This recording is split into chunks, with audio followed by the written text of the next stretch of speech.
Sì, sì, sì, sì. 1, 1, 2, 3, prova. Aspetta che abbassiamo il pubblico. 1, 2, 3, prova. 1, 2, 3, prova. 1, 2, 3, prova.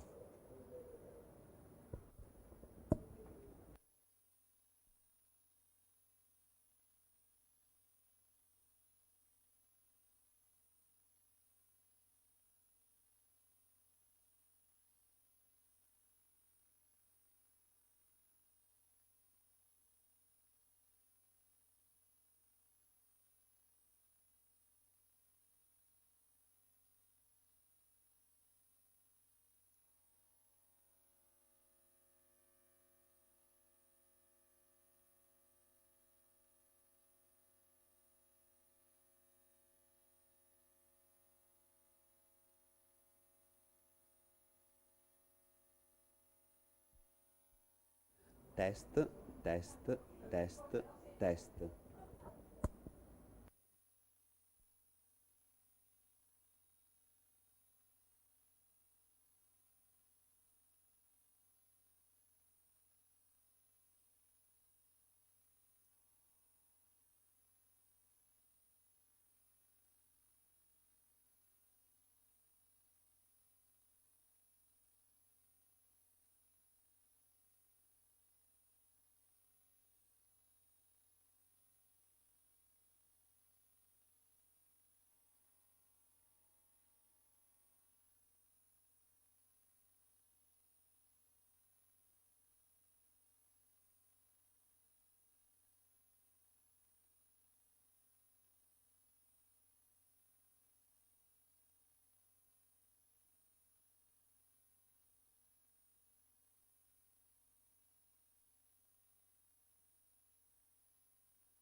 YouTube, YouTube, YouTube.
Sì.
Signori, buongiorno, invito i consiglieri a entrare in aula, grazie. Ehi, ciao. Zero.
Avviso ai consiglieri, vi prego di entrare, iniziamo.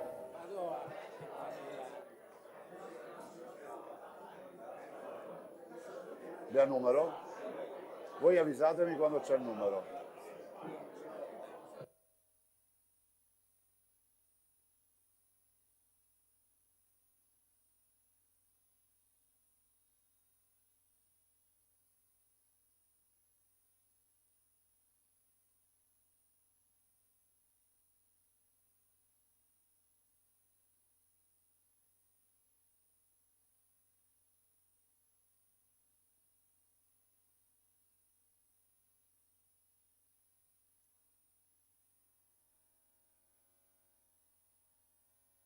Signori, buongiorno, inizia la seduta.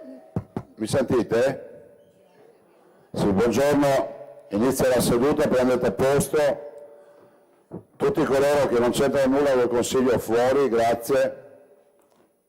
Si sente male? Devi stare un po' più distante. Mi sentite? Bene.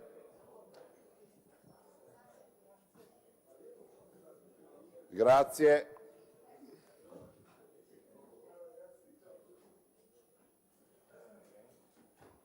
Prego, prendete posto. Corazzari.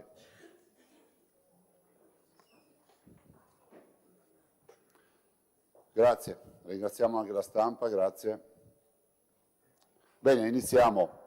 Innanzitutto benvenuti, buongiorno a tutti, un particolare benvenuto al Presidente Stefani con tutta la sua giunta qui oggi presente in forza. Punti all'ordine del giorno sono la comunicazione del Presidente, l'unica comunicazione che ho è quella di dire che non ci sono congedi e quindi passiamo direttamente agli altri punti che sono le surroghe dei consiglieri. Poi capirete dalla presentazione della Giunta da parte del Presidente Stefani che ci sono, ve l'avete visto già alcuni decreti, che ci sono delle surroghe. Ai sensi dell'articolo 24, commi 1 bis e 1 ter della legge regionale 16 gennaio 2012, numero 5 e successive modificazioni, la nomina di un consigliere regionale alla carica di componente della Giunta regionale comporta, per la durata dell'incarico, la sospensione dalle funzioni di consigliere. Bisogna accorciare questo microfono però.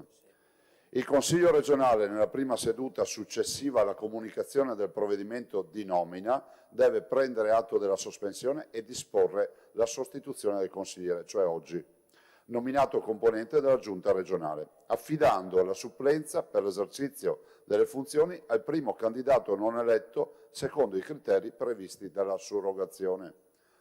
Procediamo quindi con i punti indicati nell'integrazione dell'ordine del giorno che voi avete avuto, con le votazioni delle proposte di deliberazione amministrativa relative alle sostituzioni dei componenti della Giunta regionale.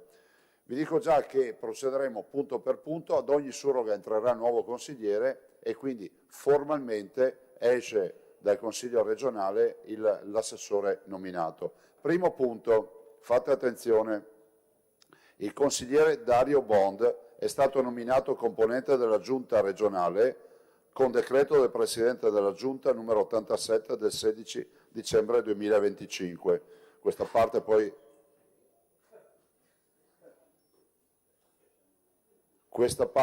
non la ripeterò per gli altri. Si procederà ora al voto della proposta di deliberazione amministrativa con cui verrà affidata... Scusate, ma di cosa dovete parlare? Ma parlate, cercate di non far casino. La supplenza alla signora Silvia Calligaro. Allora, dobbiamo votare. Adesso stiamo collaudando anche un nuovo sistema di voto, di fatto. Quindi abbiate pazienza. Immagino non ci siano interventi.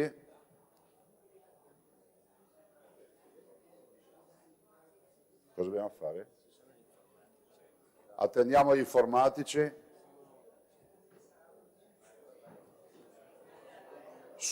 Scusate, ma non si può fare per le alzate di mano sta roba. Faccio questa mozione, è accolta? Via, alzata di mano, via. Dai, facciamo veloci, dai. Io voto ovviamente le surroghe e poi per il resto non voto niente. Avanti, fatto, approvato. Faccio entrare la consigliera Calligaro Silvia. Un applauso.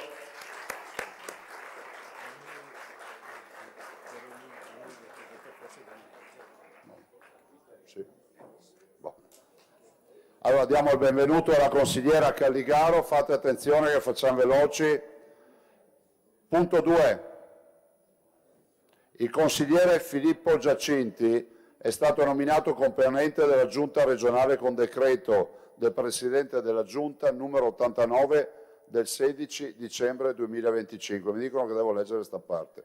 Si procederà ora al voto della proposta di deliberazione. Scusate, uscite da lì per favore, non potete stare lì a chiacchierare, uscite.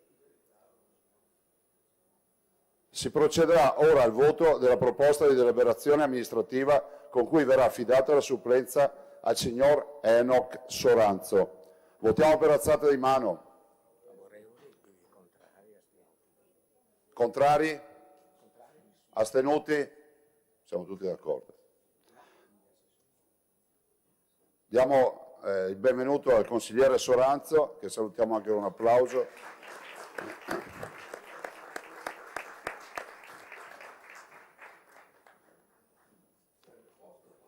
Punto 3.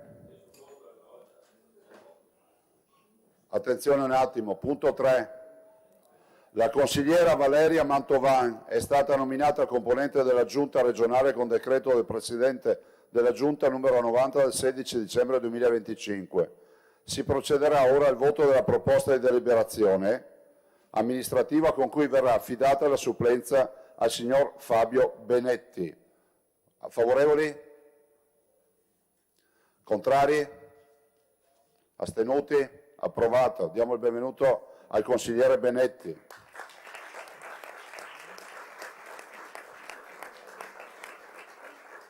Punto 4. Prego. Ma qua alziamo la mano. Consigliere Bozza, questa votazione facciamo, poi arriva un informatico, ma dopo non c'è da votare, quindi oggi il problema lo risolviamo così. Attenzione, il consigliere Luca Spavanetto è stato nominato componente della Giunta regionale con decreto del Presidente della Giunta numero 85 del 16 dicembre 2025. Si procederà ora al voto della proposta di deliberazione amministrativa. Volete chiudere quella porta, per favore? Io non capisco dove avere la porta aperta. Con cui verrà affidata la supplenza al signor Matteo Baldan. Favorevoli? Contrari? Astenuti? Diamo il benvenuto al consigliere Baldan.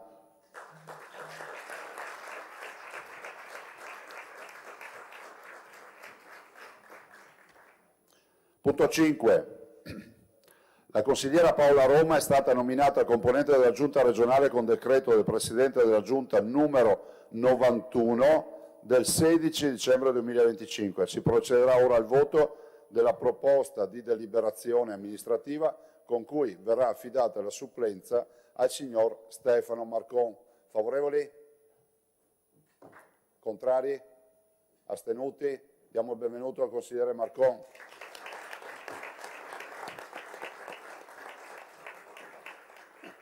Punto 6. Il consigliere Diego Ruzza è stato nominato componente della Giunta regionale con decreto del Presidente della Giunta numero 92 del 16 dicembre 2025. Si procederà ora al voto della proposta di deliberazione amministrativa con cui verrà affidata la supplenza alla signora Claudia Barbera. Favorevoli? Contrari? Astenuti? Diamo il benvenuto alla nuova consigliera Barbera.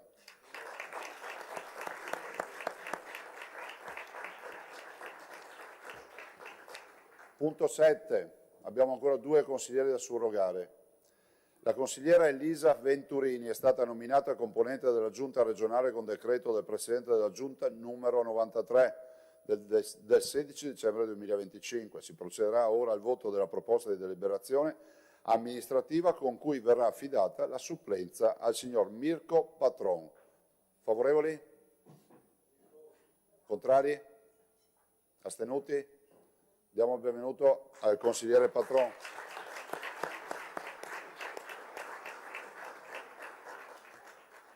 Indicate il posto al consigliere.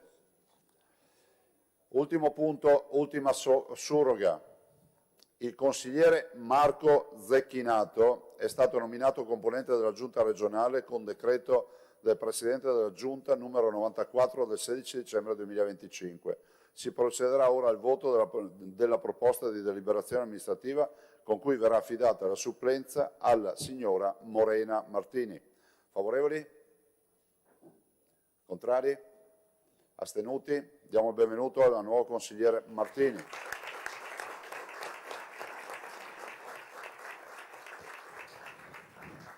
Bene, grazie, il Consiglio si è ricostituito e adesso passerei al punto 2 se non ci sono osservazioni.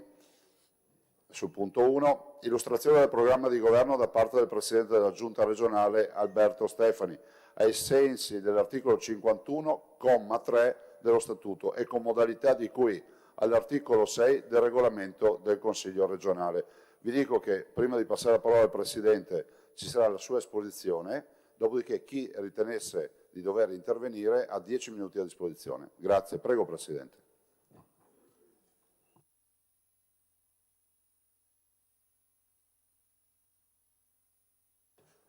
Grazie Presidente, grazie colleghi. Come richiesto in occasione dell'ultimo Consiglio regionale, oggi l'ordine del giorno reca la nomina dei componenti della Giunta e l'esposizione delle linee programmatiche di mandato. Inizierò speditamente a comunicare le deleghe, quindi partirò dalla parte formale e poi procederò all'esposizione delle linee programmatiche di mandato. Terrò come deleghe il indirizzo politico generale e coordinamento della Giunta, autonomia, riforme istituzionali, rapporto Stato-Regione, specificità territoriali, rapporti con Parlamento, Unione Europea, relazioni internazionali, cooperazione allo sviluppo, comunicazione e informazione istituzionale, coordinamento strategico fondi comunitari UE, coordinamento grandi eventi e progetti speciali, politiche giovanili, sistema statistico regionale.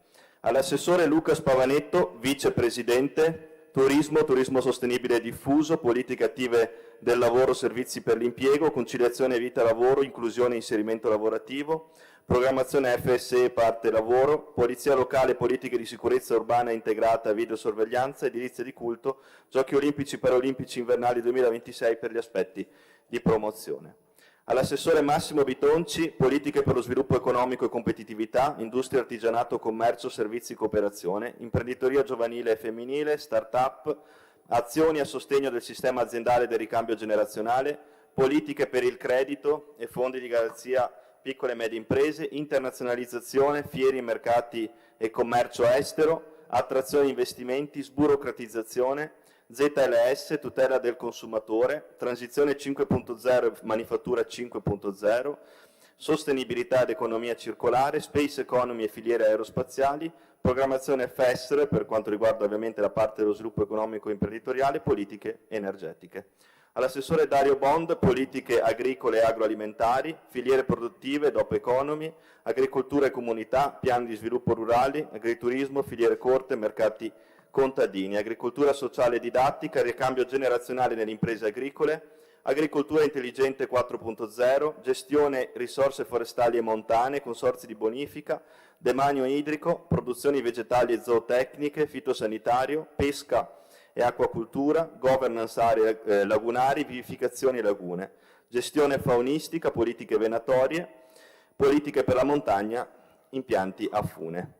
Al Professor Gino Gerosa, assessore alla sanità, programmazione sanitaria regionale, assetto servizio sanitario regionale, rete ospedaliera e sistema emergenza-urgenza, sanità di prossimità, prevenzione, salute pubblica, sicurezza alimentare, politiche per personale sanitario, sanità digitale, edilizia sanitaria, salute e benessere animale. All'assessore Filippo Giacinti, coordinamento documenti di programmazione strategica, programmazione finanziaria, bilancio regionale, legge stabilità, tributi, demanio, patrimonio, affari generali, affari legali e contenzioso, organizzazione e gestione risorse umane, trasparenza, anticorruzione nella pubblica amministrazione, innovazione e semplificazione amministrativa, attuazione del programma Agenda Digitale e Government, infrastrutture di rete digitale e trasformazione digitale, numero unico europeo, sistemi di monitoraggio e valutazione di impatto delle politiche, partecipazioni societarie, rapporti con il credito, funzioni metropolitane, rapporti con il Consiglio regionale. All'assessore Valeria Mantovani, istruzioni, scuole paritarie, diritto allo studio universitario, edilizia scolastica, rapporti con le università e istituti di ricerca, programmazione della formazione professionale, programmazione Fondo Sociale Europeo per la parte di formazione, nuove competenze, pari opportunità, politiche culturali.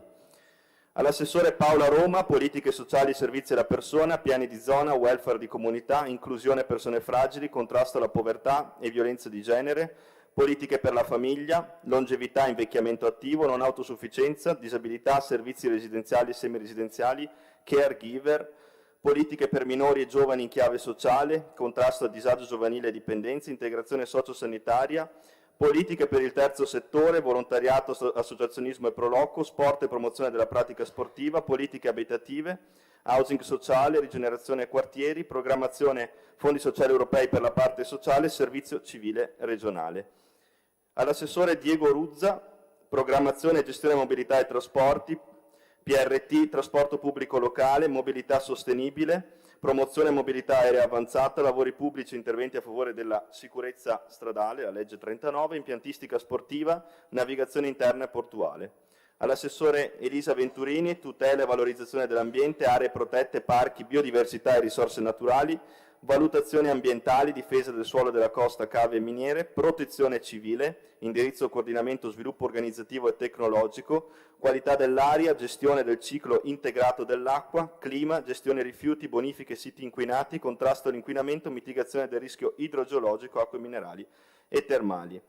All'assessore Marco Zecchinato, Governo del territorio, pianificazione urbanistica e territoriale, pianificazione paesaggistica, valorizzazione siti UNESCO, politiche urbane, enti locali, finanza locale, politiche di area vasta per i comuni, imprese ESG, società benefit, progetti a beneficio comune, programmazione infrastrutture varie, viarie, ferrovie, pianificazione strategica infrastrutturale, identità veneta, minoranze linguistiche, cooperazione interregionale europea e internazionale, relazioni con organismi sovranazionali, coordinamento delle conferenze istituzionali. Questa la parte legata alle deleghe conferite agli assessori. Ora passo alla parte relativa all'illustrazione delle linee programmatiche e nella strutturazione dell'esposizione delle linee programmatiche di mandato ho scelto di iniziare questo intervento da una locuzione prevista nel nostro statuto regionale, la responsabilità nei confronti delle nuove generazioni, prevista nell'articolo 8 e 9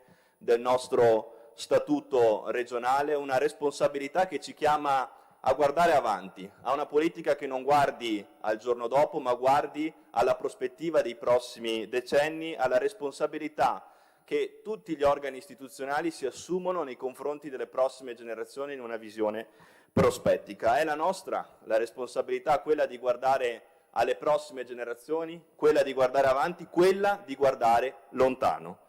Proprio per questo ho deciso, sia nella stesura del programma di mandato, sia nella stesura del programma elettorale, nella fase di campagna elettorale, ho deciso di partire dall'analisi di alcuni trend demografici, di alcuni dati statistici. Il primo tra tutti, quello della longevità della vita, dell'invecchiamento della popolazione. I dati ci dimostrano un aumento pronunciato della longevità della vita, passiamo da un 22% di over 65 nel 2023 a una proiezione di oltre il 33% di over 65 nel 2043. È un dato sicuramente positivo perché significa che la qualità della vita sta permettendo anche una maggiore longevità della vita stessa, ma non possiamo pensare che questo dato, che questo trend demografico non porti con sé una serie di conseguenze che noi dobbiamo valutare, dobbiamo anticipare,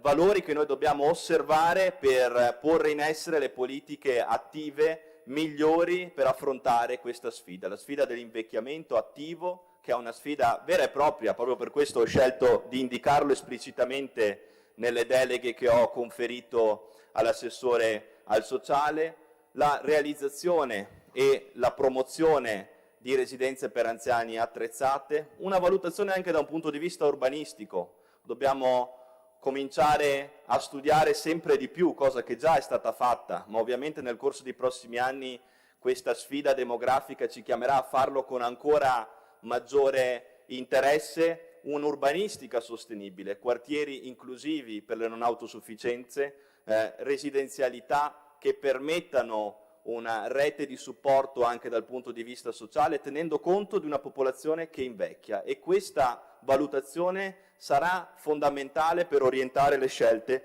che noi faremo nei prossimi anni. Proprio per questo ho scelto di indicare un assessore al sociale che si occupi in maniera specifica di tutto questo. E quindi, a maggior ragione, per l'aumento della longevità della vita, l'aumento che ci sarà statisticamente anche delle patologie croniche e degenerative, noi dovremo studiare un Veneto che si prenda cura di tutti, e il sociale orienterà le scelte anche negli altri assessorati, quindi sicuramente il tema della sanità, ovviamente strettamente connesso al sociale, il tema dell'urbanistica, lo sviluppo di strutture residenziali capaci di accogliere una società che invecchia e che è più longeva.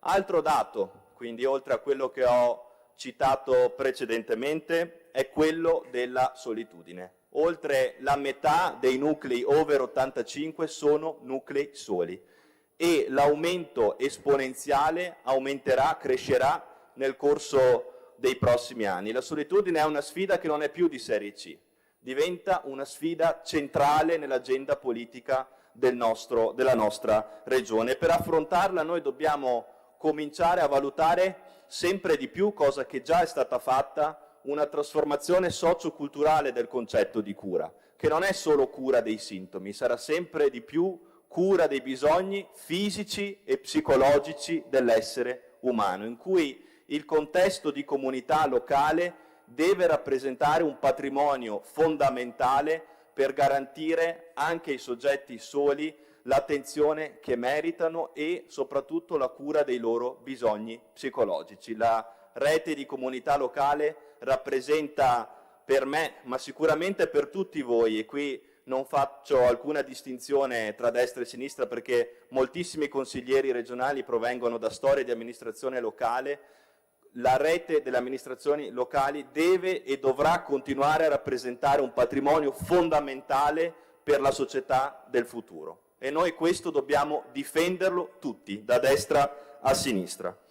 Oltre il 55% dei giovani d'oggi, degli adolescenti di oggi, riconosce tra i propri coetanei un disagio psicologico. Altro tema che ho voluto portare al centro nella campagna elettorale, ma che voglio soprattutto portare al centro dell'agenda politica.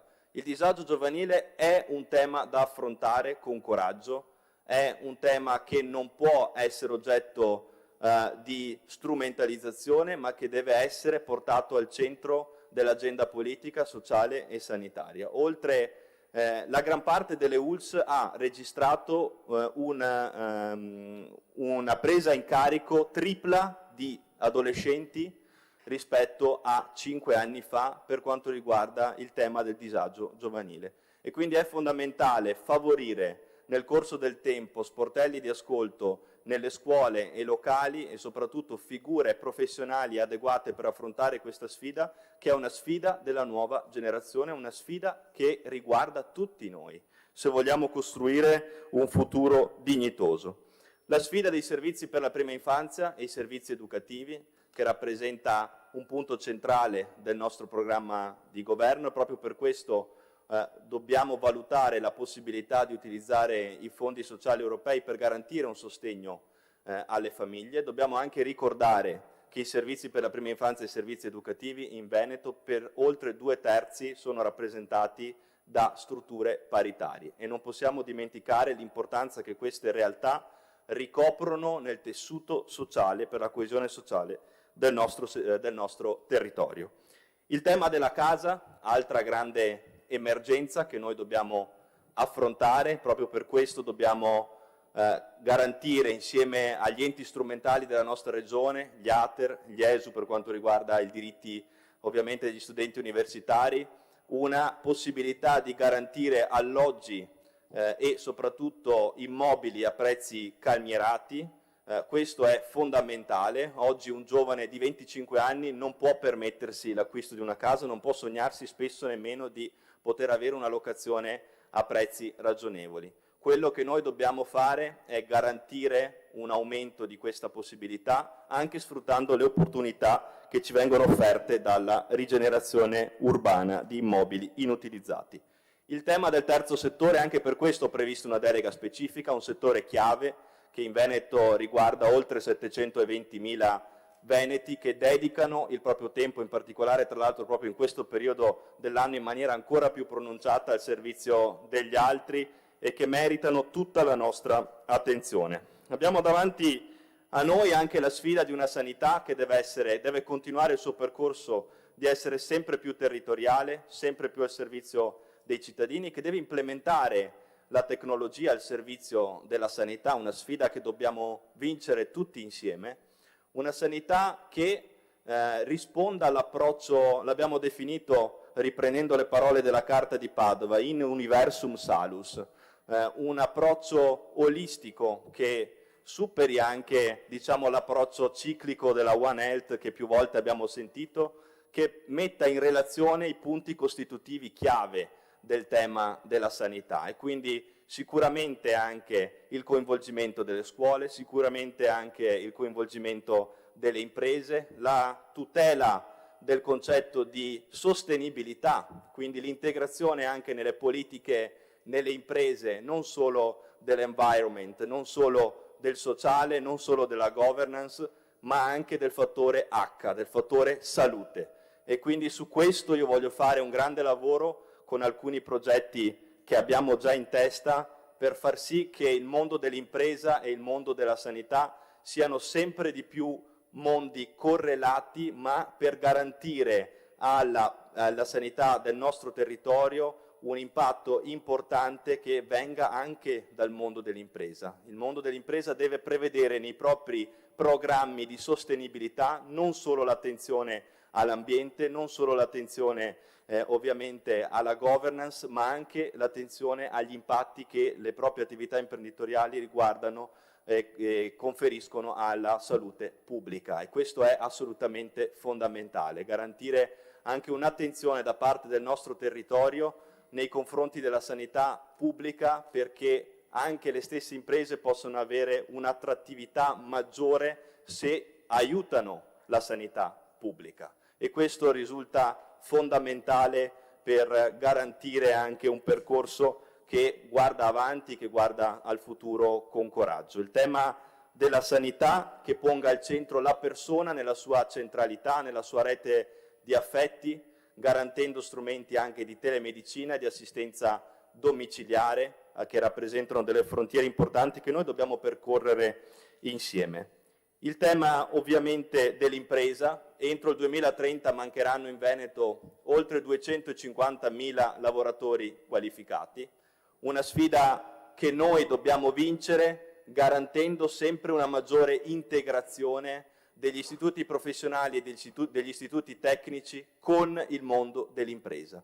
Soltanto avvicinando i nostri ragazzi, gli istituti professionali, gli istituti tecnici al mondo delle imprese, noi riusciremo a vincere questa sfida e sarà nostro compito poter garantire tutti gli strumenti possibili perché questo avvenga nel più breve tempo possibile. La sfida si vince anche e soprattutto grazie agli istituti professionali. Un ragazzo che sceglie di andare a lavorare all'esito di un proprio percorso professionale è un ragazzo che merita di essere valorizzato tanto quanto un giovane laureato, perché contribuisce al progresso imprenditoriale e lavorativo di questa terra.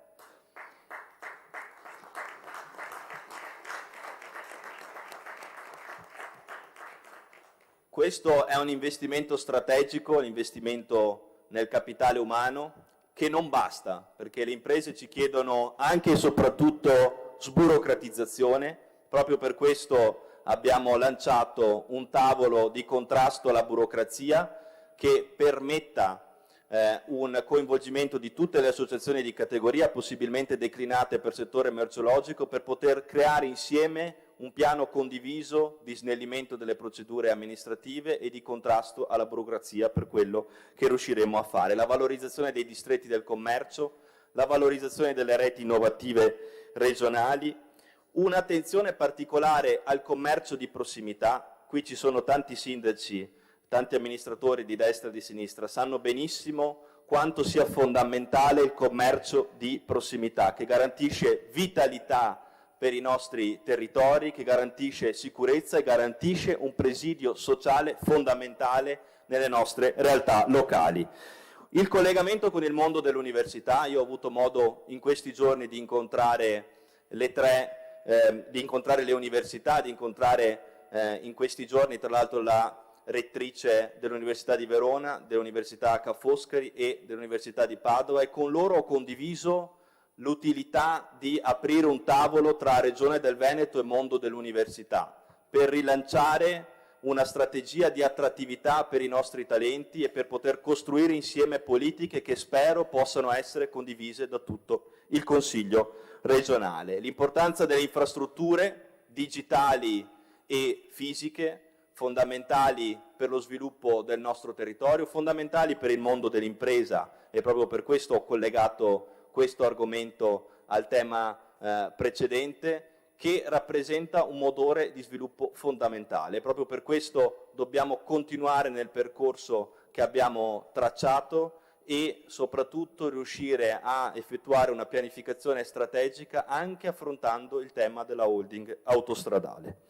Il tema dell'agricoltura e della pesca, sapete benissimo i dati che riguardano questo asset per il nostro territorio, oltre 7,7 miliardi di produzione, oltre 10,5 miliardi di export agroalimentare che provengono direttamente dal Veneto, oltre il 37% dell'export vitivinicolo proviene dal nostro territorio. Bastano questi dati per chiarire quanto questo settore sia fondamentale e strategico nel nostro territorio, quanto necessiti dell'importanza della Regione, che deve continuare a svolgere un ruolo principale nella gestione dell'agricoltura e della pesca. Sappiamo benissimo che il tema dell'agricoltura necessita di un'attenzione specifica, soprattutto per quanto riguarda la riduzione della burocrazia, l'abbattimento dei costi delle pratiche per quanto riguarda l'accesso ai bandi di rotazione, per quanto concerne anche il rifinanziamento di primo insediamento che permetterà a tanti giovani agricoltori di poter sviluppare la propria attività imprenditoriale.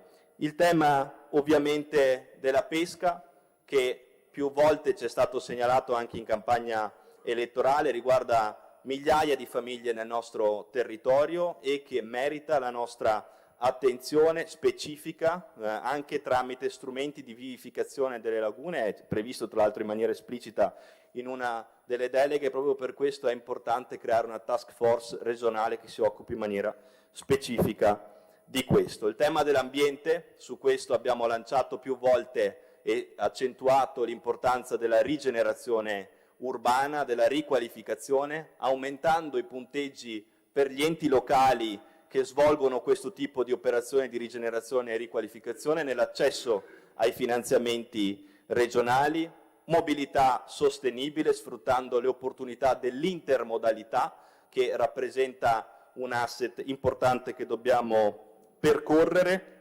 e l'attenzione all'economia circolare. Questo è assolutamente fondamentale. Il tema dell'autonomia, delega che ho ottenuto personalmente, un processo istituzionale importante che vuole avvicinare il decisore ai territori. Oltre ad essere una riforma di carattere istituzionale, rappresenta anche un principio: avvicinare il decisore al territorio, garantire la prossimità del decisore nei confronti del territorio, ma soprattutto sfruttare le opportunità che la prossimità riesce a garantire alla qualità di quell'azione amministrativa. Deve essere un modello di efficienza del nostro territorio.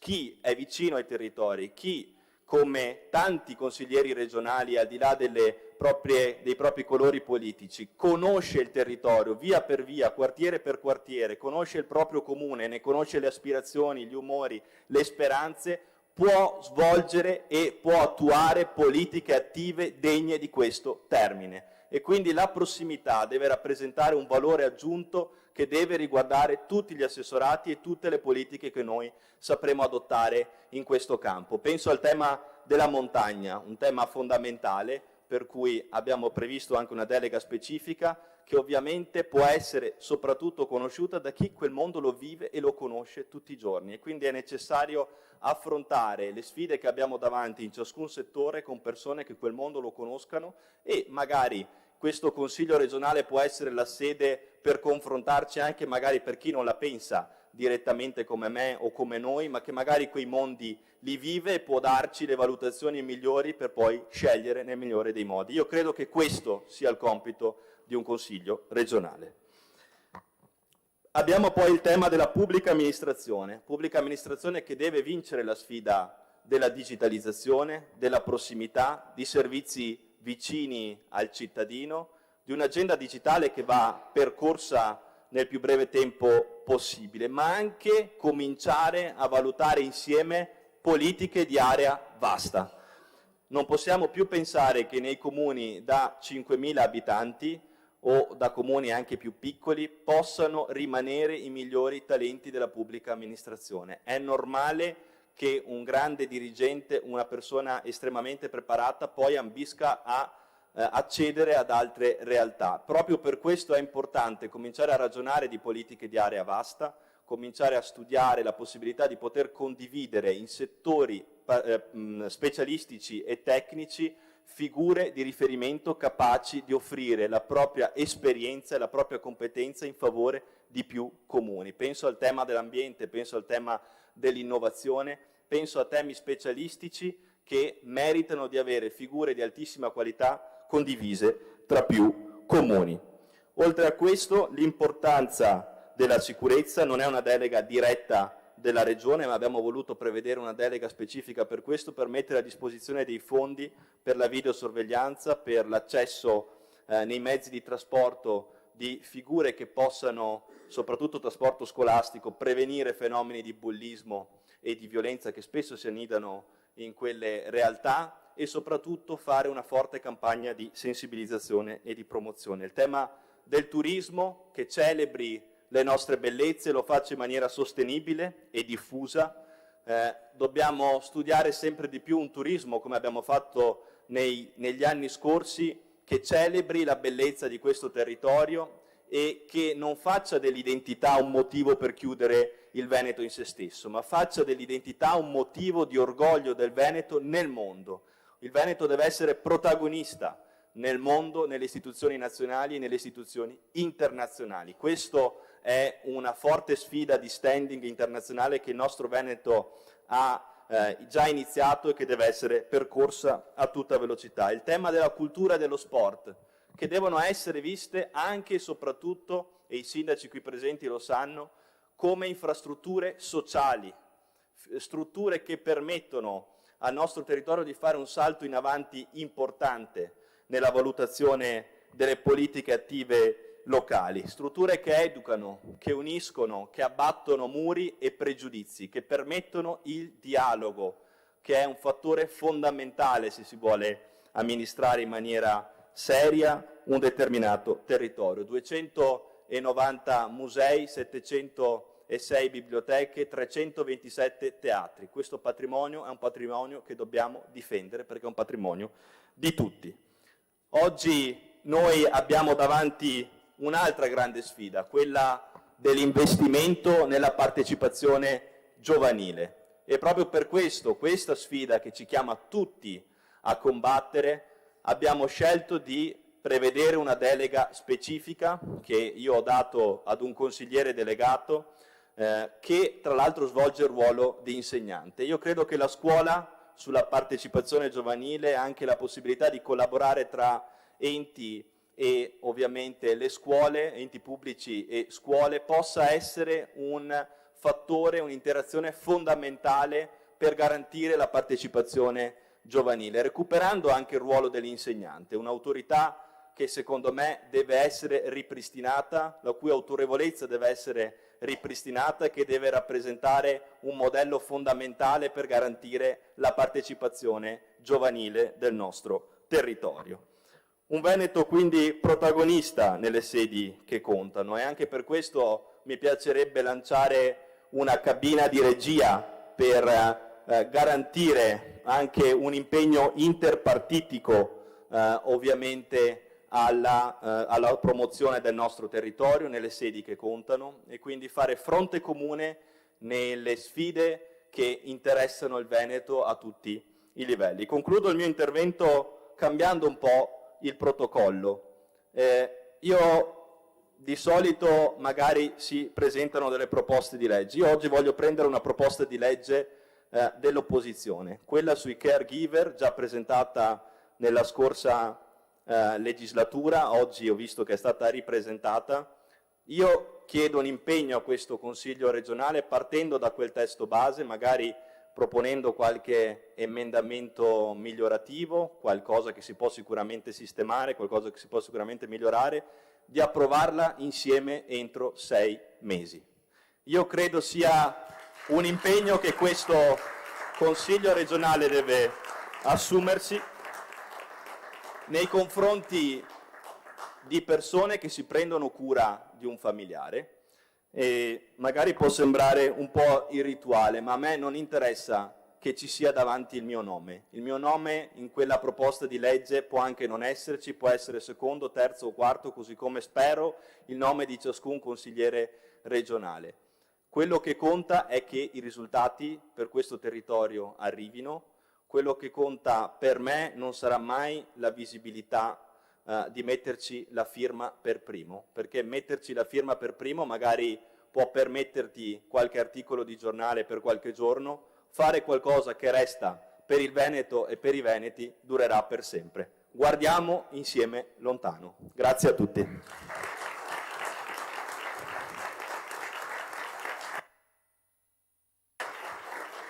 Grazie.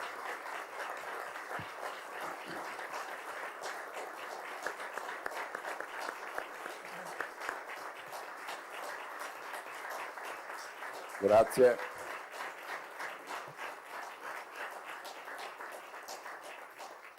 Grazie Presidente Stefani. Adesso passiamo agli interventi. Sono già 6 consiglieri iscritti, vi ricordo i 10 minuti e vi chiedo anche di rispettare i tempi che vi sono assegnati. Quindi consigliere Manildo, prego.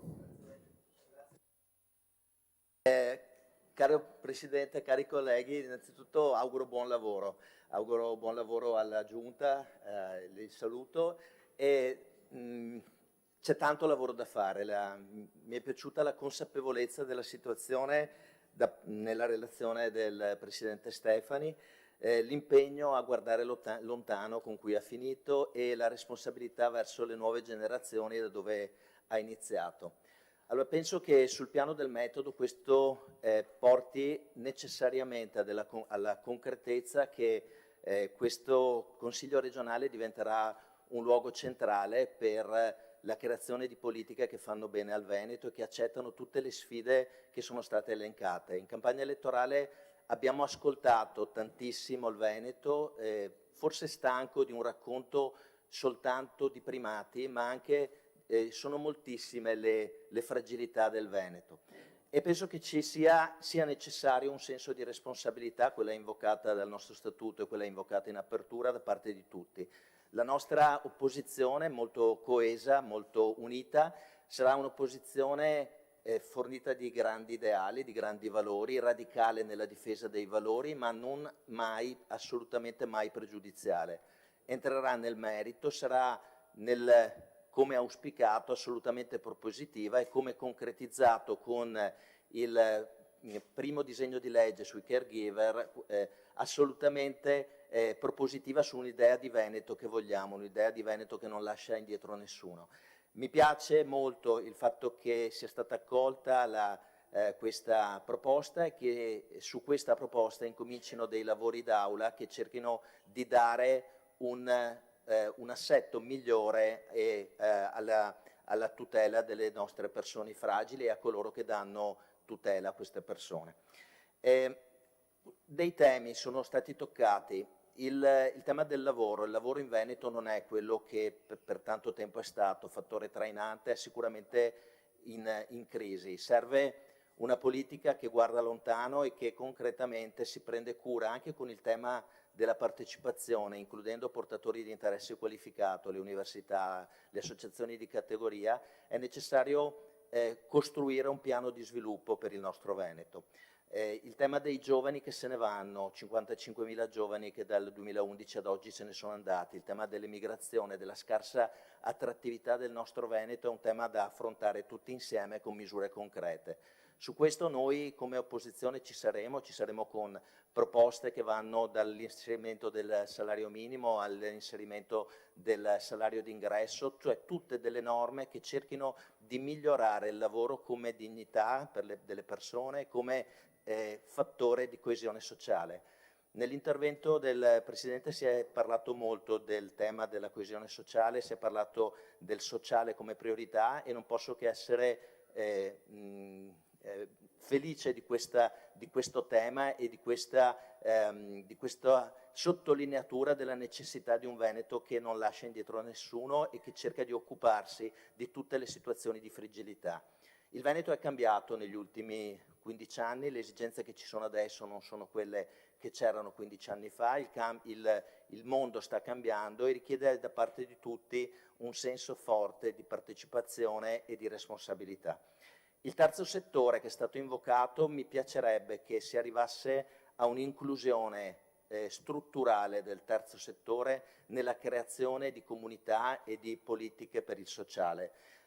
Sicuramente la popolazione che invecchia, le nuove esigenze, le esigenze giovanili, la fragilità mentale, la salute mentale sono temi che devono essere affrontati in modo profondo e penso che la politica abbia necessariamente bisogno di un supporto continuativo e non soltanto episodico di soggetti che ogni giorno si occupano di questo. Quindi mi piacerebbe che l'assessorato al sociale facesse della partecipazione la sua cifra costitutiva, non soltanto una cosa episodica, una concertazione necessaria e formale, ma che dalla collaborazione con chi si occupa ogni giorno dello sviluppo di comunità possa uscire un Veneto assolutamente migliore. Sul tema della salute, saluto il professor Gerosa,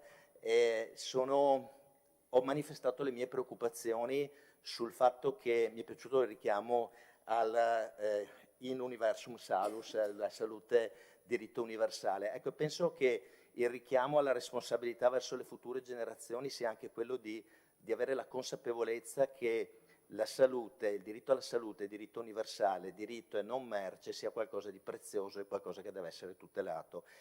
Nell'intervento del Presidente Stefani non ho sentito fortissimo il richiamo a mantenere la sanità pubblica come stella polare della politica regionale. Mi piacerebbe che questo diventasse sempre più forte e si corrobori anche con il confronto con le opposizioni. Noi come opposizione saremo fortemente motivati e fortemente convinti nella difesa della sanità pubblica. Siamo conterranei di Tina Anselmi che ci ha lasciato una riforma sanitaria di cui essere assolutamente orgogliosi. Le prime dichiarazioni del professor Gerosa sono state giustamente sulla sottolineatura dell'importanza della tecnologia, ne sono assolutamente certo. Oggi ho sentito dal Presidente Stefani la sottolineatura dell'importanza della sanità territoriale e penso che su questo vada perseguita, sia importantissimo valorizzare il ruolo dei medici di medicina generale, le case di comunità, le reti territoriali. La salute è un diritto fondamentale ed è obbligo di tutti noi cercare di tutelarla. Quindi una visione non soltanto ospedalocentrica, ma una visione che cerca di vedere tutti i modi per garantire la salute a noi tutti veneti. Il tema della locuzione forse sintetica, quando si è troppo sintetici ci sono le interpretazioni. Mi ha un pochettino preoccupato il tema, la fiscalità non basta. Ecco, vorrei che al momento sono solo preoccupazioni, io non sono abituato a commentare delle cose da delle foto o da delle dichiarazioni non complete, non argomentate, quindi esprimo non critiche ma preoccupazioni. Ritengo che sia fondamentale non aprire, non andare a in modo ineluttabile verso una privatizzazione del modello della sanità veneta. Penso che questo sia il valore più grande e che tutti quanti dobbiamo assolutamente difenderlo. Quindi io, anche per sintesi, perché voglio inaugurare una stagione per cui anche l'opposizione sarà un'orchestra, saranno tutte le persone, ringrazio il Presidente Zaia che ci ha dato lo spazio dei 10 minuti ad ogni consigliere, perché penso che la centralità del Consiglio si dimostri anche con la possibilità dell'ascolto e dell'argomentazione da parte di tutti i consiglieri. Auspico quindi che ci sia una fortissima partecipazione, una fortissima condivisione sulla sfida alta. Ho sentito nelle parole del Presidente Stefani la consapevolezza che c'è bisogno di un nuovo corso in Veneto, che la sfida è molto alta, che dobbiamo occuparci di cose che hanno prospettiva, che hanno visione. Ecco, su questo, sulla politica di visione, non di piccolo cabotaggio, sulla politica che vuole lasciare il Veneto migliore di come l'abbiamo trovato, che è un po' il motto degli scout portato in Consiglio regionale, cerchiamo di essere, saremo propositivi e saremo un punto assolutamente di confronto. Vogliamo essere un'opposizione, ripeto, radicale nei valori, convinta dei principi, convinta delle cose che si devono difendere, ma assolutamente disponibile a creare un futuro per le future generazioni. Grazie.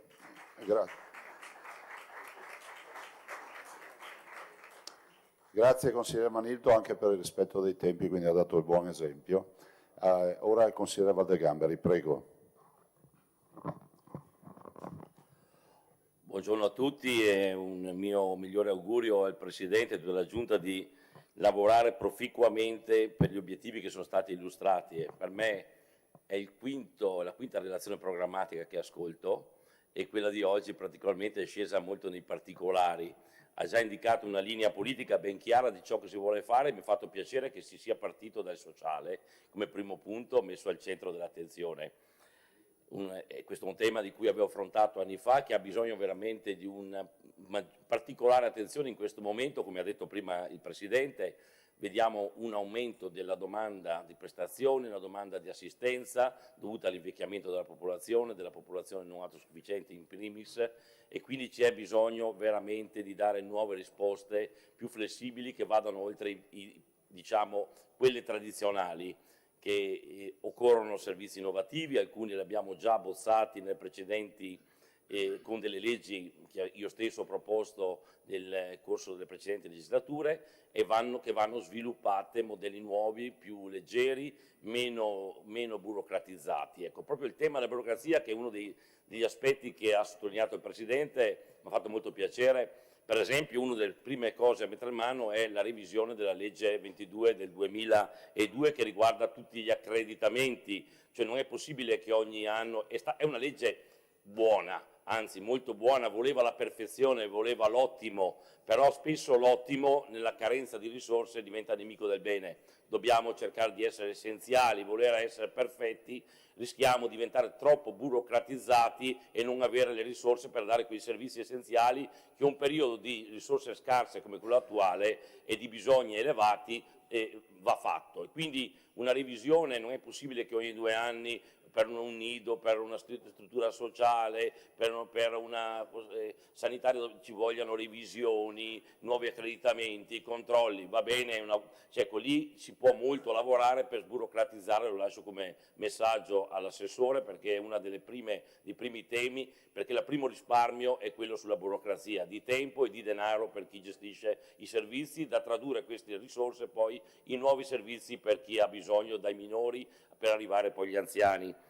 Il tema vale anche per l'agricoltura. In questi giorni mi arrivano spesso telefonate di persone disperate che arrivano controlli di Avepa, faccio un esempio per capirci, sulle distanze dai corsi d'acqua, per esempio per l'uso di fitofarmaci. Io mi sono un po' approfondito questo tema e ho preso atto che se dovessimo applicare non solo a quelle poche sfortunati e che a campione vengono controllati, a tutte le aziende agricole del Veneto, il 90% non risponderebbe ai canoni dati dalla Regione, che poi derivano dai canoni nazionali e dall'Europa, da politiche ideologiche a livello europeo. Quindi lì bisogna lavorare molto per cercare di non far scappare dal peso delle carte, della burocrazia, ormai chi lavora ai campi, parlavo con un'azienda vitivinicola il quale dice ormai io ho l'impiegata dedicata solo a compilare moduli sulla burocrazia e a un'attenzione di una selva di norme che sta soffocando l'intrapresa delle persone.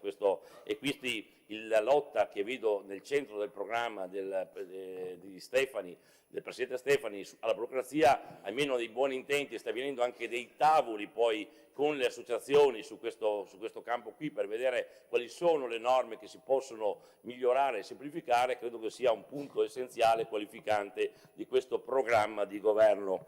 Poi abbiamo anche un tema che io, venendo poi dalla montagna, mi rivolgo sempre all'amico Bond, che lo rivedo con piacere su questi banchi, avendolo già conosciuto tanti anni fa in veste di consigliere in quest'aula.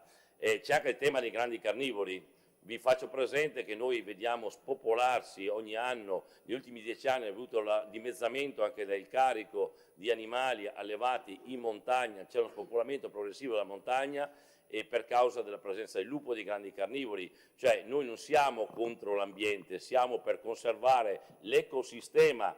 Cioè l'ambiente è un equilibrio e quando si altera questo equilibrio l'uomo è parte dell'ambiente, deve garantire questo equilibrio. Quando noi andiamo ad alterare questo equilibrio creiamo danni enormi e irreversibili all'ambiente stesso.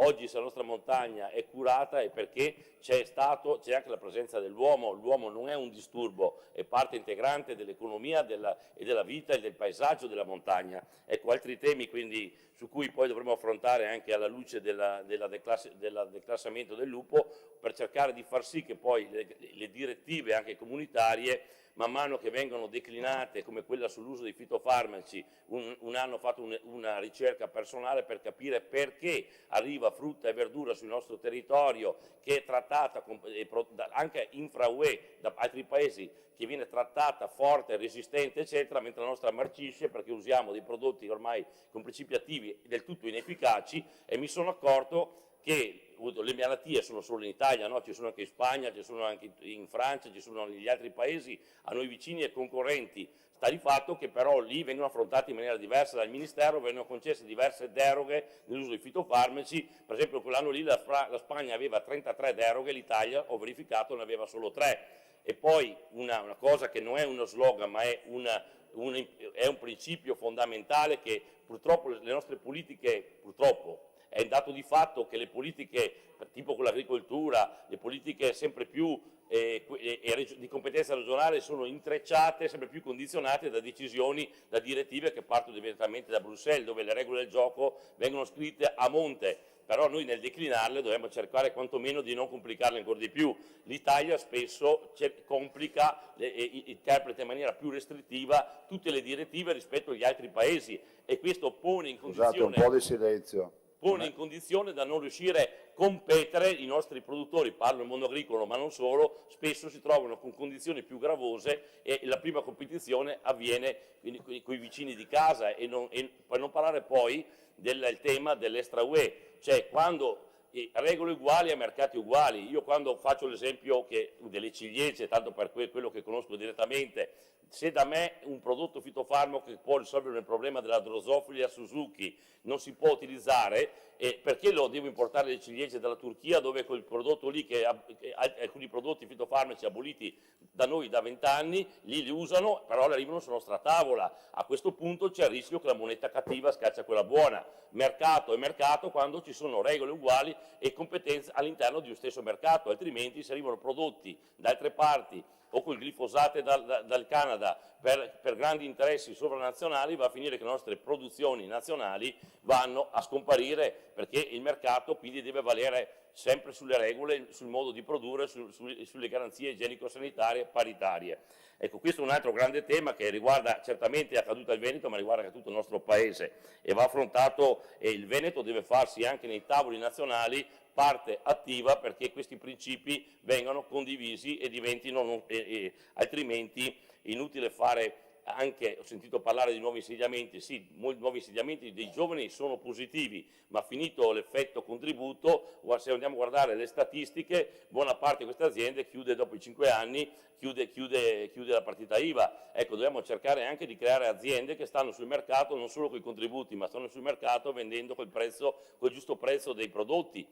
C'è un problema di filiera, c'è un problema che oggi pochi soggetti, 20 soggetti in Italia, e stabiliscono il prezzo per chi conferisce. Non c'è mercato vero in Italia, perché e allora bisognerebbe promuovere, questa è una cosa sempre che la Regione può fare a livello nazionale, un concetto che non si può produrre sotto costo. Sotto costo ci sta l'illegalità, arriva l'impresa, la partita IVA, che dall'indiano di turno ti porta alla grande distribuzione dei prodotti che senza rispettare nessuna regola, poi comunque nessuno li rischia e fa concorrenza sleale ai nostri produttori che hanno 1000 regole da rispettare, e guarda caso i controlli vanno a farli sempre su quelli regolari, non su quelli che sono i fantasmi o poi spariscono. E quindi ci sono tantissimi temi importanti se vogliamo garantire un futuro che è importante all'agricoltura della nostra regione. Poi manca un minuto, consigliere. Finisco.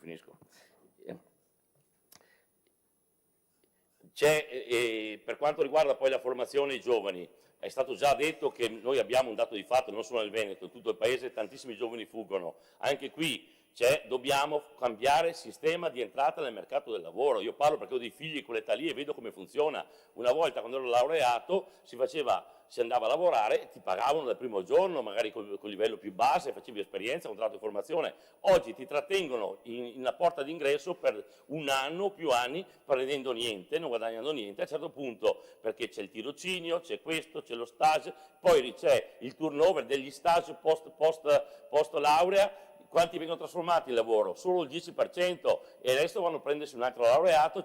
È chiaro che un giovane a un certo punto prende su, scappa, va all'estero dove lo pagano in maniera reale. Quindi bisogna cercare di portare i fondi, i fondi della formazione, concordare, vanno indirizzati, sono molto spesso fondi comunitari o interaziendali, vanno indirizzati all'interno di progetti mirati fatti all'interno dell'imprenditore, dove lui ha degli sgravi, però ci prende anche degli obblighi di assunzione. Lui deve crederci nell'assunzione, non deve usare... Grazie, consigliere.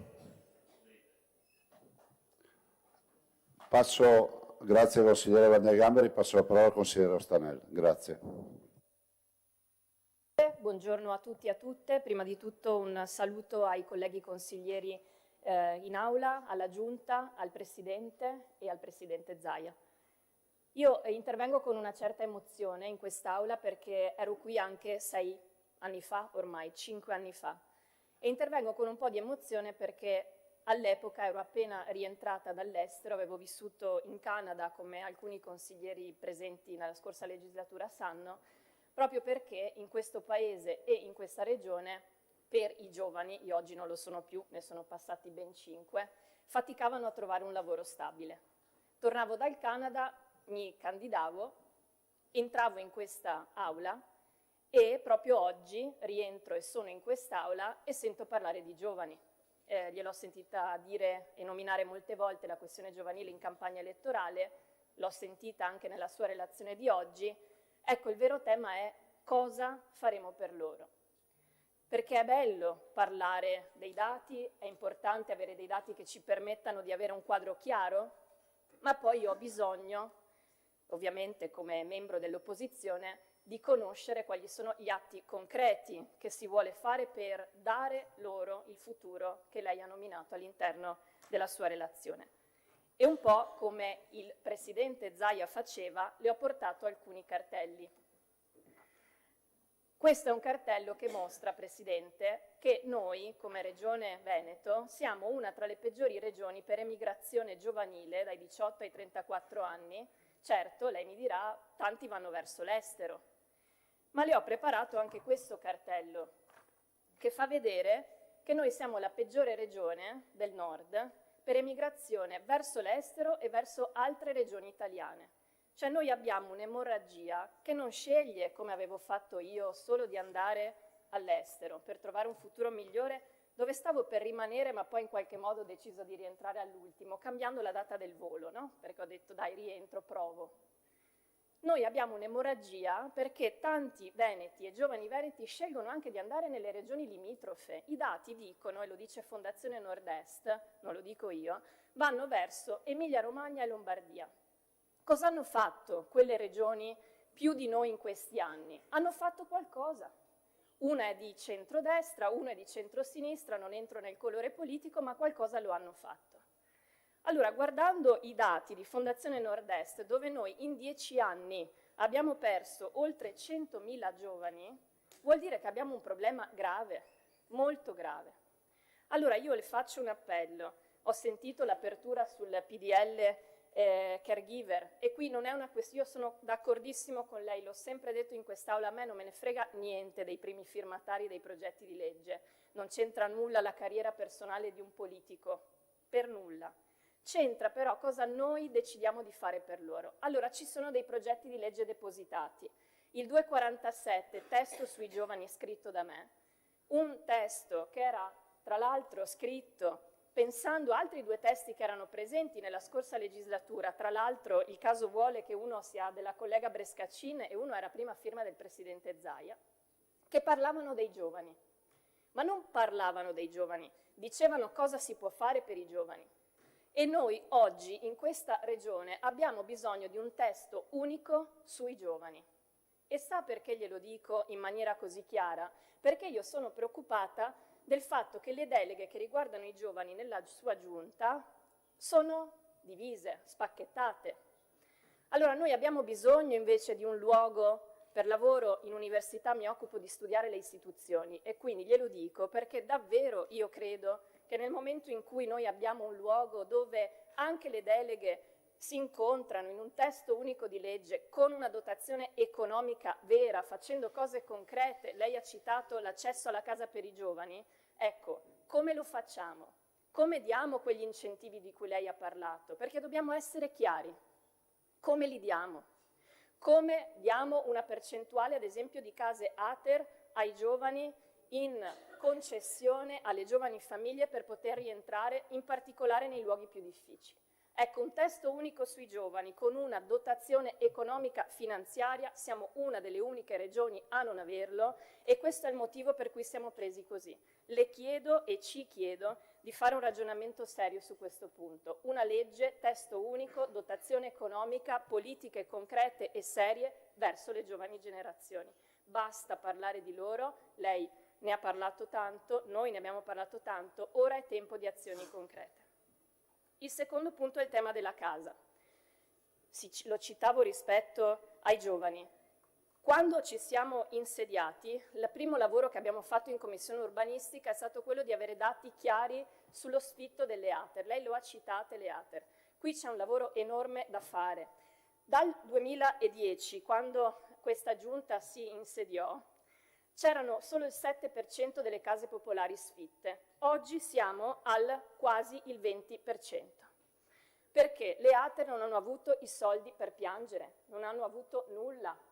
Allora, o noi, quel piano casa che è fermo dalla scorsa legislatura, che non è stato approvato, che non aveva una dotazione economica finanziaria, non c'aveva i soldi, quindi anche se lo approvavate non produceva nulla, ora va portato urgentemente in quest'Aula. Noi dobbiamo riformare il lavoro delle case pubbliche, perché altrimenti in crisi abitativa come quella in cui siamo, dal 2016 il 50% in più di costi per la casa. Siamo in emergenza abitativa, lo dice l'Europa, avete visto, lo dicono i dati, noi dobbiamo fare qualcosa di concreto.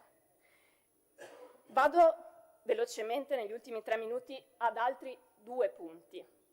Il primo, ha parlato di centri commerciali e di piccolo commercio, anzi di tutela del piccolo commercio.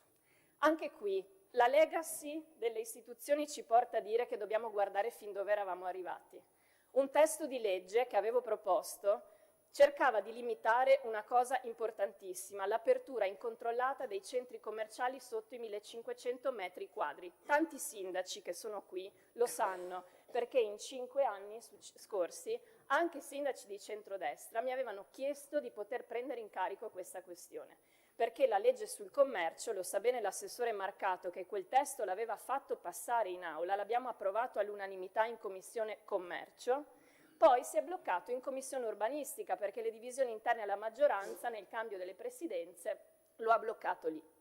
Allora abbiamo oggi il coraggio di prendere quel testo, portarlo in aula e decidere che finalmente anche i sindaci che hanno sollecitato in maniera bipartisan una presa in carico ci portino a dire che i centri commerciali sotto i 1500 metri non vadano aperti solo con una scia, per cui poi il sindaco non sa nemmeno dove si aprono, che impatto hanno ambientale, che impatto hanno sui territori. Noi dobbiamo creare una legge urbanistica regionale e una legge sul commercio realmente a tutela dei piccoli commercianti. La mia mamma lo era a Motta di Livenza e quando ha chiuso il negozio, io ricordo benissimo che inizialmente aveva un certo tipo di clienti e quando ha aperto un centro commerciale vicino ha dovuto licenziare una delle sue commesse.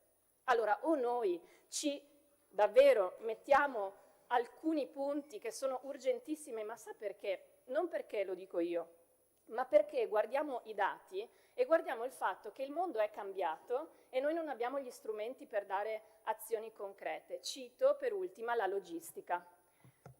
Lo sanno i colleghi che mi hanno sentito parlare in quest'Aula 5 anni. Una norma sui poli logistici. Non è possibile che il capitale arrivi, estragga valore dai nostri territori e non ridia indietro niente.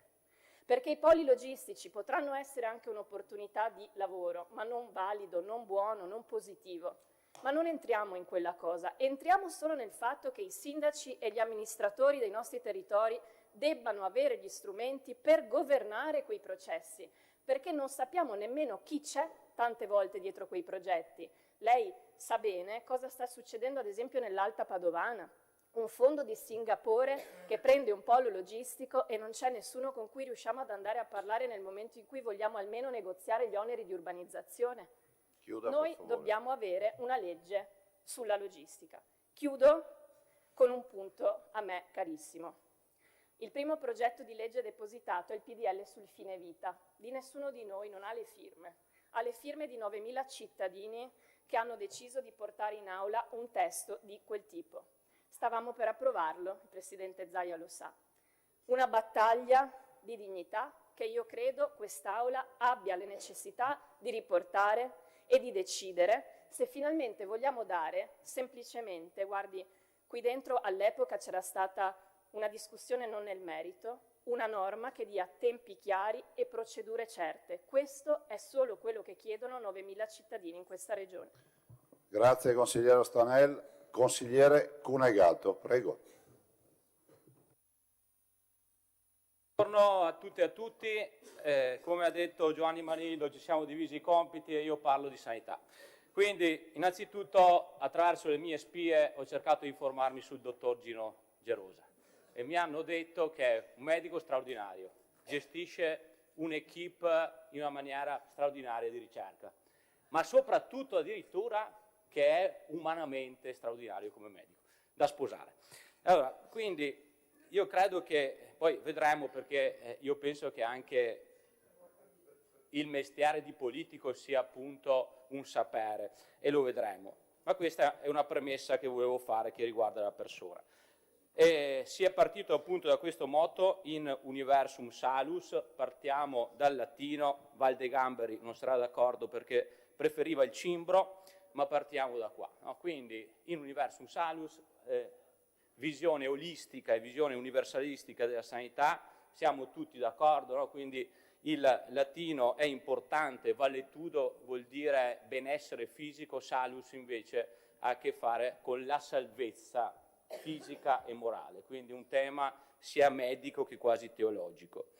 Il dottor Gerosa ha parlato anche, qui andiamo nell'ambito della sociologia medica, di ospedale liquido, ci ricorda un po' Bauman, io ho tentato di capire cosa voleva dire e il dottor l'ha un po' spiegato, no? Cioè, andiamo verso le case, curiamo nelle case.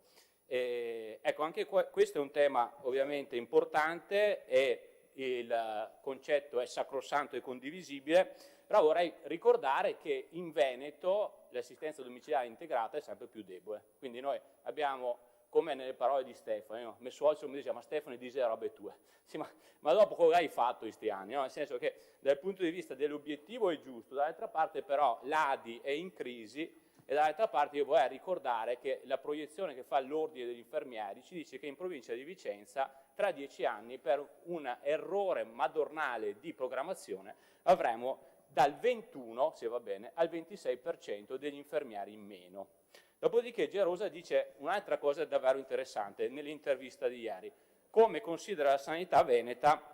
La considero sufficiente. E questo è un cambio di paradigma narrativo straordinario, perché Zaia e Lanzarini hanno sempre detto noi siamo un'eccellenza, addirittura Gino Gerosi dice che ci sono le liste d'attesa, perché per anni hanno negato che ci fossero le liste d'attesa, dicevano che erano abbattute. Quindi la sanità è sufficiente e non più un'eccellenza, io direi in molti ambiti è insufficiente. Prendiamo la medicina del territorio, i medici di base sono pochissimi e questo per un errore politico, perché per 15 anni i sindacati di medici di base hanno detto alla Regione state sbagliando le borse di specializzazione, quindi è un errore e c'è una responsabilità politica di chi governa da anni qui in Regione, e poi a un certo punto, a forza di sbagliare, nel 2022 700.000 veneti sono rimasti senza medico di base. Continua ad esserci questo problema, per dire io vengo dall'Alto Vicentino, tra Torre Belvicino e Valli di Posubio dovrebbero esserci 5 medici di base e sono 2,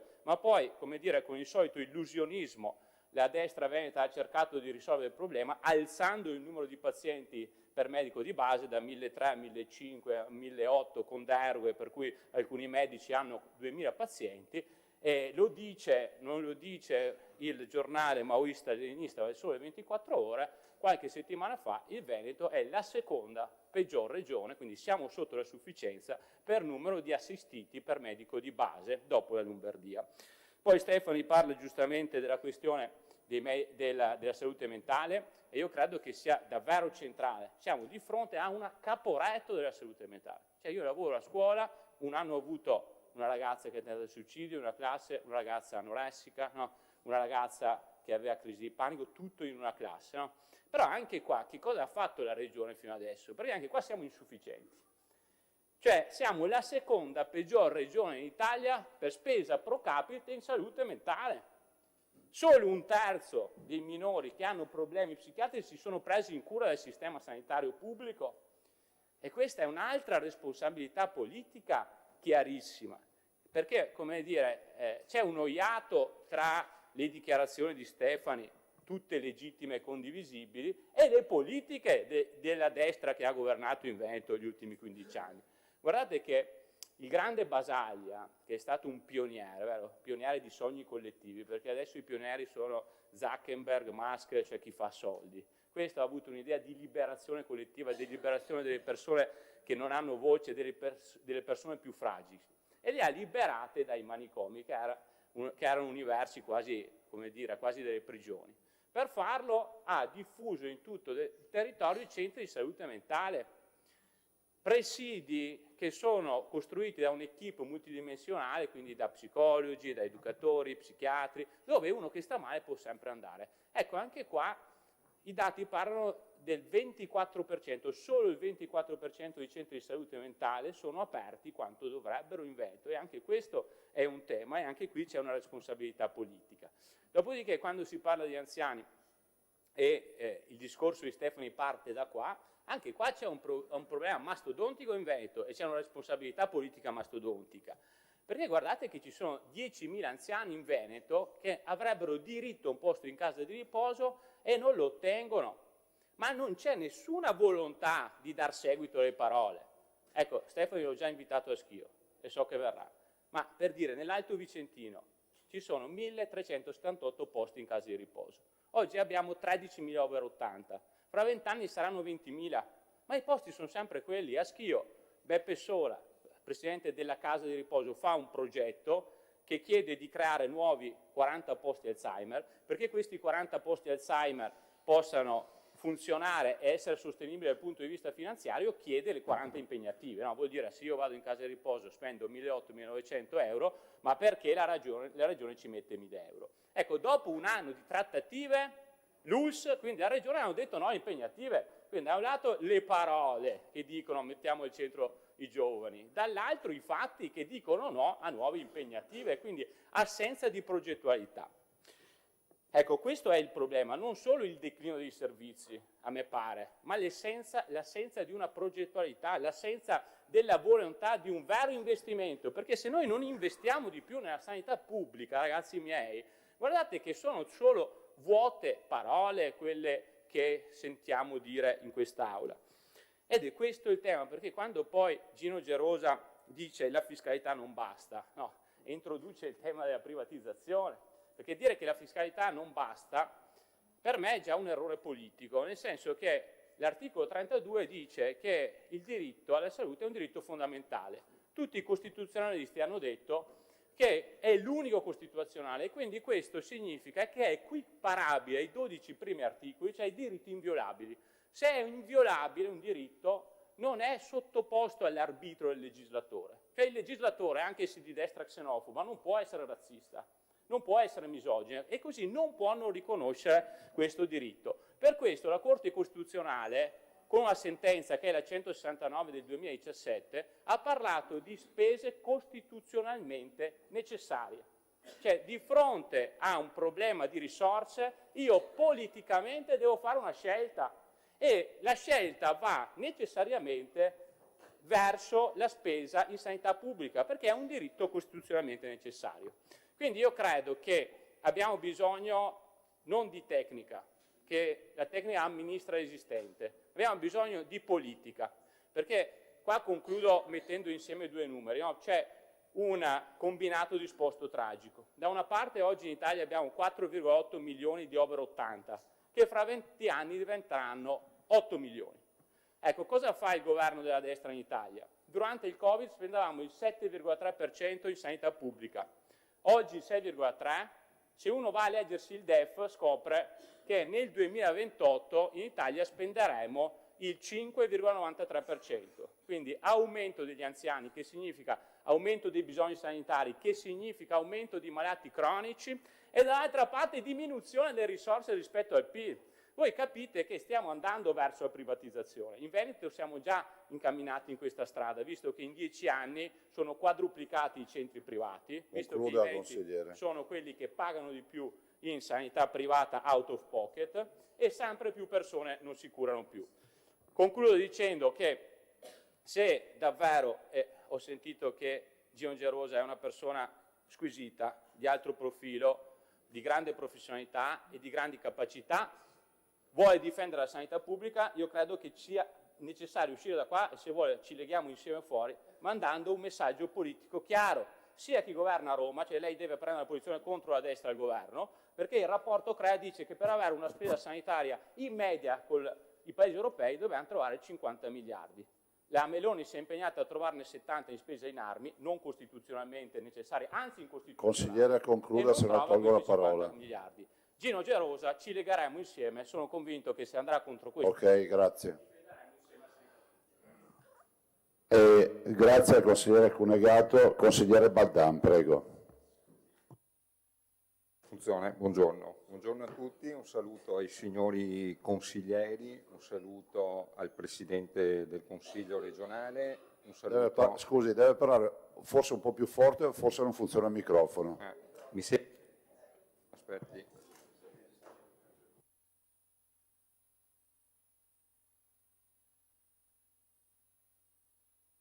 Riprema il pulsante, per favore. Adesso è scalato. Ridate il microfono al consigliere Baldan, perché eccolo lì. Ecco qua, perfetto, grazie. Allora, dicevo, signori consiglieri regionali, signor Presidente del Consiglio e signor Presidente Stefani. Scusate, io sono un po' al primo giorno di scuola, un po' come diceva l'altro giorno il Presidente del Consiglio, ma prometto di imparare in fretta anch'io seguendo il suo esempio. Io, veda, Presidente Stefani la sento e la vedo qui oggi per la terza volta. La seconda fu quando abbiamo fatto il primo consiglio regionale qualche giorno fa, e la prima fu quando, lei ricorderà, un mese fa circa, in campagna elettorale, lei era assieme all'altro sfidante dal lato della presidenza regionale in CNA Mestre, e se non ricordo male il moderatore era il direttore del Gazzettino. Se non ricordo male, la prima domanda che le fu posta riguardava le infrastrutture del Veneto, ma su questo poi ci ritorno. E allora, non conoscendola approfonditamente, è sicuramente una mia lacuna, ma spero di colmarla rapidamente, io ho espresso ovviamente un augurio. Ho fatto i miei pensieri formulando per lei un augurio da questo punto di vista. E qual è l'augurio? Io mi sono augurato che dal lato della sua giovane età, assolutamente invidiabile da parte mia, e lo dico senza diciamo in modo così benevolo, dal lato del suo sorriso quasi costante, che apprezzo, anche questo non è cosa da poco in questo mondo e le assicuro fa assolutamente piacere, dal lato della sua equilibrata postura politica durante la campagna elettorale, e mi fa molto piacere anche questo, e del suo bagaglio professionale, che ovviamente è sempre importante. Dicevo, dal lato di tutto questo mi auguro, per il bene del Veneto, che lei metta molto del suo imprinting nell'azione amministrativa per ammodernare, rinnovare, rendere innovativo il Veneto nella discontinuità più marcata possibile rispetto all'amministrazione precedente. Per dirla in Veneto, spero ci metta della farina del suo sacco, fondamentalmente, in gran parte della sua attività, della sua azione amministrativa. E devo dirle che l'inizio è stato incoraggiante quando lei ha proposto di sdoppiare l'assessorato alla sanità, creando poi l'assessorato sociale, tra parentesi anche con una scelta condivisibile nella consigliera Roma, e ho apprezzato perché il problema del sociale è emerso con forza durante la campagna elettorale, e per me sociale significa anche molto disabilità. Io che provengo da questo mondo e lo conosco, anche se in modo fortunato, e lo conosco bene, e mi augurerei che il Veneto fosse pioniere rispetto a quelle che sono, ahimè, le legislazioni statali sempre poco convincenti dal lato della disabilità. E quindi le dico, sotto questo profilo l'ho apprezzato. Ho apprezzato invece un po' meno, non certo per la nomina del professor Gerosa, che ovviamente non si discute. Avrei preferito dal lato sanitario, dell'assessorato alla sanità, una scelta un po' più politica, e adesso le motivo perché ritengo che noi tutti qua dentro, gran parte, abbiamo fatto campagna elettorale. Credo che i pensieri di cittadini, associazioni, medici, infermieri siano arrivati forti, e io mi auguravo che ci fosse una supremazia un po' più politica che dasse risvolto, diciamo, dasse importanza meno alla statistica e ai numeri e un po' più ai pensieri dei cittadini che sono emersi durante la campagna elettorale. Ora, non è detto, in un processo alle intenzioni non ne facciamo, mi auguro che il professor Gerosa sia intonato anche da questa parte, però sentendo anche alcuni delle dichiarazioni che ha fatto, e non entro negli ospedali liquidi che ha già specificamente spiegato, e nemmeno sul diritto universale alla salute. Io mi scuserà, lo dico in italiano perché sono generazione Z e quindi il latino non l'ho studiato, glielo dico sempre in italiano. Io però, quando si parla di diritto universale alla salute, sono portato a pensare che si parli di un diritto pubblico alla salute, così come avviene in gran parte dei paesi europei, in difformità rispetto al paese cardine che rappresenta la sanità privata, che sono gli Stati Uniti. E quindi da questo punto qui intendo questa parte qui. Poi lei aggiunge, dice però attenzione, perché non so se la fiscalità generale è ancora in grado di sostenere un servizio sanitario come noi l'abbiamo conosciuto, soprattutto diciamo fino almeno a 10 anni fa in un certo modo, eccetera. E qui qualche riflessione me la consenta, perché in un paese come il nostro, che ha 42,7, 42,8 di pressione fiscale e quella percepita è qualche punto più alta, che è uno dei debiti pubblici più alti al mondo, mi domando quale può essere la soluzione per uscire da questo problema della fiscalità generale. Allora, siccome penso che non sia pensabile un aumento ulteriore della fiscalità, siccome penso che ovviamente occorra, diciamo, probabilmente rivedere qualche capitolo di spesa e le segnalo, qui era presente prima anche un sottosegretario che fa parte ancora integrante del governo, le segnalo che nel maxi emendamento presentato al Parlamento in bilancio ci sono meno 140 milioni l'anno per il fondo farmaci innovativi. Oppure mi chiedo se il modello da seguire è quello di dare sviluppo alla sanità privatistica. Quindi questo sarà da chiarire e avrò piacere di ascoltare quello che in merito poi si svilupperà nel dibattito. Ma come diceva Agatha Christie, un indizio è un indizio e lo lasciamo lì, ovviamente, non c'è una prova ed è giusto ovviamente sentirla. E ci sarebbe un secondo indizio, mi auguro poi lo scopriremo, per quel che riguarda il settore delle infrastrutture, perché mi consenta, e io non so bene adesso, sentiremo eccetera, però sul settore infrastrutture, oltre alla situazione diciamo del problema dei problemi che sappiamo tutti, io un po' preoccupato di questa continuità che lei in qualche modo fa intravedere e che non è particolarmente gradita, sul fatto che le infrastrutture pesano enormemente, per me che sono veneziano, su due principali situazioni veneziane, che sono la statale 309 Romea e la via del Mare. Anche qui non facciamo processo alle intenzioni, ma mi creda, Presidente Stefani, l'alert ha particolarmente acceso.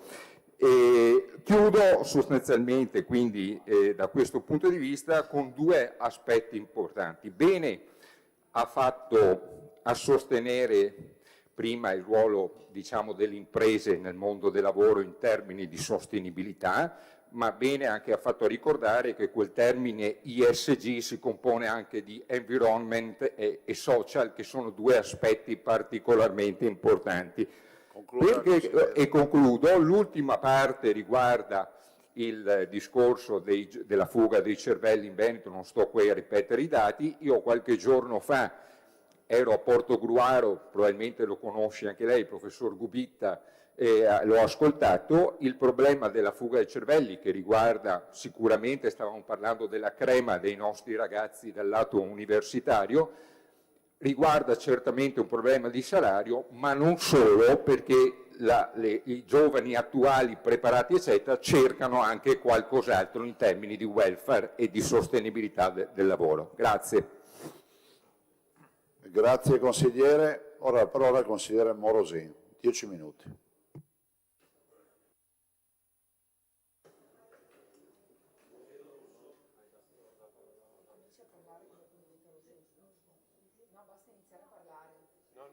L'ha messo te.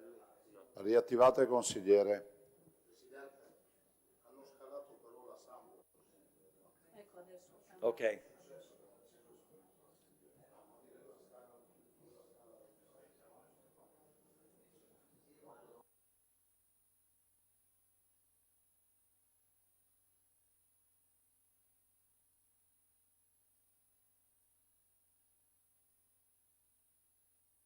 Volete dare la parola al consigliere Morosin, per favore? Grazie, buongiorno a tutti. Saluto il Presidente di questa Assemblea legislativa che per me, per la mia storia, non è solo quello che lo Statuto chiama Consiglio regionale, ma è il Parlamento dei Veneti, il luogo dove si rappresenta la sovranità e si dà risposta alle aspettative di un territorio che ci sentiamo così di rappresentare, che siamo chiamati a rappresentare nel modo migliore. Io ringrazio poi il Presidente della Giunta, al quale faccio i complimenti per l'ottima esposizione di un programma che già conoscevamo, ma che oggi è ancora risultato più chiaro di quanto già appunto c'era noto e che vorremmo trattare nelle fasi successive di questa legislatura, punto per punto, senza entrarci oggi nei dettagli. Mi sia consentito poi un saluto a tutti i dipendenti di questo ente.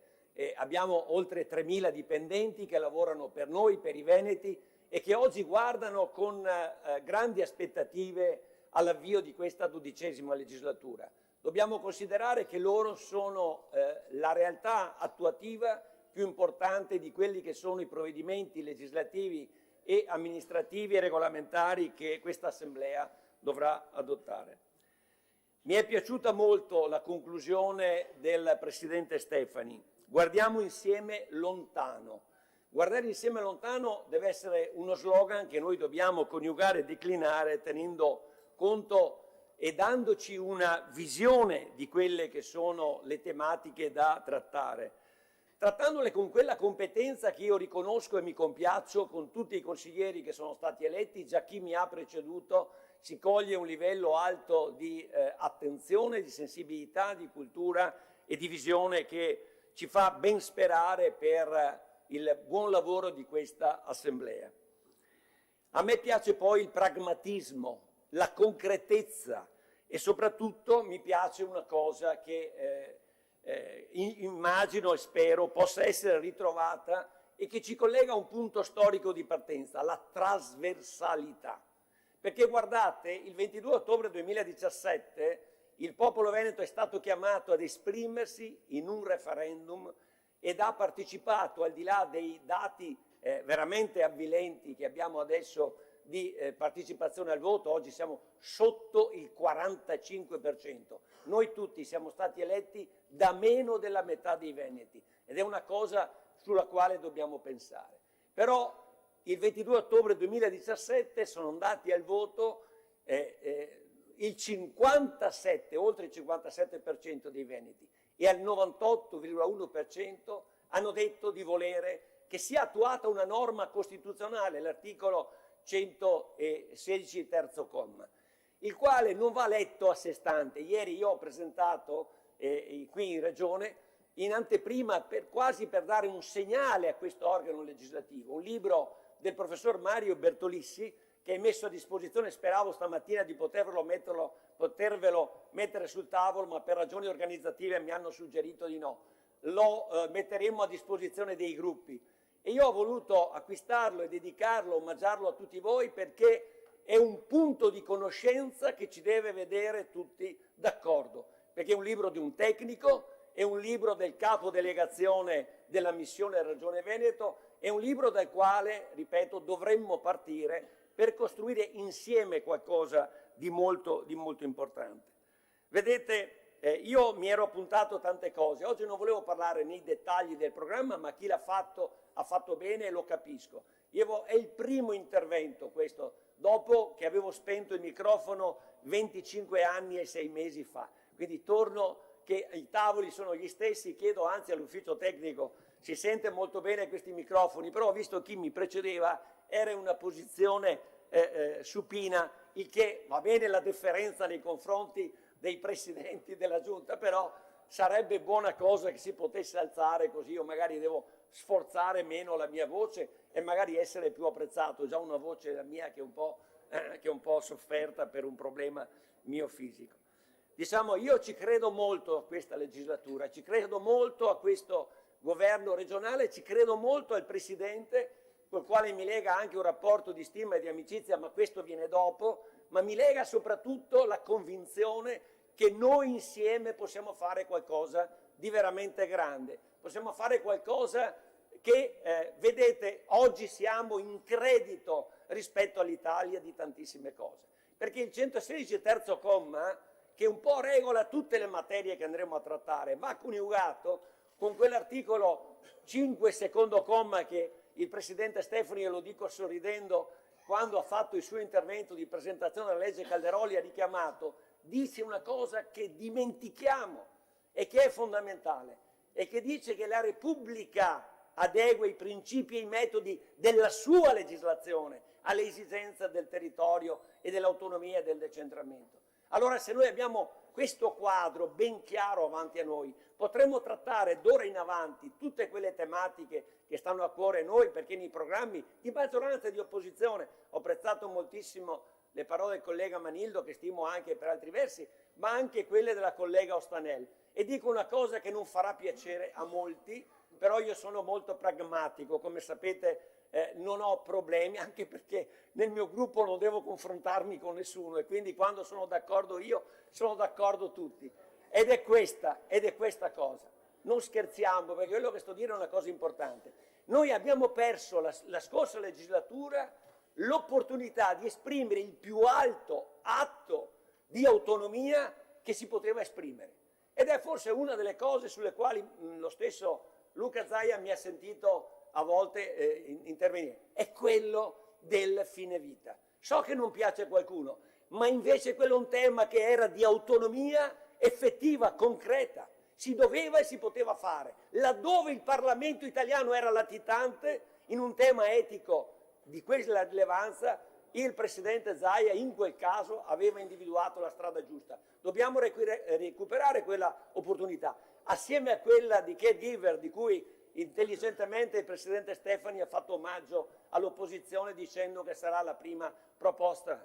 Dobbiamo essere compatti trasversalmente, perché vedete, noi veniamo, ed ho finito, chiederei anche attenzione, ho finito, vorrei che noi fossimo, il mio maestro ispiratore è stato il compianto avvocato Ivone Cacciavillani, il quale quando mi riceveva nel suo studio e mi chiamava spesso, diceva: ricordati che se fai attività pubblica in Veneto e non conosci la storia e l'attività di Paolo Sarpi, non riuscirai mai a realizzare nulla. E Paolo Sarpi, un frate, un religioso che difendeva la laicità della Serenissima Repubblica. Quindi in questa sede noi dobbiamo improntare tutte le nostre scelte, anche sull'idea della legge per il fine vita, tenendo conto che dobbiamo essere portatori di una laicità superiore, che non vuol dire non attenzione alle sensibilità religiose e a diverse espressioni di spiritualità. Vuol dire far sì che in un testo neutro, quello che è appunto quello istituzionale, si possano coniugare nel modo migliore quelle che sono le soluzioni che noi, ripeto, possiamo dare e possiamo offrire a questa nostra terra. Ultima cosa, non per approfittare della vostra gentilezza, spero anzi finirò sicuramente nel tempo, è quella: quando abbiamo dei dubbi guardiamo al testo dello statuto della nostra regione, il quale, citava il Presidente anticipandomi, all'articolo 6,1 dice che la regione informa la propria azione al principio di responsabilità, attenzione, nei confronti delle generazioni future, scritto negli anni 70. E quindi oggi noi siamo ancora di fronte a questa evenienza. Io vi ringrazio, spero di essere con voi un leale collaboratore nell'interesse del Veneto, nell'interesse di questa terra che, credetemi, sta soffrendo tantissimo e ha bisogno di risposte concrete. Grazie ancora, buon lavoro al Presidente e buon lavoro a tutta la collegialità del Parlamento. Grazie consigliere, grazie mille. Due comunicazioni. La prima, che non serve piegarsi. Dalla regia mi dicono che si può stare diritti, non proni, e dicono che, tanto è vero che abbiamo visto anche con lei consigliere, il microfono funziona. Poi c'è un'altra correzione: non guardate quell'ordine, perché prima abbiamo la consigliera Luisetto e poi la consigliera Sambo. Grazie, prego. Presidente, Mi sentite? Sì. Grazie Presidente e buon lavoro anche da parte mia alla Giunta e a tutti i colleghi e alle colleghe consiglieri e consigliere. Le parole del Presidente Stefani ovviamente non posso che accoglierle con favore, con felicità, perché questo tema dei caregiver, per il quale abbiamo presentato un progetto di legge ancora nella scorsa legislatura e che oggi abbiamo scelto in questi giorni di ripresentare, è un tema, non so se ci può essere un po' di silenzio, un pochino. Dico, un tema che riguarda direttamente 600.000 veneti, 7-8 milioni, il dato non è definitivo, di persone in Italia, ma indirettamente riguarda moltissime persone in Veneto, riguarda quelle famiglie che attendono un posto in un centro diurno per un figlio con disabilità e che quindi lo devono seguire a casa, riguarda quelle famiglie che si occupano degli oltre 10.000 anziani che attendono un posto in casa di riposo e che hanno già le caratteristiche di non autosufficienza per averne diritto, ma che oggi non hanno un posto fisico in una struttura che si prenda cura di loro. Scusate signori, un po' di silenzio per favore, sta parlando la collega, grazie. Grazie Presidente. E dunque riguardano moltissimi di noi, perché le fragilità attraversano le vite di ciascuno e lo fanno in un modo nel quale avremo bisogno e voglia di vedere davanti a noi delle istituzioni pronte a dare una risposta. Di queste 600.000 persone la maggior parte sono donne, la cosiddetta generazione sandwich, donne tra i 45 e i 60 anni che si trovano strette tra la cura dei figli e la cura di un anziano o più anziani fragili. Allora iniziare questa legislatura con un impegno su un progetto di legge che non ha l'obiettivo di dare bonus, di dare contentini, ma vuole dare voce, integrando nel sistema dei servizi sociosanitari la figura del caregiver familiare, di colui che si prende cura di una persona cara fragile in maniera gratuita e responsabile per ragioni puramente affettive, significa dare una speranza e una prospettiva a moltissime persone di questa regione, come minoranze, come opposizioni in maniera unitaria, perché questo è il mandato che il nostro capogruppo e che l'elettorato ci ha consegnato. Vogliamo essere pronti al dialogo e al confronto. Certamente sappiamo che dal nostro punto di vista l'eredità con cui oggi ci confrontiamo è un'eredità faticosa in tema sociosanitario, in tema sociale. I bisogni non risposti, che non trovano risposta, sono ancora davvero troppi. E credo che sia necessario trovare un approccio culturale o quantomeno discutere di un approccio culturale che deve cambiare. Il Presidente ha detto il sociale orienterà le scelte dei diversi assessorati. Significa partire dall'idea che le fragilità e che le risposte di prossimità alle persone rappresentano un'ossatura attorno alla quale creare sviluppo, creare crescita, creare giustizia ambientale e che tutto questo non può non derivare da una coesione sociale che si costruisce soltanto entrando nelle case di chi oggi vive solitudini non viste, non riconosciute, non sentite. È per questo che questo progetto di legge, che ovviamente apriamo al contributo e al confronto con tutti, parte dall'idea che bisogna formare, informare, riconoscere che se non ci si prende cura di chi si prende cura, si perde un pezzo fondamentale della nostra società e si perde un pezzo fondamentale anche perché, come dire, non si può vedere la persona fragile solo come un soggetto beneficiario di aiuti, di sostegno in un'ottica assistenzialistica. Dobbiamo uscire da questa prospettiva e andare all'idea che la coesione sociale è volano anche di sviluppo e di sostenibilità piena all'interno di questa regione. Allora è fondamentale, e nel progetto di legge è ribadito, che serva sollievo, serva supporto quotidiano, serva integrazione nel sistema dei servizi sociosanitari e serva collaborazione piena con i nuovi ambiti territoriali sociali. In aprile del 2024 abbiamo votato in quest'Aula una legge dopo 25 anni dalla 328, quindi con un discreto ritardo, che prevede una costruzione di ambiti ottimali di dialogo tra i comuni, ma non li abbiamo accompagnati abbastanza, e aprile 26, la data in cui questi ambiti territoriali sociali diventeranno realtà, è dopodomani. C'è la necessità di ridare una regia, di dare supporto alle amministrazioni locali che sono state messe al centro dei programmi del Presidente e della Giunta, ma anche di ricominciare a dare risorse umane, organizzative, gestionali, per rendere gli ambiti davvero un'opportunità e non rischiare che diventino una zavorro, che partano azzoppati. C'è ancora purtroppo tantissima confusione e tanto disorientamento nelle realtà locali che noi vediamo ogni giorno.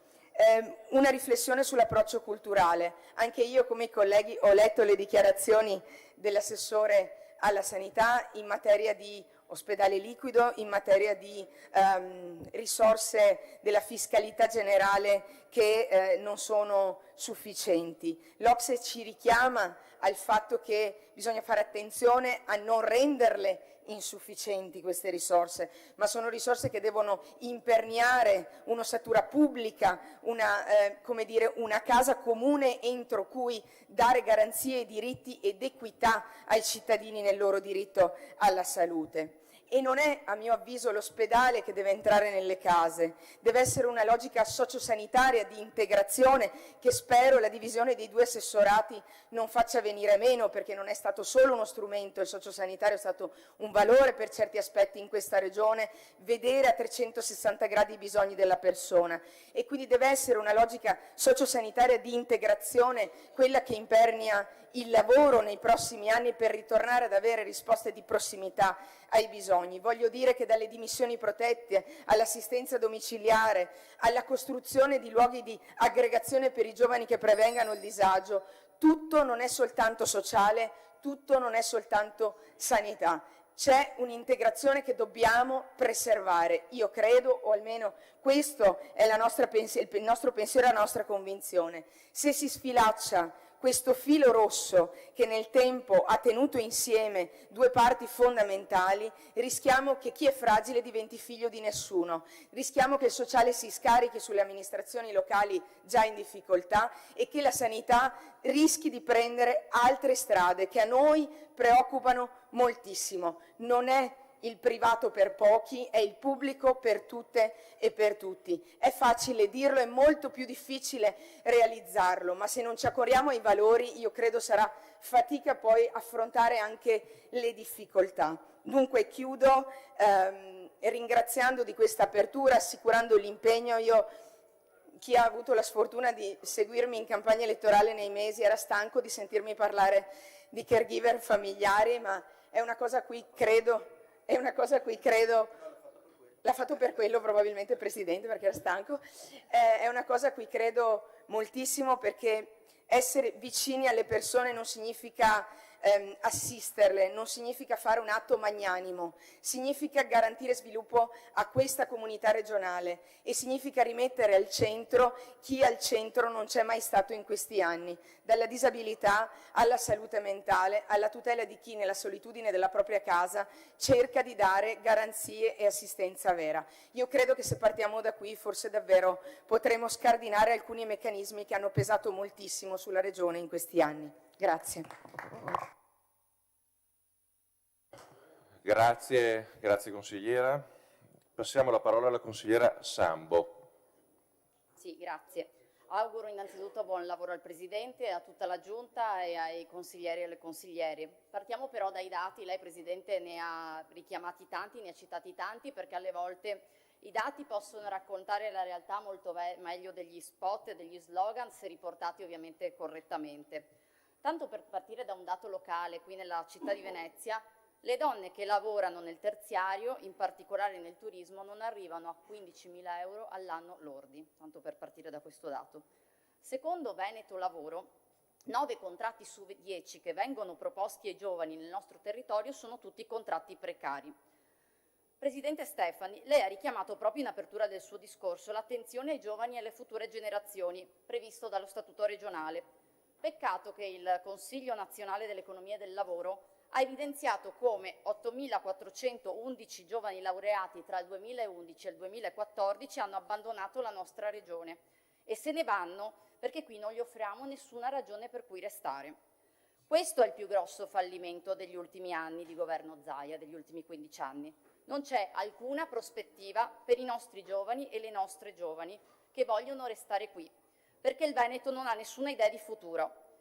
In Veneto migliaia di persone lavorano appunto nel turismo, lo vediamo a Venezia, ma così come tante altre città del Veneto, nei servizi, nella logistica, veniva richiamato prima anche da altri consiglieri, settori fondamentali certamente per la nostra economia. Eppure troppo spesso parliamo di stipendi bassi, contratti precari, lavori stagionali, che non permettono a nessuno di vivere dignitosamente. E allora dobbiamo farci una domanda molto semplice. Perché sempre più persone che lavorano non riescono a vivere dignitosamente? Perché oggi il problema non è solo trovare un lavoro, ma quanto quel lavoro viene pagato. E diciamolo chiaramente, sotto i 9 euro l'ora non è lavoro, è sfruttamento. È sfruttamento perché non consente ai nostri giovani, ma non solo, di pagare un affitto, di farsi un mutuo, lo ricordava anche lei Presidente prima, di costruire un progetto di vita e di avere autonomia. Il salario minimo non è un'ideologia, è una soglia di dignità e riguarda purtroppo anche questo Veneto. Questo modello di lavoro povero ha effetti diretti poi sulle nostre città. Con salari bassi non si riesce a restare e a rimanere nei luoghi in cui si lavora. Questo vale in particolare per il turismo, che può essere certamente una risorsa, ma quando diventa l'unica economia, e qui lo viviamo sulla nostra pelle, finisce per drogare il mercato del lavoro e della casa. Gli affitti brevi fuori controllo e il lavoro sottopagato stanno svuotando le città, soprattutto quelle storiche, a partire dal nostro capoluogo Venezia. Il tema della casa è poi un'emergenza, lo ricordava prima anche la consigliera. In Veneto ci sono circa 7.500 alloggi ATER vuoti pubblici, oltre 1.500 in più rispetto a 5 anni fa, mentre giovani e famiglie non trovano un'abitazione. Per rimettere in funzione queste case servirebbero almeno 300 milioni. E per questo il nostro capogruppo Giovanni Manido aveva proposto e proporremo ancora un piano straordinario per il diritto alla casa, una risposta concreta a un problema reale di tutte le famiglie. Accanto alla casa c'è il tema dei servizi, che riguarda la vita quotidiana delle famiglie, dai servizi per gli anziani, venivano anche ricordati prima, a quelli per l'infanzia. Tema a me caro, la consigliera parla del caregiver, io ho parlato di asili nido per tutta la campagna elettorale. Oggi in Veneto, e ce lo dicono i dati Istat, meno di 15 bambini su 100, diciamo i dati poi sono tra i 12 e i 14, riescono ad accedere a un asilo nido pubblico qua in Veneto. E accedere a quelli privati costa troppo e comunque non sono sufficienti. Per questo gli asili devono essere gratuiti e accessibili a tutte le famiglie. Perché quando i servizi mancano qualcuno paga il prezzo e troppo spesso questo prezzo lo pagano le donne. Sono le donne a rinunciare al lavoro, a ridurre l'orario, a interrompere una carriera perché non c'è un posto all'asilo nido, perché il carico di cura ricade quasi interamente sulle famiglie e purtroppo sulle donne. Investire e garantire i servizi alle famiglie significa garantire indipendenza economica alle donne. E l'indipendenza economica è una condizione di libertà per le donne, perché la dipendenza economica dall'uomo, lo sappiamo bene, può creare situazioni di ricatto, di vulnerabilità e persino di violenza. E la piaga della violenza sulle donne e dei femminicidi li possiamo combattere con nuove leggi, con una vera educazione affettiva nelle scuole, ma anche con servizi alle famiglie e per le donne. Per questo lavoro dignitoso e servizi non sono temi separati, ma invece devono andare di pari passo. Ma dentro questo quadro e dentro le deleghe che lei ha anche oggi spiegato e assegnato alla sua giunta, c'è una scelta politica che pesa più delle altre in tutto il Veneto e non è una questione campanilistica. Venezia è lasciata ai margini. La città capoluogo è tornata in consiglio dopo 30 anni, in consiglio regionale, ma non conta nulla in giunta. Non c'è un rappresentante veneziano e sono state tolte deleghe fondamentali. Legge speciale per Venezia e Porto Marghera. Due questioni strategiche non solo per Venezia, ripeto, ma per tutto il Veneto, per il lavoro, per l'ambiente, il futuro industriale, non solo per la città metropolitana, ma appunto per tutta la regione. Non è, ripeto, una questione campanilistica, perché dimenticare Venezia significa rinunciare a governare i problemi reali della regione: il turismo di massa, il lavoro povero, la casa, i servizi, la tutela di un patrimonio unico. Venezia non è solo uno slogan, non è un brand da sfruttare o da usare, come dite voi, il Veneto dell'End of Venice. Non è questo.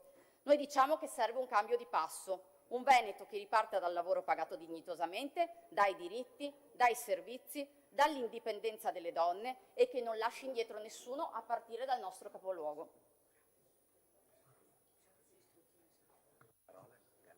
Grazie consigliera. Faccio una specifica tecnica: quando ci si prenota per poter parlare, poi se si rischiaccia si perde la prenotazione, quello che è successo prima, quindi un invito solo a schiacciare una volta e basta. Allora, passerei la parola al consigliere Paolo Galeano. Grazie consigliere, prego. Grazie a lei Presidente, buongiorno anche al Presidente Stefani, a tutta la Giunta e ai colleghi consiglieri. Non nascondo un po' di emozione nel prendere la parola qui oggi all'inizio di questa importante avventura, insomma, di questo importante percorso. Io voglio partire da un tema su cui molto spesso c'è silenzio e anche le relazioni di oggi lo hanno dimostrato. È un tema su cui sono particolarmente sensibile e che considero una materia trasversale, quasi un requisito prepolitico per consentire alle nostre comunità di sviluppare appieno le tante potenzialità che hanno. E riguarda la presenza della corruzione, dell'illegalità e delle mafie all'interno delle nostre comunità. Non è una costruzione di una narrazione che vuol dire che le cose non vanno bene, anzi è solo la volontà di sottolineare con consapevolezza oggettiva quello che i dati dicono. L'Università di Padova su tutte, ma anche i verbali di quanto è stato messo a processo lungo le indagini che ci sono ancora nella nostra regione, dicono in maniera chiara che la presenza mafiosa in Veneto non è più un qualcosa semplicemente da raccontare a livello di infiltrazione, ma si parla di radicamento. E quando noi parliamo di radicamento mafioso parliamo di numeri concreti, di zavorre reali, tangibili, all'economia, allo sviluppo, alla vita, al sociale delle nostre città, delle nostre famiglie. Parliamo di un 15% di incidenza sulla crescita dei territori.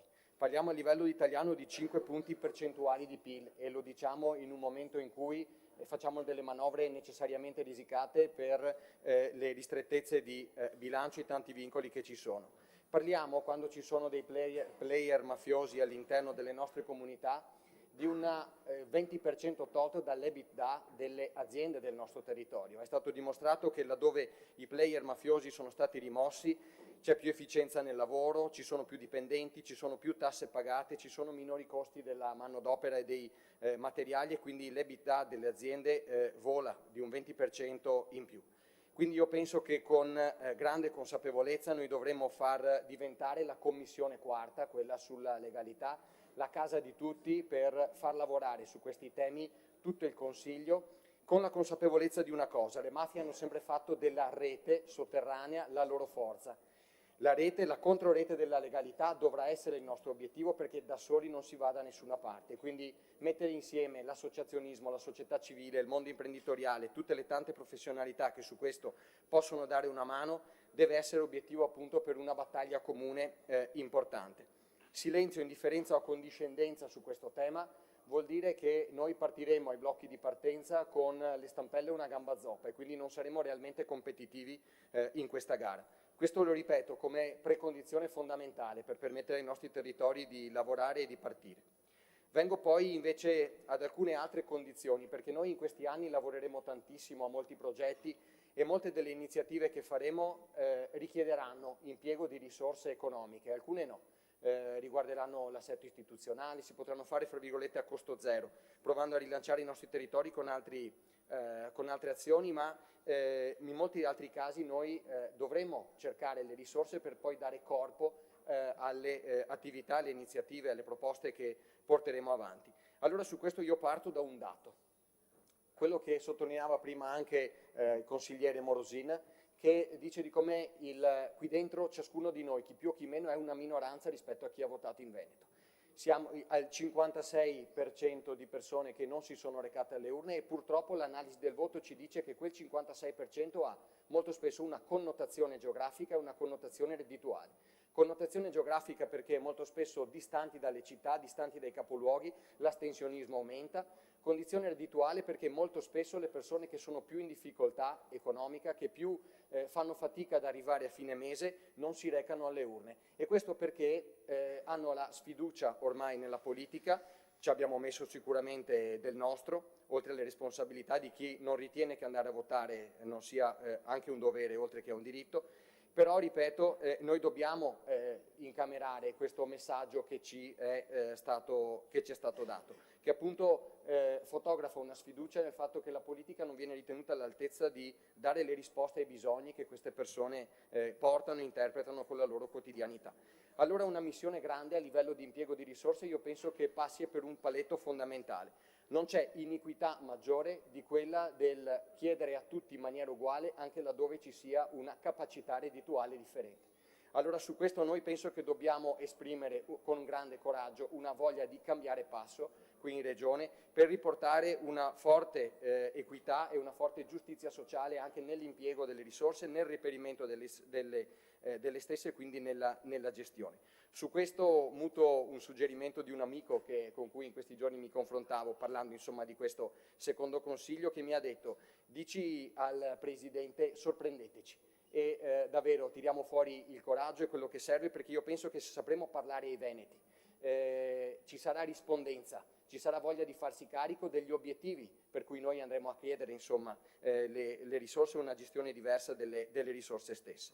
E qui, oltre a questo caposaldo importante, vengo poi ad alcuni invece temi più gestionali, ad altri politici che penso che saranno importanti da fare proprio per andare a reperire nuove risorse e gestire meglio quelle che abbiamo. Uno è sul capitolo pedemontano. È inutile nascondersi, tutti i documenti, ma anche le passate dichiarazioni degli assessori testimoniavano di come c'è uno squilibrio che va compensato con la parte corrente del nostro bilancio, che parte in questi primi anni da qualche decina di milioni per arrivare fra qualche anno a qualche centinaia di milioni di euro. Allora su questo noi abbiamo letto nella composizione della Giunta la continuità con la consigliera delegata De Berti, e auspichiamo solo che continuità non significhi immobilismo e impossibilità di parlare, di rivedere alcuni dei paletti fondamentali su cui si fonda l'equilibrio, che non è un equilibrio di quell'opera. Guardate, io su questo non voglio tirar fuori equivoci, non stiamo discutendo del sì o del no di una cosa che esiste e che in tanti casi oggettivamente dà una risposta importante a dei territori. L'obiettivo quindi sarà quello di popolarla il più possibile, di farla abitare da dei veicoli che possono percorrere più velocemente in maniera sostenibile la nostra regione, ma ripeto, con la volontà di andare anche a metter mano laddove le cose non funzionano. E invece una nota più politica sulla azione che penso che dovremmo fare dal basso. Il Veneto spesso si dice che sia distinto per tante cose, io penso che potrà distinguersi, dovrà distinguersi anche per un altro tema molto importante, che è quello della legalità legato al bilancio.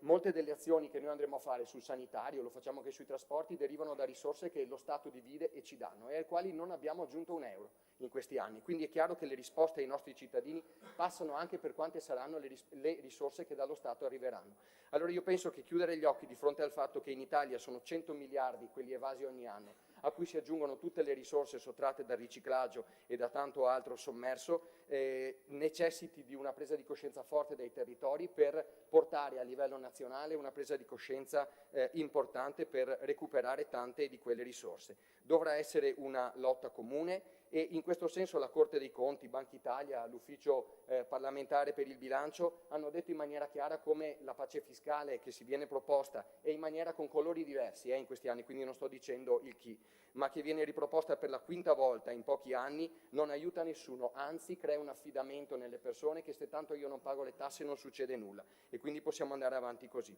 Su questo una battaglia dal basso sarà forte. Un ultimo punto sulla gestione delle risorse, qui parto da un percorso che era già stato fatto nella precedente legislatura in maniera penso positiva dall'assessore Calzavara sul piano del riordino istituzionale. Dare servizi ai territori vuol dire, questo ce lo dicono le università, garantire poi delle possibilità ai cittadini di quei territori di rimanere, di sceglierci di vivere, altrimenti noi li obblighiamo a trovare soluzioni diverse. Questo percorso passa anche attraverso un dialogo che deve essere ulteriormente incoraggiato con le istituzioni, con gli enti locali, per far sì che ci sia una presa di consapevolezza delle opportunità che possono derivare da questo. Quindi penso che su questo dovremo fare un passaggio, anche perché in termini di servizi invece a livello regionale in questi anni non abbiamo esattamente brillato. Sul trasporto pubblico locale siamo davanti solo alla campagna per risorse messe, quindi zero. Sulla rete sanitaria abbiamo tolto molti dei presidi di accesso di quello che era un po' il modello che vedevamo. Allora, e vado a chiudere, oggi è il giorno dei proclami, è il giorno degli obiettivi, è il giorno delle intenzioni e come diceva il nostro capogruppo Giovanni Manildo, non è su questo che dovremmo fare le critiche, anche se qualche preoccupazione sorge. Penso che un giudizio possa essere oggi limitato alla realtà e siamo anche amministratori, molti di noi come lei sottolineava, quindi sappiamo che a volte le cose non dipendono esclusivamente da quello che facciamo noi. C'è una cosa che dipende esclusivamente da noi, scegliere, esprimere una volontà politica, intraprendere una strada. Poi ci potranno essere ritardi, rallentamenti e difficoltà, ma il fatto di scegliere deve dire che da oggi noi partiamo con una strada diversa, che è la risposta per i veneti. Se noi intraprenderemo questo percorso, come opposizione saremo uniti e daremo una mano, altrimenti insomma la nostra battaglia si farà sentire. Grazie e buon lavoro. Grazie consigliere. Passerei la parola al consigliere Szumski, perché mi dicono che la pronuncia sia così, mi dica se sbaglio. Grazie. Prego. Bene, buongiorno, un saluto a tutti e un augurio di buon lavoro ai consiglieri, in particolare al Presidente e alla Giunta che si accinge a un percorso che è importante per tutti quanti noi veneti.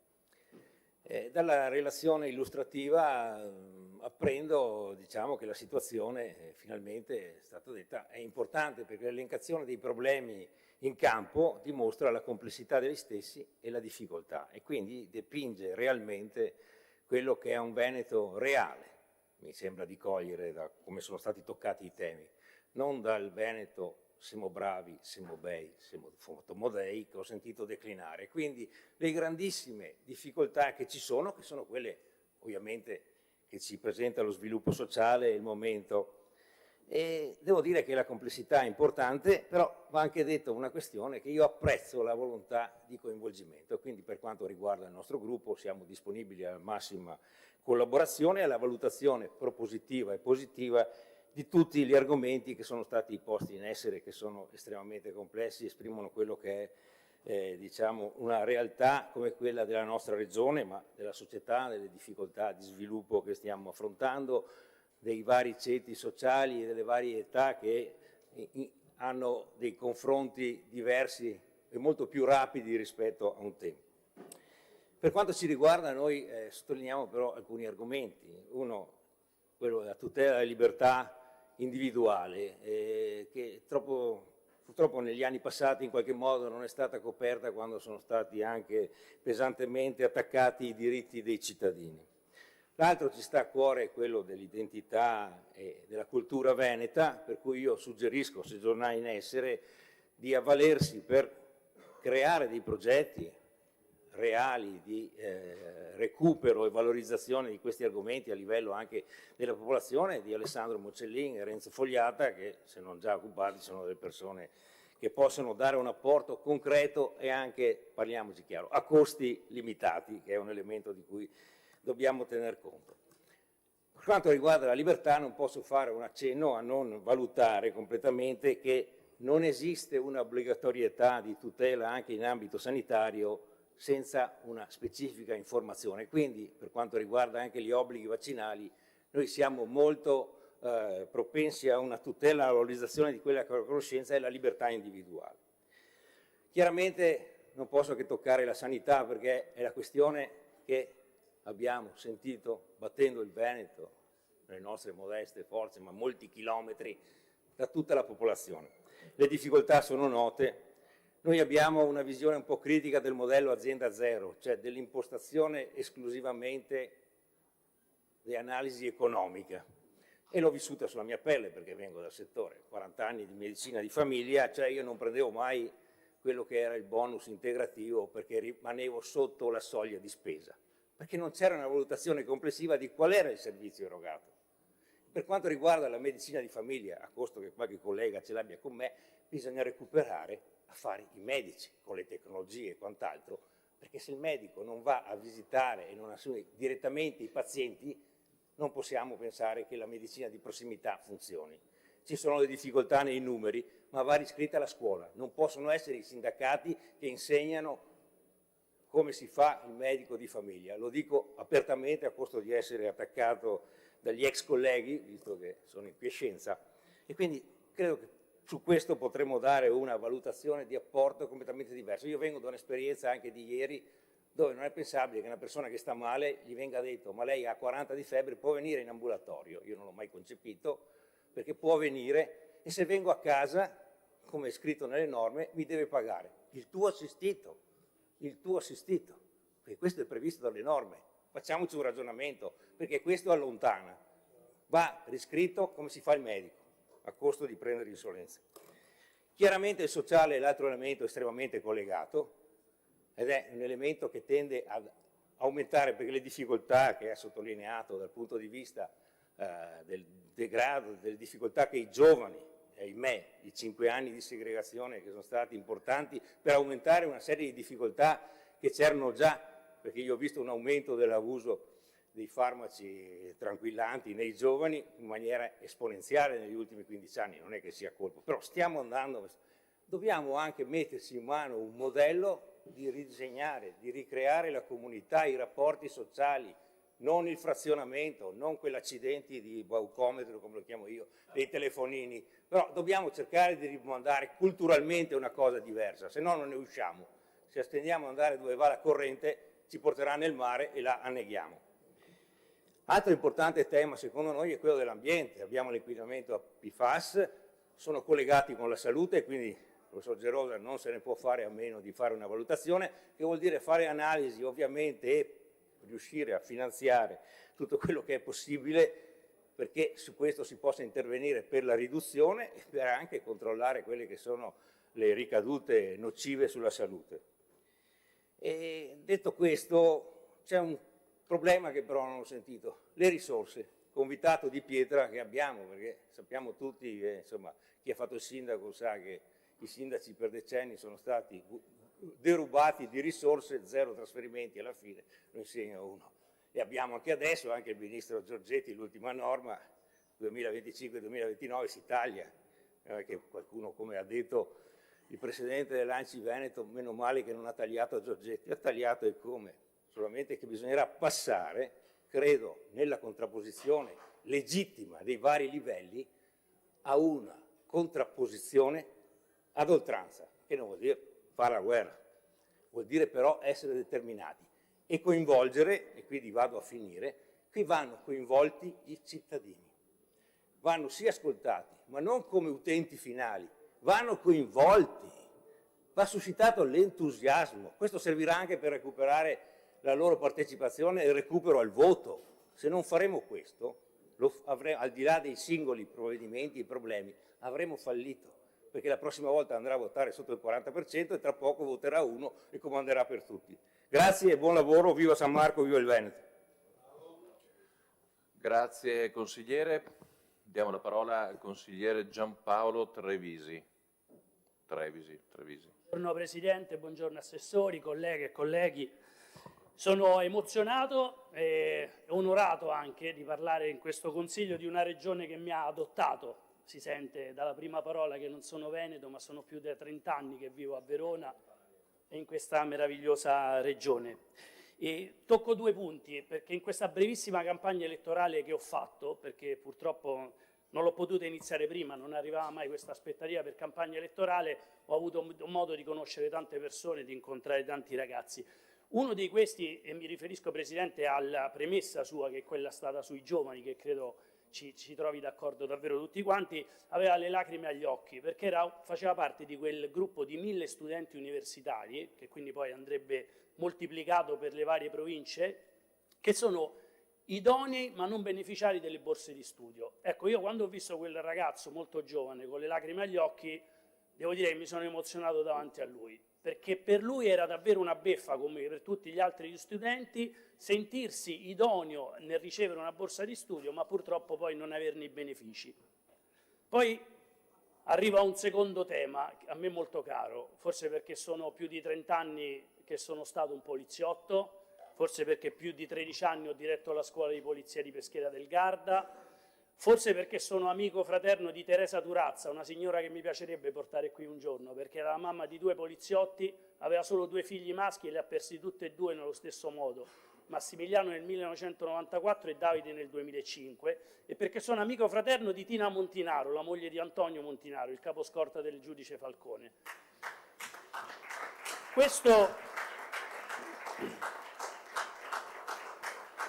Questo quindi rende questo tema sulla sicurezza a me molto caro, ma non solo questo, perché in questa campagna elettorale, e ne siamo credo tutti testimoni, anche per questa campagna elettorale delle elezioni regionali, dove poi non esiste, non c'è un vero e proprio assessore alla sicurezza, conosciamo tutti l'articolo 117 della Costituzione, lettera H, che in maniera molto chiara definisce quali siano le competenze statuali, e cioè ordine pubblico e sicurezza. Questo lo dico di fronte a coloro che da una parte o dall'altra tirano sempre il tema della sicurezza per attaccare il sindaco di un colore piuttosto che di un altro colore. Ecco, a me piacerebbe, parlando di questo tema, avere un microfono così lungo da mettermi in mezzo, perché credo che il tema sicurezza sia davvero trasversale per tutti, perché essere più sicuri vuol dire essere più liberi, e credo che la libertà di tutti debba essere un interesse di tutti noi consiglieri, della Giunta e di tutti coloro che lavorano qui dentro.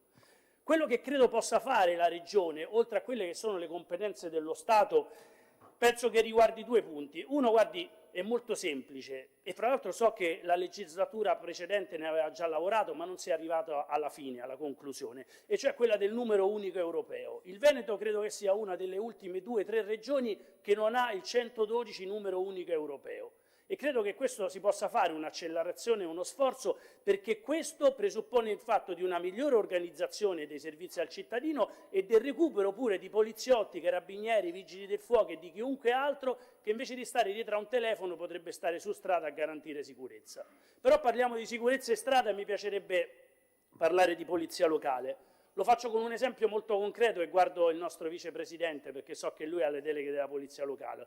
L'esempio concreto parla di un mio ex allievo poliziotto che dopo 1 mese e mezzo di corso alla scuola di polizia di Peschiera del Garda, per motivi suoi personali, ha deciso di diventare un agente della polizia locale di Padova. Io a distanza di 1 o 2 anni continuo a sentire lui e il comandante della polizia locale che mi dicono che con un solo mese di corso alla scuola di polizia di Peschiera è tuttora uno dei migliori agenti della polizia locale. Allora qui si deve arrivare probabilmente al punto di istituire, così come c'è in altre regioni, una scuola della polizia locale. Il presidio e le donne e gli uomini in divisa della polizia locale che noi vediamo per strada, che noi vediamo alle fermate dell'autobus, citava prima Presidente il discorso relativo a atti di bullismo che possono avvenire, le baby gang e tutt'altro, è chiaro che di fronte alla presenza di donne e uomini della polizia locale può sicuramente essere un grande deterrente. Di donne e uomini della polizia locale che però devono essere formati. Molto spesso si ritrovano loro ad arrivare per primi sui luoghi in cui è stato commesso un reato, un delitto, e molto spesso, devo dirle, ma mi sono confrontato con loro e non è una mia supposizione, non sono formati così come è giusto che sia, per la loro protezione e anche per poter dare il miglior servizio ai cittadini. E se parliamo di polizia locale parliamo del fatto che sicuramente bisogna far sì che la Regione si dia quanti più incentivi possibili perché possano aumentare gli organici della polizia locale.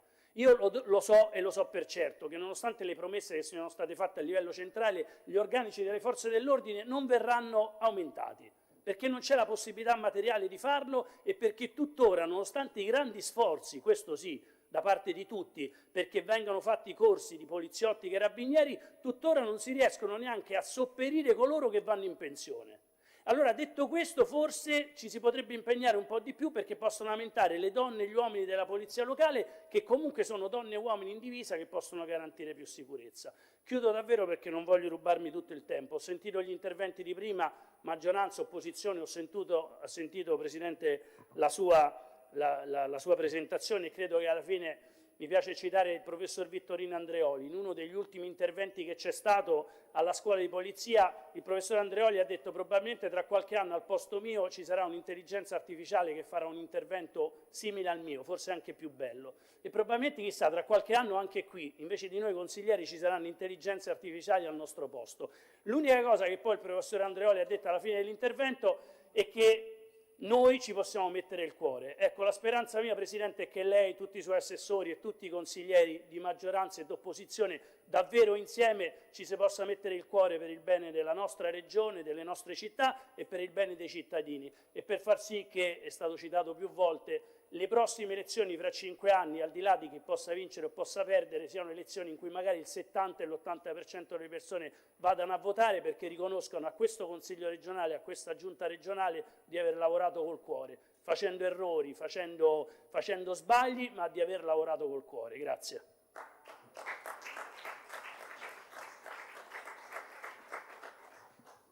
Grazie. Passiamo quindi... Non vedo c'è un riflesso, aspetti. Pasqualone Eric, prego. Grazie Vicepresidente Francesco Rucco, un saluto al Presidente Alberto Stefani, all'Ufficio di Presidenza, alla Giunta, a tutti i colleghi presenti qui in aula. Per me è un'emozione, soprattutto un orgoglio, rappresentare l'unico consigliere eletto dell'UDC, dell'Unione di Centro, che torna dopo 10 anni a sedere i banchi di quest'Aula. Un risultato che sicuramente non è il frutto di un percorso individuale, ma è un percorso di squadra che nasce dal territorio, che nasce da tanti anni di lavoro sul campo, grazie a una squadra che si è candidata creando un ideale in un percorso che ha di fatto candidato tanti amministratori, tanti militanti, che ci sono messi a servizio della comunità, che è un po' il senso di quello che facciamo noi nel nostro percorso politico. Uno spirito di squadra che ci ha fatto con determinazione e anche coraggio raggiungere un risultato importante. 28.109 elettori ci hanno dato la loro fiducia e mi hanno permesso, grazie a tutto il lavoro di squadra, di essere eletto con 4.712 preferenze personali. Oggi qui quindi sono anch'io come il collega Morosini, capogruppo di me stesso, però non sono sicuramente solo. Sono accompagnato da tante persone che hanno avuto fiducia nel nostro percorso, nelle nostre persone, nel nostro lavoro, come dicevo, di territorio. E citando uno dei padri politici della nostra area politica, Alcide De Gasperi, che diceva che la politica è realizzare, è evidente che il nostro contributo di UDC nel nostro Consiglio regionale non sarà tanto un contributo quantitativo, ma sarà soprattutto un contributo qualitativo, un contributo che parla di concretezza, un contributo che vuole trasformare in azioni concrete quelli che sono i bisogni e soprattutto le richieste del territorio. E guardo il Presidente Stefani, che è stato sindaco e che ha citato più volte il lavoro dei sindaci. Noi ci candidiamo a governare e governeremo assieme questa regione proprio con la concretezza di tanti amministratori che tutti i giorni sanno ascoltare il proprio territorio, sanno trasformare le difficoltà in opportunità, sanno gestire le risorse con responsabilità, che è un tema anche questo molto importante, e soprattutto sanno sempre trovare delle soluzioni ad ogni problema. Con questo spirito, con questo impegno noi daremo il nostro contributo, rimboccandoci le maniche e veramente lavorando sodo per le nostre comunità. Saremo alleati di maggioranza leali, questo è un impegno, saremo anche alleati però che diranno la loro, con confronto, con sincerità, con schiettezza, ma anche con l'entusiasmo di chi diceva torna dopo 10 anni a sedere questi banchi di maggioranza. Frutto di un lavoro anche nel territorio, perché in 10 anni dove non siamo stati presenti in questo Consiglio regionale sono stati fatti veramente tanti sforzi nei territori, sono stati fatti tanti approfondimenti tematici all'interno delle nostre comunità, sono stati formati anche tanti giovani. Mi piace parlare di giovani perché anch'io sono frutto di un percorso di formazione politica fatta dai giovani del nostro partito, e tante volte la gavetta è proprio il senso della nostra politica. Si parte dalla formazione, si comincia a occuparsi di politica nelle nostre amministrazioni locali, si occupano altre posizioni istituzionali, poi si arriva a sedere il banco del Consiglio regionale. E lo abbiamo fatto sempre con un unico obiettivo, quello di mettere la persona al centro. L'ho sentito dire anche da altri componenti politici. Il nostro non è uno slogan, è un'identità valoriale che ha sempre poi trovato azioni concrete in quello che abbiamo detto. Siamo partiti da sempre nelle linee programmatiche che abbiamo condiviso con il Presidente dal sociale. Il sociale per noi è una sfida del presente ma anche del futuro. Proprio oggi nel nostro ambito territoriale stiamo sottoscrivendo la prima ATS del Veneto, proprio oggi a Borgorico, e quindi il sociale sarà la vera sfida delle nostre comunità, delle nostre società, passando poi alla sanità e tutti i temi che trattano la persona, dal lavoro alla formazione, al mondo dell'impresa fino a quello del volontariato. Io ringrazio di cuore in particolare anche il senatore De Poli, permettetemi di farlo, non posso non farlo in questa sede perché lui ha creduto in questo progetto di coraggio, un progetto che ci vede tornare in regione grazie a un lavoro importante in primis della sua persona, della sua segreteria. Ricordiamo che il senatore è segretario nazionale dell'UDC, quindi componente della maggioranza nazionale del nostro governo, che ha creduto in questa sfida, che è una sfida tanto difficile quanto sicuramente stimolante. E lo faremo all'interno di un Consiglio regionale, vado verso la conclusione, che non è il Consiglio regionale di 5 anni fa, un Consiglio regionale molto più frammentato dal punto di vista politico, dove la vera sfida sarà anche quella di fare sintesi tra maggioranza, in primis, e coinvolgere tutto il Consiglio regionale. Quindi il mio auspicio, riprendendo sempre ancora Alcide De Gasperi, è che la forza democratica non nasce dallo scontro permanente, ma dalla capacità di tenere insieme pluralismo e responsabilità comune. Credo che questo sia un auspicio che riguarda tutti noi, maggioranza e minoranza, ricordando che anche un singolo componente consigliere potrà incidere nel percorso politico di questo Consiglio, potrà proporre soluzioni, potrà stimolare il dibattito e anche orientare le scelte. Noi lo faremo assicurando impegno, assicurando presenza, che è quella che siamo abituati a fare nei nostri territori, e soprattutto assicurando moderazione. Buona 12ª legislatura a tutti.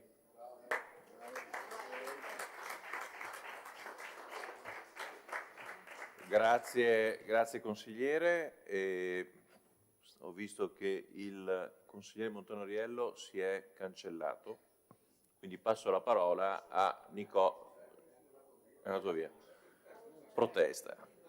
Passo la parola a Alessandro Del Bianco. Però se schiacciate, l'ho spiegato un attimo fa. Non ho schiacciato niente io. Allora, torniamo a Rocco Nicolò Maria. Prego, consigliere. Dobbiamo affinare ancora i meccanismi del nuovo impianto, evidentemente. Qui ci saranno dei test anche nei prossimi giorni. Prego. Vicepresidente Rucco, Presidente Stefani, assessori, colleghi consiglieri, intervengo con una certa emozione in quest'Aula, anche respirando la grandezza che questa assise rappresenta, la sua storia, pensando che al di là del canale c'è la Madonna della Salute, che si staglia e veglia su di noi e ci ricorda quanto siamo piccoli vasi di creta. Prima il consigliere Trevisi ha citato Andreoli e diciamo la risposta del cuore all'intelligenza artificiale. Io cito San Paolo, che appunto ci dice che noi siamo vasi di creta, ma il nostro essere vasi di creta, al di là dei carismi che rappresentiamo all'interno delle comunità pro tempore, ci fa sentire anche essere custodi della grandezza, e non serve essere credenti per sentire quanto la responsabilità ci porti a essere custodi della grandezza. Ho sentito le linee programmatiche del Presidente Stefani, ne ho condiviso insomma, molti passaggi, in particolare la sostenibilità, questa sostenibilità che è assicurare i bisogni presenti senza precludere le prossime generazioni dal assicurare e dal aspirare ai propri bisogni. Tuttavia io penso che noi siamo di fronte al periodo più buio che il nostro continente sta attraversando dal 1945 ad oggi. E questo secondo me ci impone una riflessione che non è soltanto una risposta di pragmatismo, non è soltanto una risposta di amministrazione, ma è una risposta di assoluta visione. E quindi l'intervento che vorrei fare si concentra sulla visione che noi abbiamo oggi per questo nostro Veneto. Un Veneto che negli anni 70 aveva quasi il 45% dei lavoratori impegnati nella manifattura, e questo ha consentito una certa grandezza, una certa capacità di produrre ricchezza, di produrre reddito, ma che probabilmente ha fatto fatica a trasformarsi nell'economia della conoscenza. E quindi se noi vogliamo parlare di sviluppo economico, vogliamo parlare di alzare i salari, e l'unico modo per alzare i salari è aumentare la produttività, dobbiamo cercare di capire in che fase storica siamo. E il nostro Veneto probabilmente si è un po' seduto negli ultimi anni sul modello del piccolo e bello, scambiando forse una certa laboriosità per incapacità di innovare e un certo amore per l'identità come una forma di chiusura, quando invece l'identità è la prima forma di apertura che noi abbiamo nei confronti degli altri. E quando parliamo di sviluppo non possiamo non citare quei 50.000 giovani che se ne sono andati negli ultimi 10 anni. 50.000 significa l'8º capoluogo della nostra regione, 50.000 significa che medici, infermieri, economisti, ingegneri stanno andando a creare ricchezza altrove. E perché lo fanno? Sicuramente perché siamo in una fase storica in cui la ricchezza, la capacità di produrre si concentra nelle città diffuse, si concentra nelle capacità che hanno, nelle città che hanno la capacità di mettere insieme alcune caratteristiche, alcune forze come la finanza, la ricerca e lo sviluppo, ma noi oggi, forse come Veneto, questi treni li abbiamo un po' persi. E la dimostrazione è il fatto che forse abbiamo, rispetto a grandi famiglie industriali, ancora gli stabilimenti produttivi nella nostra regione, però se noi vogliamo parlare con il marketing, con la ricerca e lo sviluppo, con la finanza, non parliamo più dove ci sono gli stabilimenti produttivi, dove sono nate le grandi aziende che hanno reso ricco il nostro territorio, ma dobbiamo andare, se tutto va bene, a Milano. E quelle funzioni, ricerca e sviluppo, marketing, finanza, sono quelle che permettono ai giovani di avere un salario maggiore, di prendere il loro coraggio, la loro capacità di studio, il loro desiderio di trasformare in un capolavoro la propria vita e scegliere altri lidi, dopo magari essersi formati nelle nostre università. Allora, Presidente, ho apprezzato il fatto che lei abbia incontrato i rettori delle università venete, e ai rettori penso che vada consegnata una visione. Questa visione, per esempio, il fatto che oggi manchi un Politecnico Veneto. E quindi se noi oggi pensiamo che le nostre aziende vogliono fare ricerca e sviluppo, attenzione, questo tra l'altro sono i primi 9 mesi in cui l'export veneto cresce meno rispetto alle altre regioni. Noi siamo campioni di export, però rispetto alle altre regioni per la prima volta siamo stati, diciamo, non overperformanti. E questo significa che al di là della grande capacità di lavoro serve una capacità di innovazione. Questa capacità di innovazione nasce dall'incontro tra le università e le imprese, quindi manca una business school regionale, manca un Politecnico Veneto. Su questi temi troverà sempre assolutamente la nostra collaborazione, ma anche la nostra capacità di incalzarla, Presidente. Chi siede in un consiglio di amministrazione sa che quando uno è consigliere di amministrazione è pagato per essere puntiglioso, è pagato non per dare le pacche sulle spalle, anche quando le cose vanno bene, ma per dire quello che non funziona e provare a portare delle soluzioni. L'altro grande tema è quello della visione di questa regione per quanto riguarda i trasporti, e sono cose collegate, cioè nella capacità di rimmaginare i nostri distretti produttivi dobbiamo ridare un ruolo ai trasporti. Abbiamo investito sulla pedemontana, sarà sicuramente argomento di dibattito, ma poco abbiamo investito sul metropolitano in superficie, che era un progetto che portava a pensare anche all'esistenza di una città metropolitana veneta. Noi dobbiamo assolutamente rimettere al centro l'idea di una città metropolitana veneta. Mi rendo conto che ciascuno di noi rappresenta delle comunità periferiche, delle comunità che hanno delle caratteristiche particolari, ma serve massa critica per fare innovazione, serve massa critica per fare capacità di crescita. L'ultimo tema di cui vorrei parlare ovviamente è quello della salute, della centralità della persona. È stato ricordato Basaglia, si ricorda poco spesso che Basaglia, salute mentale, era un veneziano. Basaglia è associato a Gorizia, ma Basaglia ha insegnato all'Università di Padova, è stato incarcerato come partigiano, come resistente nella regione Veneto. È stata citata Tina Anselmi, madre del Servizio Sanitario Nazionale, non sistema, Servizio Sanitario Nazionale, una castellana di Castelfranco Veneto, staffetta partigiana di cui dovremmo essere profondamente orgogliosi. E questo connubio Basaglia-Tina Anselmi ci ricorda quanto la salute, è stato detto prima, sia un unicum e sia soprattutto non assenza di patologia, ma capacità di promuovere benessere. Io so che nella sua giunta ci sono delle competenze e queste competenze le incalzeremo per fare in modo che possa anche essere in parte rivista la legge del 2016 che ha portato ad azienda zero, che ha portato a ULS molto grandi, e questi ULS molto grandi hanno portato a dei problemi. Io ho letto l'intervista al professor Gerosa e in quell'intervista secondo me è mancato un pezzo, poi è chiaro che vedremo come lavorerà, dalle interviste si dice poco, ma è la consapevolezza che oggi il personale sanitario è profondamente stanco. L'eccellenza che noi abbiamo costruito nel nostro servizio sanitario deriva dalla grande capacità di lavoro, dal grande amore che hanno i professionisti sanitari per il servizio sanitario regionale. Ecco, se 3.000 medici e 5.000 infermieri se ne sono andati negli ultimi 10 anni è forse perché è mancato qualcosa a livello organizzativo. Le liste d'attesa sono domanda e offerta, non sono altro, sono domanda di salute e offerta di prestazioni. E quindi va bene rivedere il numero di medici, va bene dire che forse siamo un pochino sotto a quello che servirebbe, ma il grande problema è fermare l'emorragia di medici che se ne stanno andando. E se ne vanno perché probabilmente non si sentono valorizzati nei contesti, per cui va bene parlare di innovazione, di intelligenza artificiale, di grandi eccellenze, però ripartiamo dal valore che hanno i nostri medici e rimettiamoli al centro e diamo valore ai nostri medici. A tal proposito mi piacerebbe portare subito una proposta, e la proposta che ho sempre portato avanti in Consiglio Comunale è dedicare la cittadella della salute di Treviso a Francesco Busnello. Chi è Francesco Busnello? Il professor Gerosa è fuori, ma lui sa sicuramente di chi parliamo. Francesco Busnello è il primo donatore di cuore in Italia.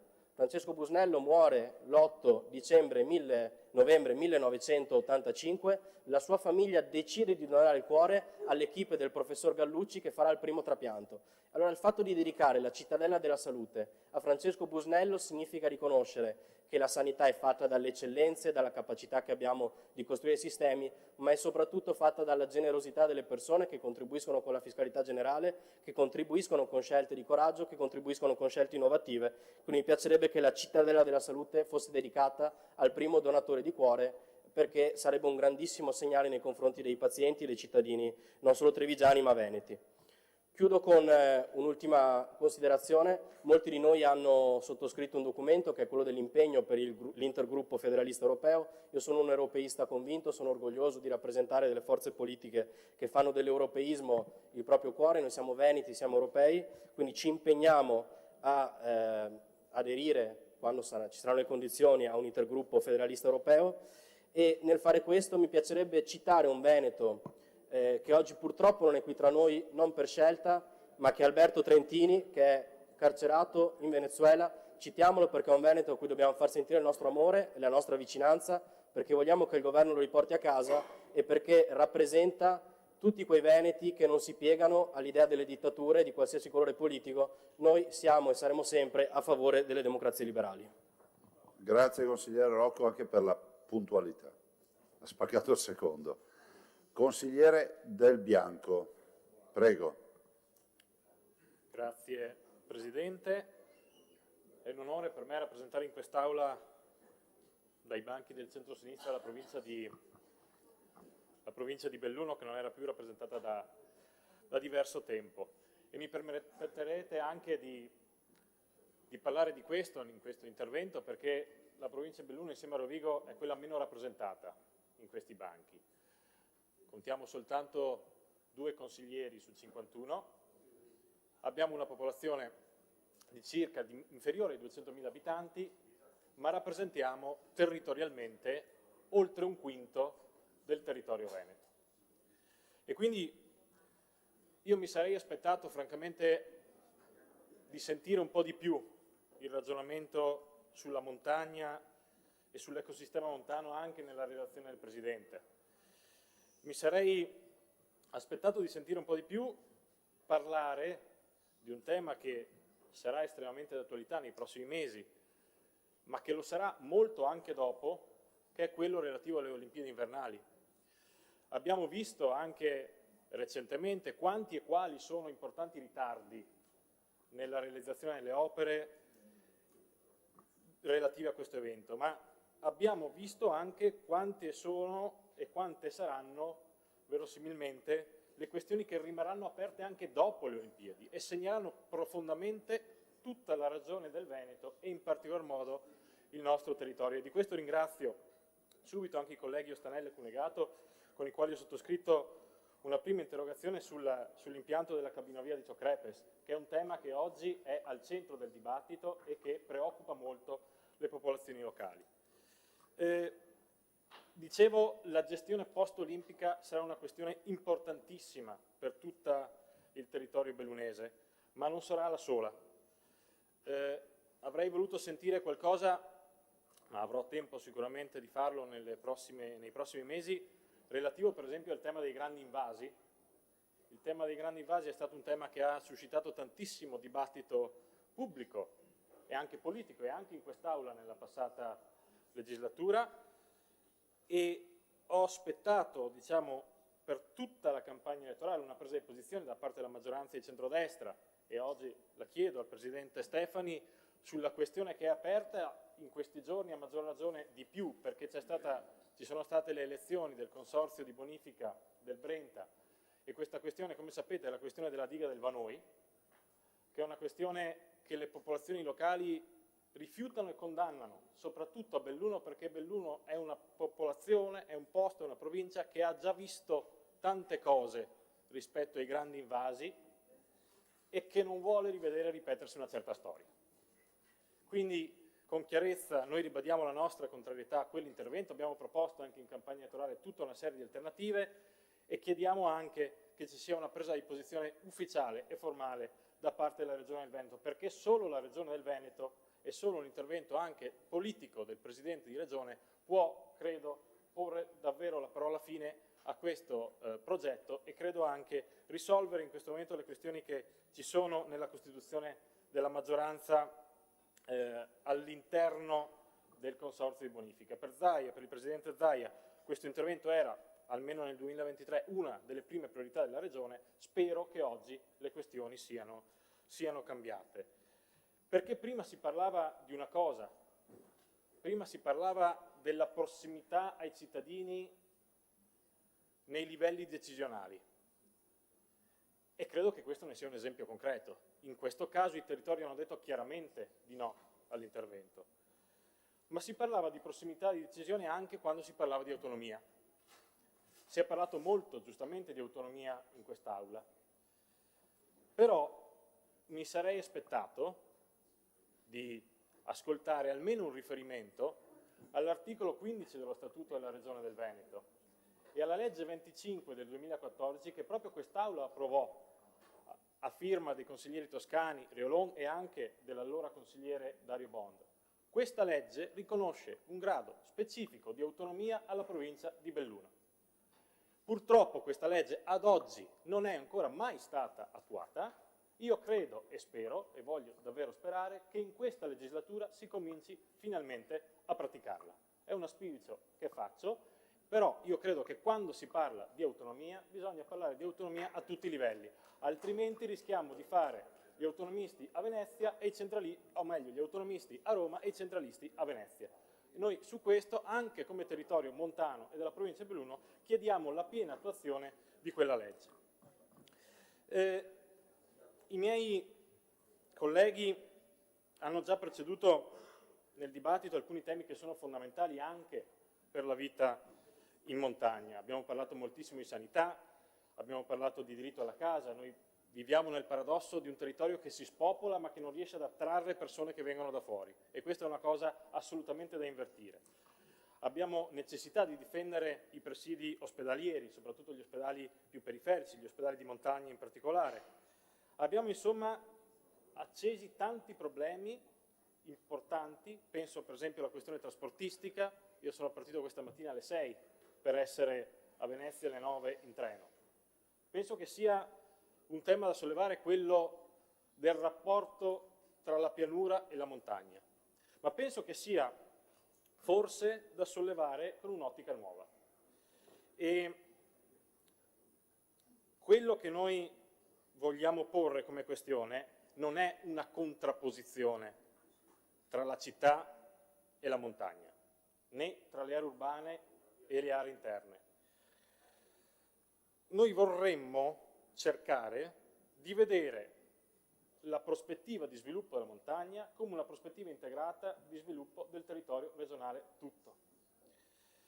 La cosa che sappiamo è che sappiamo benissimo che la montagna, che i territori montani hanno una serie di risorse fondamentali per la vita e per lo sviluppo di questo territorio. Penso solo alla grande partita che dovremo affrontare da qui al 2029 sulla partita, per esempio, delle grandi concessioni idroelettriche. È ovvio che in questo senso qui il nostro ruolo di territori montani è un ruolo fondamentale rispetto a risorse che riguardano l'idroelettrico, ma che riguardano più in generale tutta la partita dell'idrico, che sono fondamentali per tutta la regione. Ma quello che noi chiediamo in cambio non è evidentemente un privilegio. Noi non chiediamo un trattamento di favore perché forniamo risorse naturali. Noi chiediamo pari dignità e parità di opportunità di accesso ai servizi rispetto ai cittadini di pianura. Questo è quello che chiediamo come montagna veneta e questo è quello su cui lavoreremo in questi anni. C'è un concetto che credo sia fondamentale da sviluppare, che è quello di metro montagna, che è esattamente lo sviluppo integrato tra territori. Io penso che questa possa essere la nostra sfida. Lo dico come consiglieri, come assessori e lo dico soprattutto anche a lei, ovviamente, Presidente. Noi le lanciamo questa sfida oggi, spero che lei voglia coglierla, noi continueremo ad impegnarci, naturalmente, e continueremo a lavorare su queste tematiche e su queste prospettive che riteniamo fondamentali per lo sviluppo integrato di tutta la regione. Saranno sfide certamente complesse, sono consapevole di rappresentare un territorio, come ho detto all'inizio, in termini di popolazione marginale, ma il nostro impegno ovviamente da questo punto di vista qua sarà totale. Voglio sperare anche quello della Giunta e del Consiglio regionale tutto. Grazie. Grazie consigliere Dal Bianco. Consigliere Antonio Dalla Puzza. Grazie, saluto il Presidente Stefani e la sua Giunta a cui auguro buon lavoro. Apprezzo anche che il Presidente Stefani non si sia mosso dal proprio posto per tutta la durata della discussione, lo ritengo anche un segno di attenzione nei confronti del Consiglio regionale e della minoranza che finora è intervenuta. Presidente, ovviamente le linee programmatiche di mandato non possono essere esaustive rispetto a tutto ciò che la Regione e la Giunta regionale deve porre in atto. Tuttavia ci sono alcuni punti su cui è bene porre una certa attenzione. Il primo punto è sicuramente quello della parte trasportistica di questa regione. Prima si diceva che aver maggiore sicurezza corrisponde ad aver maggiore libertà. Ecco, muoversi liberamente all'interno della regione e muoversi a un costo equo è altrettanto sinonimo di libertà. Lei durante la campagna elettorale, e questo è stato un fatto che abbiamo apprezzato, pur mantenendo una prudenza nella proposta che era stata fatta, aveva lanciato l'idea di una carta Veneto, una carta di servizio per il trasporto pubblico locale a un costo ridotto per gli studenti. Ecco, su questo tema qui cominceremo da subito a valutare l'operato della Giunta regionale perché riteniamo che una riduzione del costo del trasporto a favore degli studenti e quindi indirettamente a favore delle famiglie del Veneto sia uno dei motivi per i quali possiamo riuscire a mantenere anche qui gli under 35 nella nostra regione, insieme al tema della casa che sicuramente rappresenta un altro degli elementi di maggior criticità per chi è giovane. Abbiamo un tema, avrete un tema da declinare e da svolgere che è il costo della superstrada pedemontana veneta.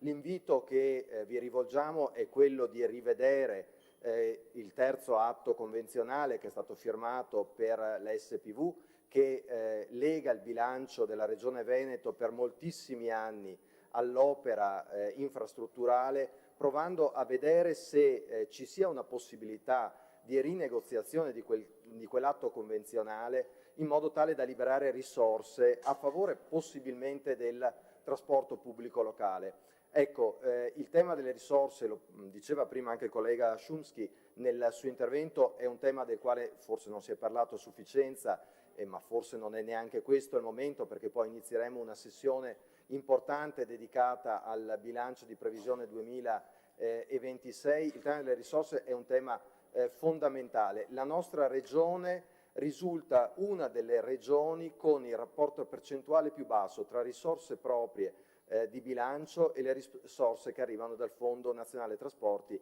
in tema di trasporto pubblico locale. Abbiamo necessità che le risorse che oggi vengono destinate in gran parte al trasporto su gomma vengano reinvestite sul TPL e sul trasporto su ferro. Parlava prima, e apprezzo anche questo tema, di intermodalità, e noi abbiamo necessità che il trasporto del Veneto non sia solo il trasporto su gomma privato, in una regione che ha uno dei tassi di motorizzazione più elevati d'Italia, e all'assessore Ruzza l'augurio che si possa riuscire a invertire la rotta.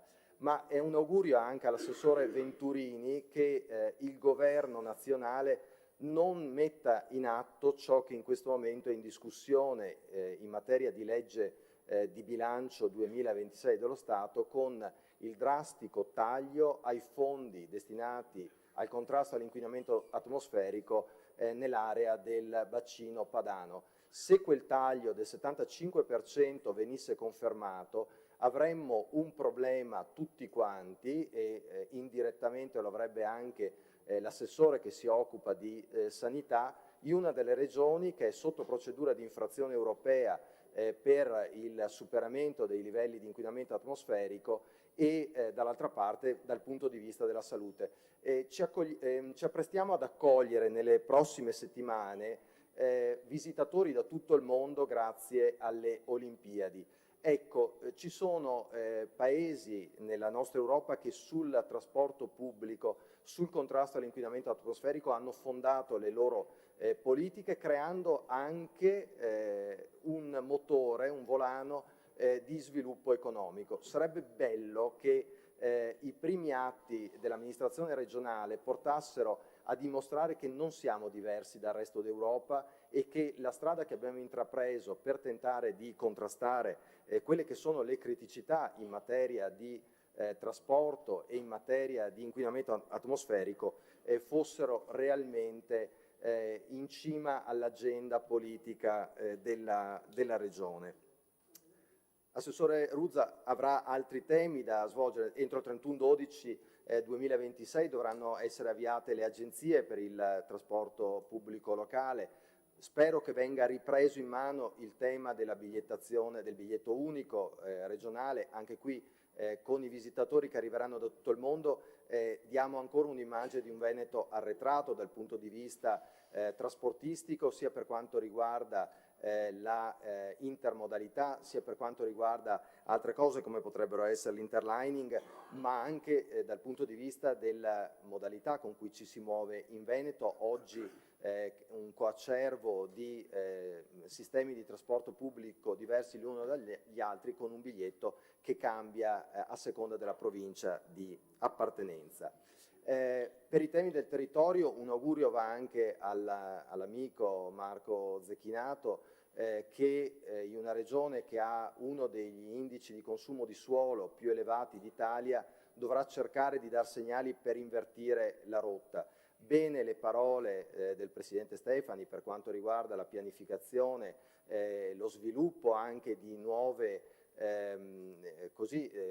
residenzialità per coloro che oggi fanno parte di categorie fragili, rientrano a pieno titolo anche i giovani tra queste, ma il tema del consumo di suolo sarà un tema fondamentale, legato all'altra grande criticità del Veneto, che è quella della fragilità idrogeologica. Non è più possibile pensare, non sarà più possibile pensare a un'urbanistica che non tenga conto di quelle che sono state le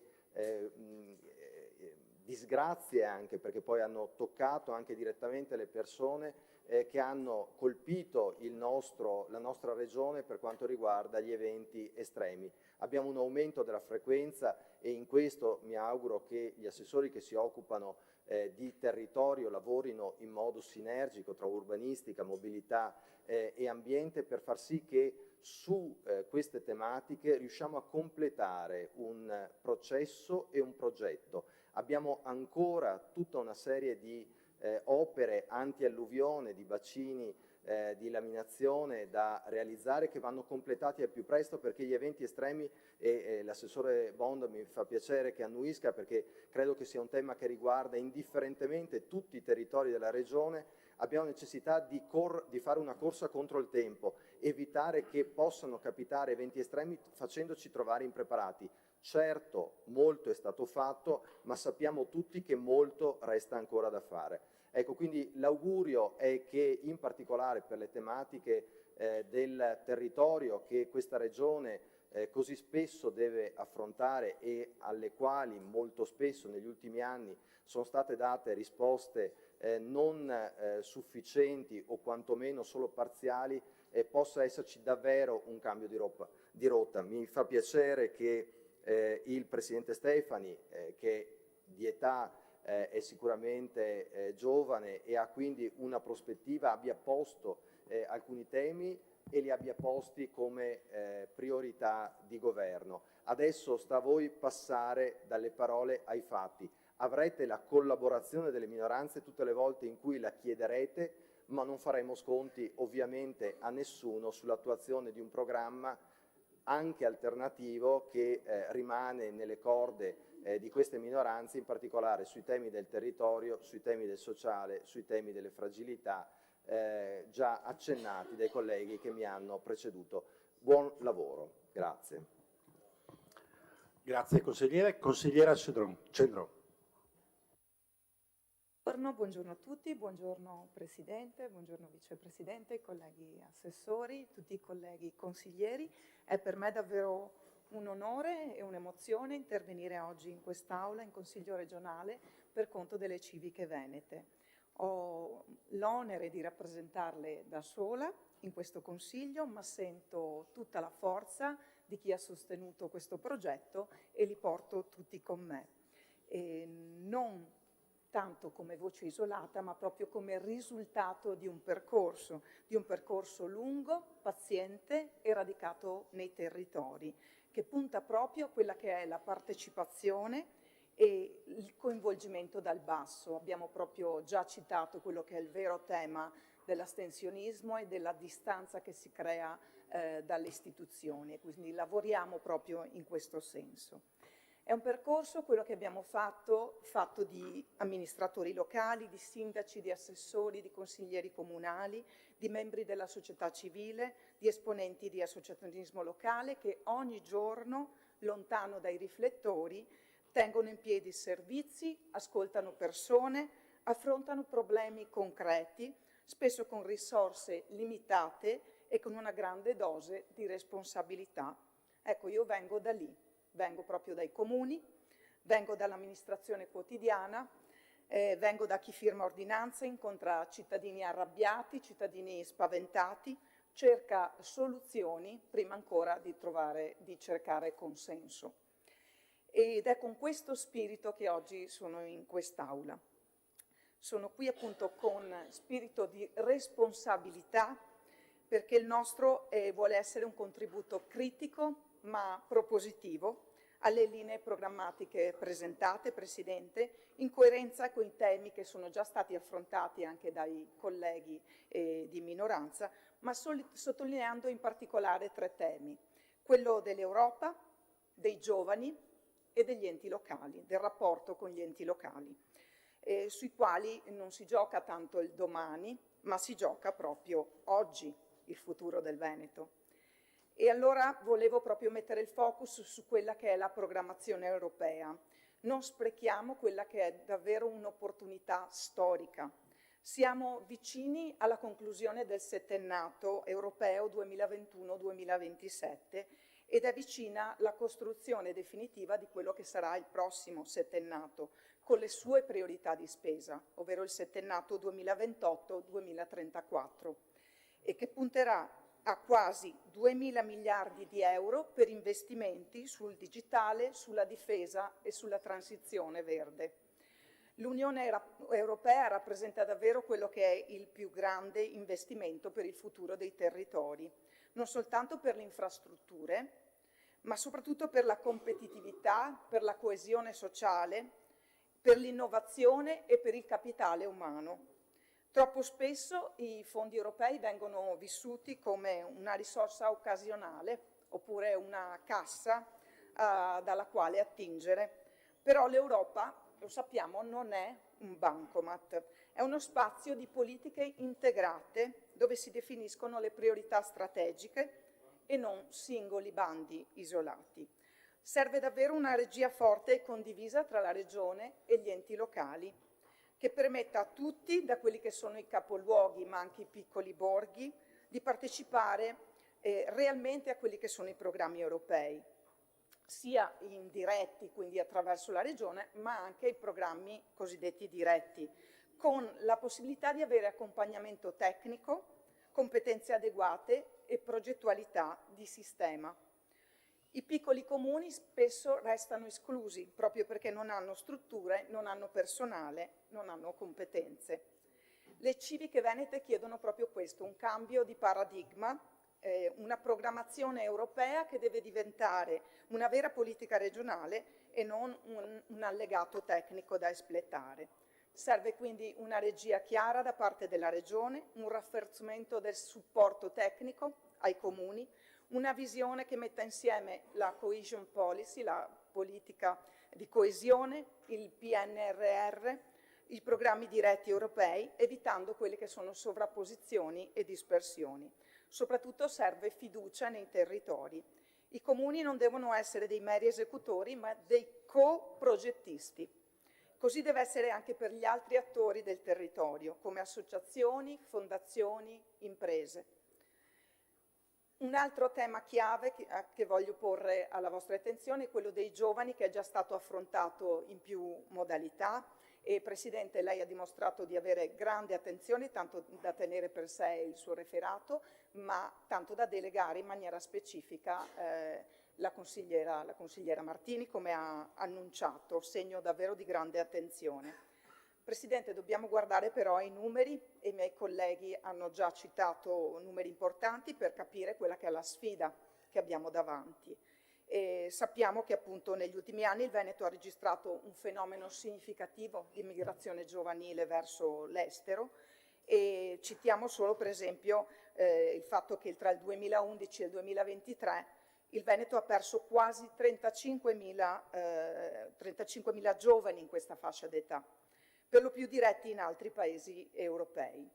E questi dati non rappresentano solo numeri e quindi si tratta di una mera statistica, ma sono competenze, sono talenti, sono energie che il nostro territorio non riesce a trattenere e che per motivi di lavoro, di prospettive, ma spesso anche di qualità di vita, scelgono altrove il proprio futuro. E allora questi numeri ci dicono una verità semplice.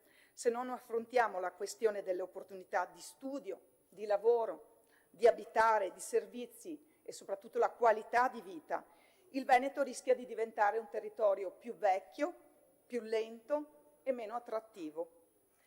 Un terzo punto che vorrei porre alla vostra attenzione è quello della sussidiarietà e del rapporto con gli enti locali, che non si tratta di una mera formalità. La sussidiarietà non è una formula, non è appunto uno slogan, ma è un principio costituzionale che chiede alle istituzioni di lavorare insieme, non una sopra l'altra. I comuni, soprattutto i comuni piccoli e medi, sono le comunità dove i giovani, le famiglie, dove crescono, studiano, lavorano, sognano. Sono le comunità dove famiglie e anziani conoscono le criticità reali del vivere quotidiano, le difficoltà di trovare affitto, di comprare una casa, la scarsità dei servizi di mobilità affidabili, la carenza di quelli che sono servizi sanitari di prossimità, le fragilità del tessuto sociale nei territori, specialmente quelli più isolati. E allora abbiamo bisogno di interventi strutturali che rendano i nostri territori più vivibili e più desiderabili. L'abitare, la sanità, il sociale, i trasporti sono leve per trattenere e attrarre i giovani. Se vogliamo trattenere i giovani non bastano gli incentivi, non bastano le borse di studio, servono condizioni concrete di vita che oggi mancano o sono insufficienti. E allora sull'abitare possiamo lavorare sui prezzi delle abitazioni, sulle difficoltà di accesso a un alloggio dignitoso per un giovane lavoratore o anche per una giovane coppia, e la Regione deve promuovere politiche abitative innovative con incentivi per l'accesso alla prima casa, alla rigenerazione urbana e il supporto alle cooperative di abitanti. Sulla sanità, la sanità territoriale, da sindaco ripeto che deve essere vicina ai cittadini, non un ostacolo da superare. Chiediamo una speciale attenzione per quelli che sono i territori periferici. E poi abbiamo i servizi sociali, sempre nostra priorità, il sostegno ai caregiver che ho firmato anch'io oggi come progetto di legge, quindi davvero una grande apertura quella di oggi. Un sistema di trasporto efficiente.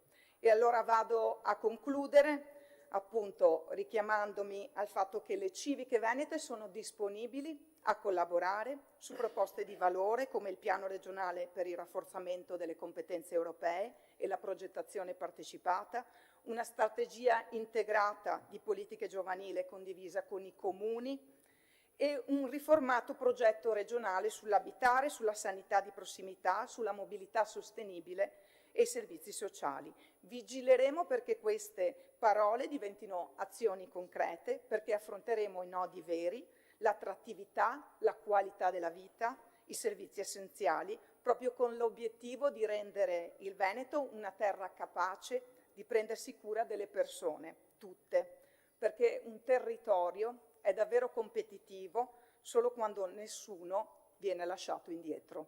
Grazie. Grazie. Consigliere Maltauro. Sì, grazie Presidente, assessori e colleghi autorevoli di quest'Aula. Pochissimi istanti fa l'amico e collega Morosin mi ricordava che la prima volta che ha premuto il tasto dinanzi a noi, 30 anni fa, io non ero ancora nato. E per un giovane consigliere alla sua prima esperienza intervenire alla prima seduta non è solito e a tratti neanche consigliato. Un tempo, quando i preti andavano in una nuova parrocchia, il vescovo consigliava loro per le prime 6 settimane, 6 giorni e 6 ore di limitarsi ad ascoltare. E io mi sono ripromesso di far così. Ma ho ascoltato con grande attenzione le parole del Presidente e ne ho riconosciuto un valore particolare, non scontato, significativo. Allora rompo questo schema dell'ascolto e spendo qualche parola perché il valore lo merita. In campagna elettorale il Presidente della nostra coalizione ha utilizzato 3 aggettivi: sostenibile, innovativo e coraggioso. Questi sono gli aggettivi che hanno caratterizzato anche l'intervento di questa mattina, Presidente.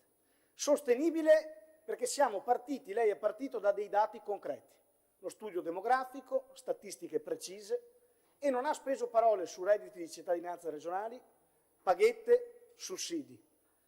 Soluzioni concrete e il tentativo di individuare la strada migliore sapendo che ci sono delle questioni molto complesse. Questo è un atteggiamento estremamente sostenibile.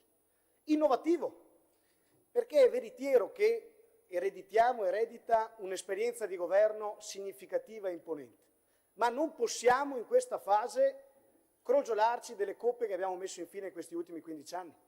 Qualche elemento di novità va inserito e lei ha avuto il coraggio, anche certificato dalla stampa, anche dall'opposizione, di aprire su delle novità, su dei temi importanti che raccolgono tutta la mia soddisfazione. I consiglieri delegati, la distinzione tra il sociale e la sanità, l'apertura nel supporto psicologico, la forte vocazione a provare a interpretare le aspirazioni, le esigenze, la necessità della nostra generazione, aspetti molto innovativi, molto diversi, ed è uno spirito importante. E coraggioso, un intervento coraggioso, non solo sostenibile, non solo innovativo. Ho rammentato questi 3 aggettivi andando a rileggere i dati di Eligendo, che è una piattaforma che tutti noi abbiamo con ansia scrollato la notte del 24 novembre e l'ho verificato, la nostra coalizione e lei abbiamo portato a casa più di 1 milione di voti. Ha vinto con più del 60%. È un risultato che può concedere a tratti, per taluni, anche la possibilità di avere una posizione di governo che tiene poco in considerazione il valore delle minoranze. A me quello che ha colpito è che nel primo intervento c'è stata un'apertura estremamente significativa. Anche l'accoglimento di una proposta di legge delle minoranze, come del resto la prima seduta ha registrato e certificato la disponibilità da parte del Presidente di un ufficio di presidenza assolutamente collaborativo. È un'apertura non scontata, è un'apertura coraggiosa, è un'apertura significativa. Allora esprimendole tutta la mia soddisfazione, il mio appoggio convinto, che abbinata all'emozione che il primo momento deve e registra, le dico che siamo sulla strada giusta e che l'incipit è estremamente sostenibile, innovativo e coraggioso. Buon lavoro. Grazie. Consigliere Rigo.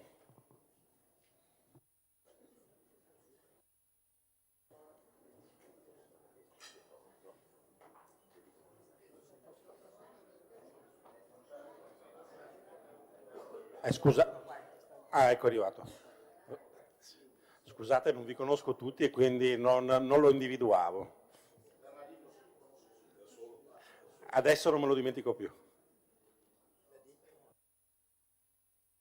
Presidente, grazie, buongiorno a voi, buongiorno a tutti i colleghi. Per me è un onore e un orgoglio far parte di nuovo di questa assemblea. Io porterò le istanze del mio territorio, di Verona, della sua provincia, un territorio importante, un territorio che ha delle eccellenze straordinarie, un territorio che è dislocato in una posizione strategica, in un corridoio strategico nord, sud, est, ovest, che ha contribuito a far diventare grande il Veneto.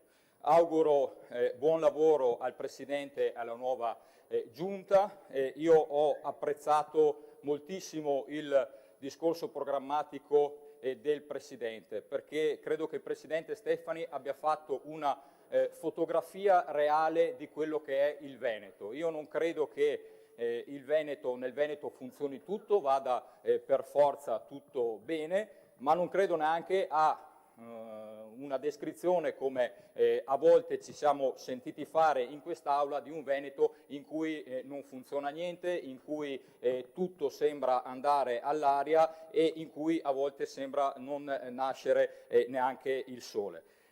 Ho apprezzato sia in campagna elettorale che in quest'Aula l'impegno del Presidente Stefani, in particolare verso il sociale, in particolare verso i bisogni, verso le necessità, in particolare dei più fragili, di chi ha più bisogno, delle persone con disabilità, di chi ha necessità di cura, di chi ha necessità di supporto.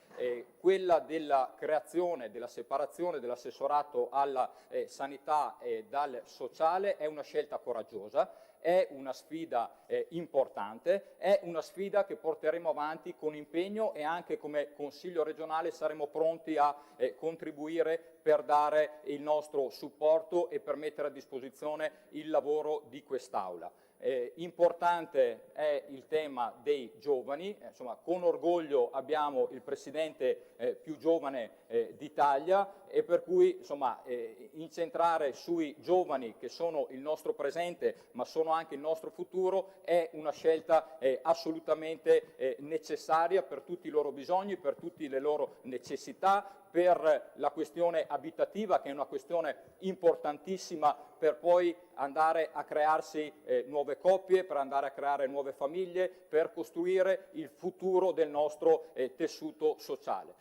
Sulla sanità ci sono ovviamente delle sfide importanti, certo noi partiamo, di sicuro non partiamo da fanalino di coda perché non lo diciamo noi ma lo dicono tutti gli istituti, lo dicono i vari ministeri che ci sono stati a Roma. La nostra sanità è una sanità di riferimento, vuol dire che funziona tutto, che va tutto bene? No, le difficoltà ci sono state tante, in particolare per quanto riguarda il reperimento del personale, però incentrare la sanità sulla persona e sulla prossimità di sicuro è una sfida importante e che va nella giusta direzione. Ho apprezzato moltissimo, Presidente, il suo sostegno a favore delle imprese. In Veneto abbiamo un patrimonio straordinario di 420.000 imprese che creano lavoro, creano ricchezza, creano opportunità, ma che svolgono anche un ruolo sociale importantissimo, perché dietro a un'impresa, dietro a un artigiano,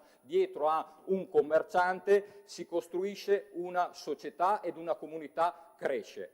Per cui ho apprezzato molto il fatto di andare incontro alle imprese e soprattutto cercando di togliere la cosa che dà più fastidio alle imprese e che costa di più alle imprese, che è la burocrazia. E quindi sarà un impegno importante.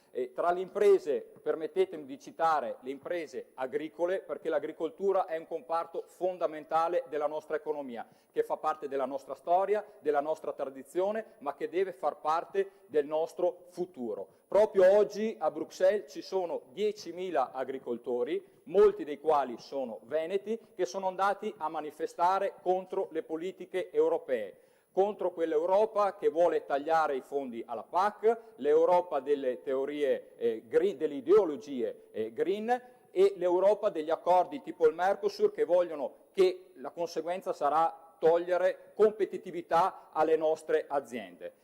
L'agricoltura è l'arte di lavorare la terra per produrre cibo. E un paese senza agricoltura, quindi senza cibo, è un paese che non ha futuro. Quindi quegli agricoltori che oggi sono a Bruxelles sappiano che questo Consiglio regionale e questa Regione è vicina a loro nelle prossime sfide, e per difenderli e per dare soprattutto dignità al loro lavoro. Ci sono delle sfide importantissime.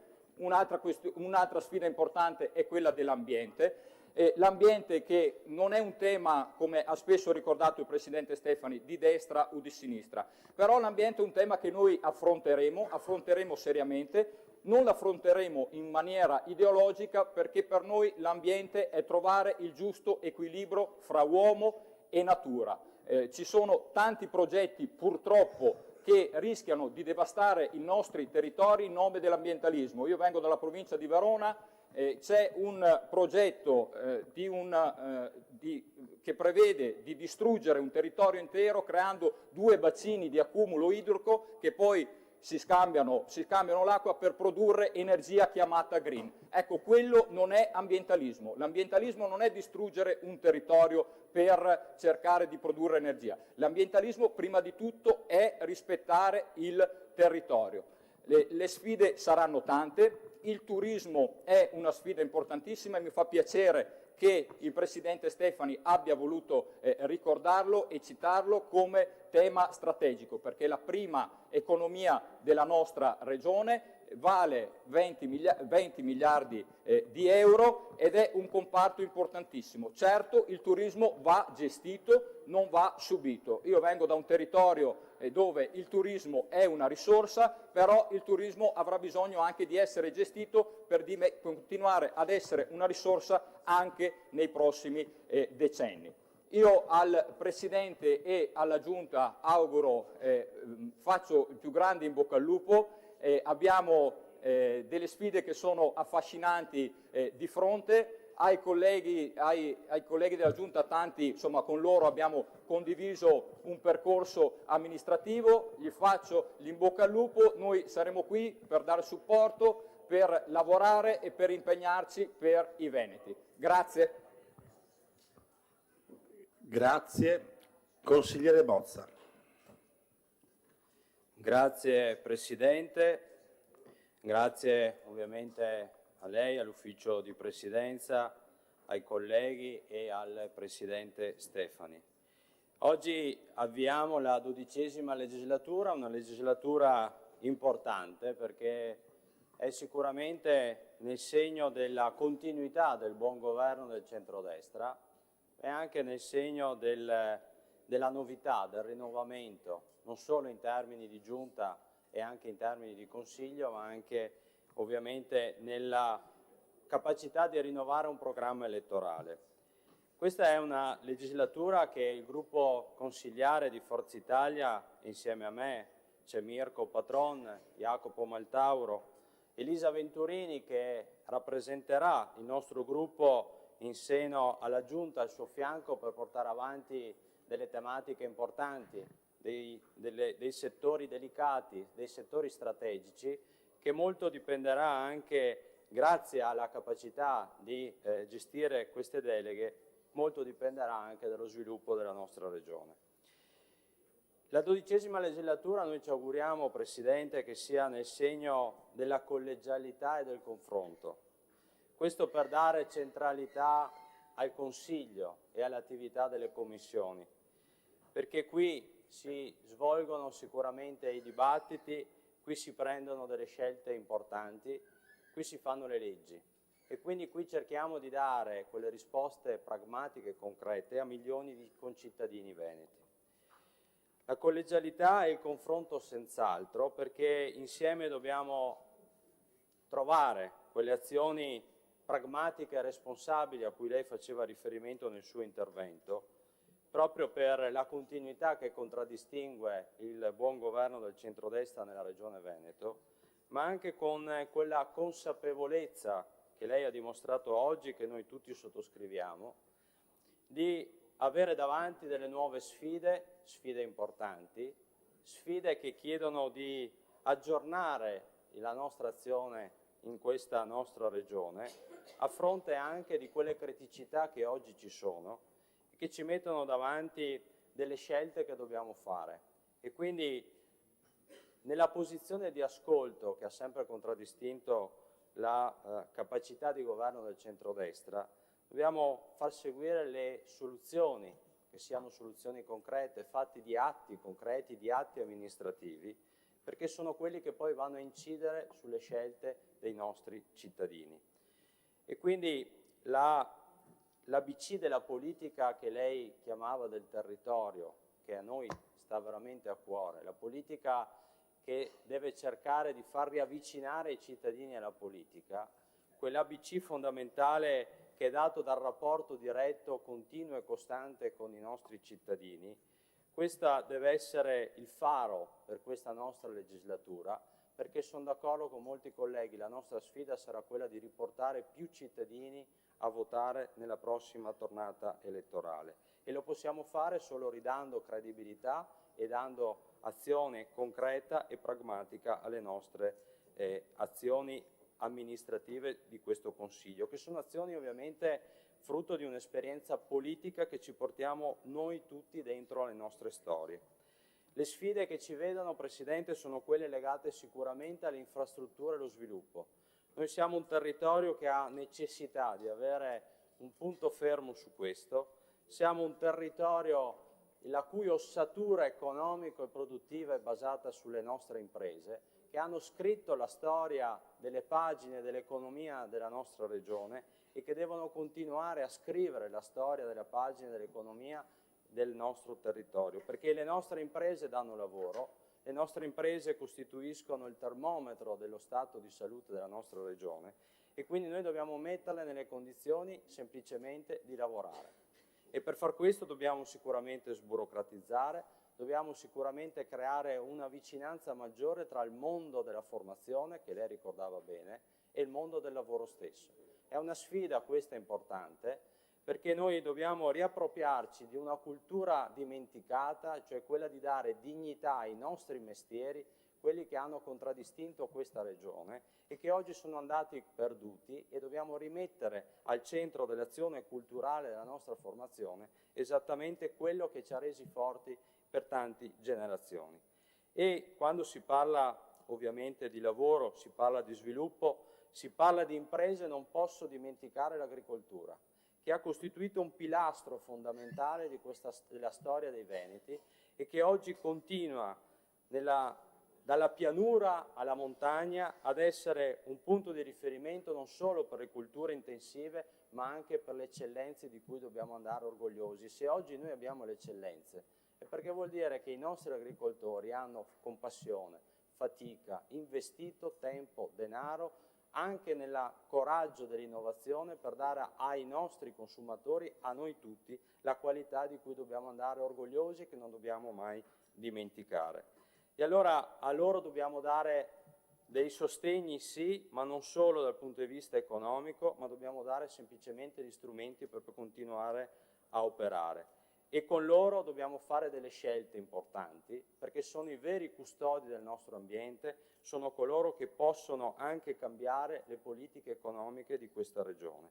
E quindi insieme all'agricoltura, ricordo la caccia e la pesca non solo di acqua salata, ma ricordo anche l'acqua dolce, perché noi abbiamo uno specchio d'acqua importante che è il lago di Garda, il più importante d'Italia, non dobbiamo dimenticarci, perché quella costituisce anche una risorsa straordinaria.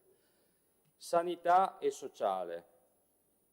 Le ha divise, ma sono necessariamente collegate. Condivido la scelta della divisione, condivido l'autonomia, ma anche nel principio dell'estrema collaborazione. Sono settori dove dobbiamo fare delle scelte coraggiose, sicuramente. Dobbiamo dare una programmazione, una gestione che ridia tempi e servizi certi ai nostri concittadini. Lei parlava di più territorialità, sì, certo. Noi siamo assolutamente d'accordo su questo, riprendiamo la collaborazione con i medici di base e non vorrei dimenticare neppure le farmacie, che sono un presidio sanitario importante alle quali dobbiamo insieme dare risposte. Una sanità pubblica che dobbiamo riscoprire, una sanità pubblica che dobbiamo valorizzare, ma non vorrei dimenticare che l'equilibrio con la sanità privata convenzionata è sempre stato un punto forte della nostra Regione Veneto. Sullo sport mi collego al sociale, perché io penso che se noi investiamo oggi nello sport, credo che investiremo nei progetti sociali più belli e più importanti, perché noi abbiamo la sfida di prendere i nostri ragazzi dalle scuole per mano e portarli in altrettanti centri educativi, formativi, valoriali, quali sono i nostri impianti sportivi. Sulla formazione non mi dilungo, ho già detto. Sulla sicurezza accetto la sfida del collega Trevisi e spero che non sia più una divisione tra centrodestra e centrosinistra sull'approccio pragmatico, ma sia davvero una sfida importante che vede quello di dare forza alle polizie locali e dare anche un maggior coordinamento e efficientamento del sistema della sicurezza nella nostra regione. Per quanto riguarda i giovani e la famiglia, io li tengo insieme, Presidente, perché io credo che oggi noi abbiamo una sfida importante ed è quella di mettere al centro la famiglia di ogni nostra azione, perché sappiamo che qualsiasi scelta noi facciamo oggi va a incidere sulle tasche, sulle decisioni, sulle azioni delle nostre famiglie. E infine, Presidente, noi come Forza Italia ci siamo al suo fianco, lo faremo con estrema lealtà, con estrema correttezza, con estrema pragmatismo, senza rinunciare alle nostre battaglie, senza rinunciare a quella che è la nostra appartenenza politica, augurando ovviamente a lei, alla Giunta, un buon lavoro e augurando a noi tutti un grosso in bocca al lupo, perché la 12ª legislatura sarà una legislatura importante che segnerà ancora una volta una pagina straordinaria di questa bellissima e meravigliosa regione che si chiama Veneto. Grazie. Grazie consigliere Bozza. Consigliere Prezzi, prego. Grazie Presidente, saluto il Presidente della Giunta regionale, i signori assessori, i colleghi consiglieri regionali e spero perdonerete qualche incertezza durante l'esposizione del mio intervento, che ieri ho scritto partendo da due domande che ritengo fondamentali in termini generali. Qual è il ruolo della politica nella società contemporanea e qual è il ruolo delle regioni nel nostro ordinamento istituzionale e costituzionale? Secondo la filosofia e la scienza politica, la politica è l'istituzione, l'organismo che determina il livello di benessere di una società nazionale o, come nel nostro caso, di una società regionale. Mi sono chiesto se è ancora così e questo dubbio sorge dall'esistenza di alcuni elementi di fatto. Esiste la forte pervasività del potere economico, lo vediamo tutti i giorni. pervasività che si esprime principalmente sul piano della simmetria informativa tra l'economia e la politica e che conduce in molti casi al fenomeno della cattura del regolatore, all'impossibilità del potere politico di dettare le regole o di dettare regole che immediatamente diventano vecchie. Esiste poi un altro problema, il collega prima ha citato Bauman, ma potremmo citare anche Mill, cioè l'emersione del criterio dell'economicità delle scelte come criterio guida per determinare la bontà delle scelte. Noi siamo sempre più portati a ritenere che è giusto quello che ci fa conseguire il miglior rapporto tra mezzi impiegati e risultato ottenuto. Non per forza, non sempre è così. Un altro grosso problema dal mio punto di vista è la costante debolezza, il costante indebolimento dei corpi intermedi. Noi come politica dovremmo avere degli interlocutori qualificati che sono i corpi intermedi, che però si stanno progressivamente indebolendo. Parlo del mondo del sindacato, parlo della parte datoriale, parlo del terzo settore, di tutti quegli enti e organismi che per noi sarebbero interlocutori per migliorare le politiche pubbliche. Esiste poi il sistema della disintermediazione dell'informazione. Oggi noi abbiamo un'informazione che è sempre meno intermediata e sempre più diretta, ma questo ne pregiudica la qualità e soprattutto l'imparzialità. Tuttavia è l'informazione che determina il gradimento elettorale e gli orientamenti elettorali dei cittadini. La politica quindi soffre di questa condizione, alla quale però possiamo mettere e porre rimedio. Innanzitutto io credo che noi, che siamo espressione di un'assemblea formatasi attraverso l'esercizio del potere elettorale diretto dei cittadini, dobbiamo riconsiderare il concetto fondamentale del primato della politica, primato che appunto deriva dalla nostra legittimazione popolare diretta, compresa quello del Presidente della Giunta regionale che è eletto direttamente dai cittadini. La legittimazione popolare diretta è allo stesso tempo forza e strumento. Forza che non è prevaricazione e l'utilizzo di una forza che non sia prevaricazione e l'azionamento degli strumenti presuppongono la conoscenza, che deriva principalmente dallo studio e dall'approfondimento. Siamo chiamati quindi ad agire su basi scientifiche e culturali in questa Aula, affiancando, supportando anche l'azione della Giunta regionale, pianificando a lunghissimo termine. Detenere una condizione di primazia in termini politici e non esercitarla, o peggio esercitarla male, equivale nella migliore delle ipotesi a non detenerla e quindi con riferimento a noi stessi a elidere la nostra stessa legittimazione. Venendo poi al senso delle regioni, dell'ordinamento regionale all'interno del nostro sistema costituzionale, dobbiamo tenere presente un fatto fondamentale. Il modello regionale nella mente dei padri e delle madri costituenti era quello di una regione come ente di legislazione e solo conseguentemente di una regione come ente di amministrazione diretta o indiretta attraverso le sue agenzie, i suoi enti strumentali e le forme più moderne di amministrazione indiretta come le società di diritto privato in controllo pubblico. Dobbiamo ricordare quindi che è la funzione legislativa la principale ragione d'essere di una istituzione regionale e dal mio punto di vista la nostra azione legislativa è tanto più efficace quanto esercitata alla luce del principio di differenziazione. In altre parole, questo Consiglio ha il compito di legiferare sulla base della profonda conoscenza del suo territorio e delle caratteristiche delle singole comunità insediate. Solo in questo modo si può esercitare la differenziazione e tradurla in norma. La legge regionale quindi è un abito sartoriale, cucito sulle caratteristiche della popolazione, sulle sue necessità e sulle sue aspettative. Questo di nuovo presuppone l'esercizio, la capacità di approfondimento e lo studio, ma attraverso questi strumenti potremo anche ricavare soluzioni innovative e di frontiera. Tensione all'innovazione che ha sempre caratterizzato l'agire della Regione Veneto e del suo Consiglio regionale. Accanto al principio della differenziazione come principio della legislazione, Va ribadito il metodo della sussidiarietà, come ricordava la collega Cendron, e dell'adeguatezza nella distribuzione delle funzioni amministrative, all'interno di quello che dal mio punto di vista, ma si è capito chiaramente anche da quanto esposto dal Presidente in relazione alla condizione dei piccoli comuni, alle politiche di area vasta, sarà sempre di più il sistema regionale delle autonomie locali. Quindi autorevolezza sul piano politico, forte legittimazione, valorizzazione della differenziazione come metodo della legislazione, sussidiarietà nella costruzione dell'ordinamento regionale delle autonomie locali rappresenteranno anche la base attuativa della grande riforma dell'autonomia.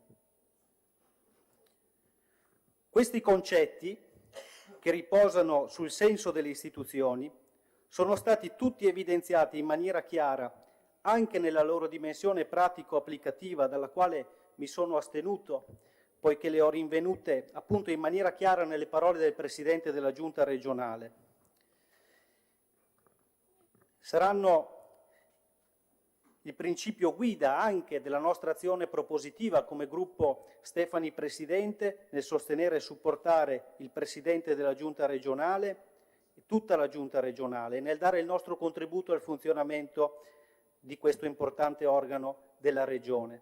Pertanto, riconoscendoci pienamente nelle parole del Presidente Stefani, ci complimentiamo con lui, gli auguriamo buon lavoro, estendiamo questo augurio a tutti i signori assessori e a tutti i colleghi di ogni formazione politica. Grazie. Grazie consigliere Pressi. Consigliere Borgia, prego.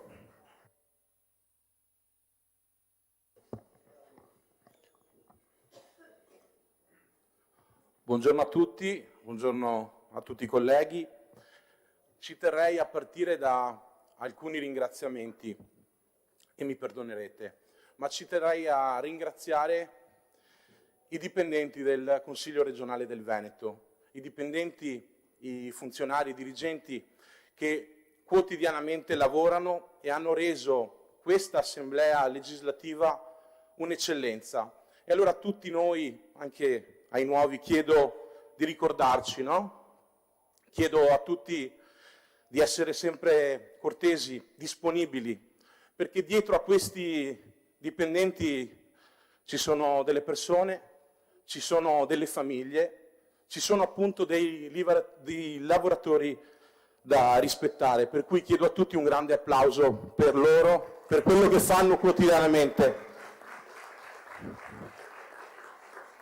Mi aggiungo e ricordo insomma di ringraziare chi ci ha preceduto, quindi grazie al Presidente Zaia per quello che ha fatto per la nostra Regione, grazie agli assessori che hanno lavorato nelle scorse legislature e anche ai consiglieri che oggi non siedono qui con noi.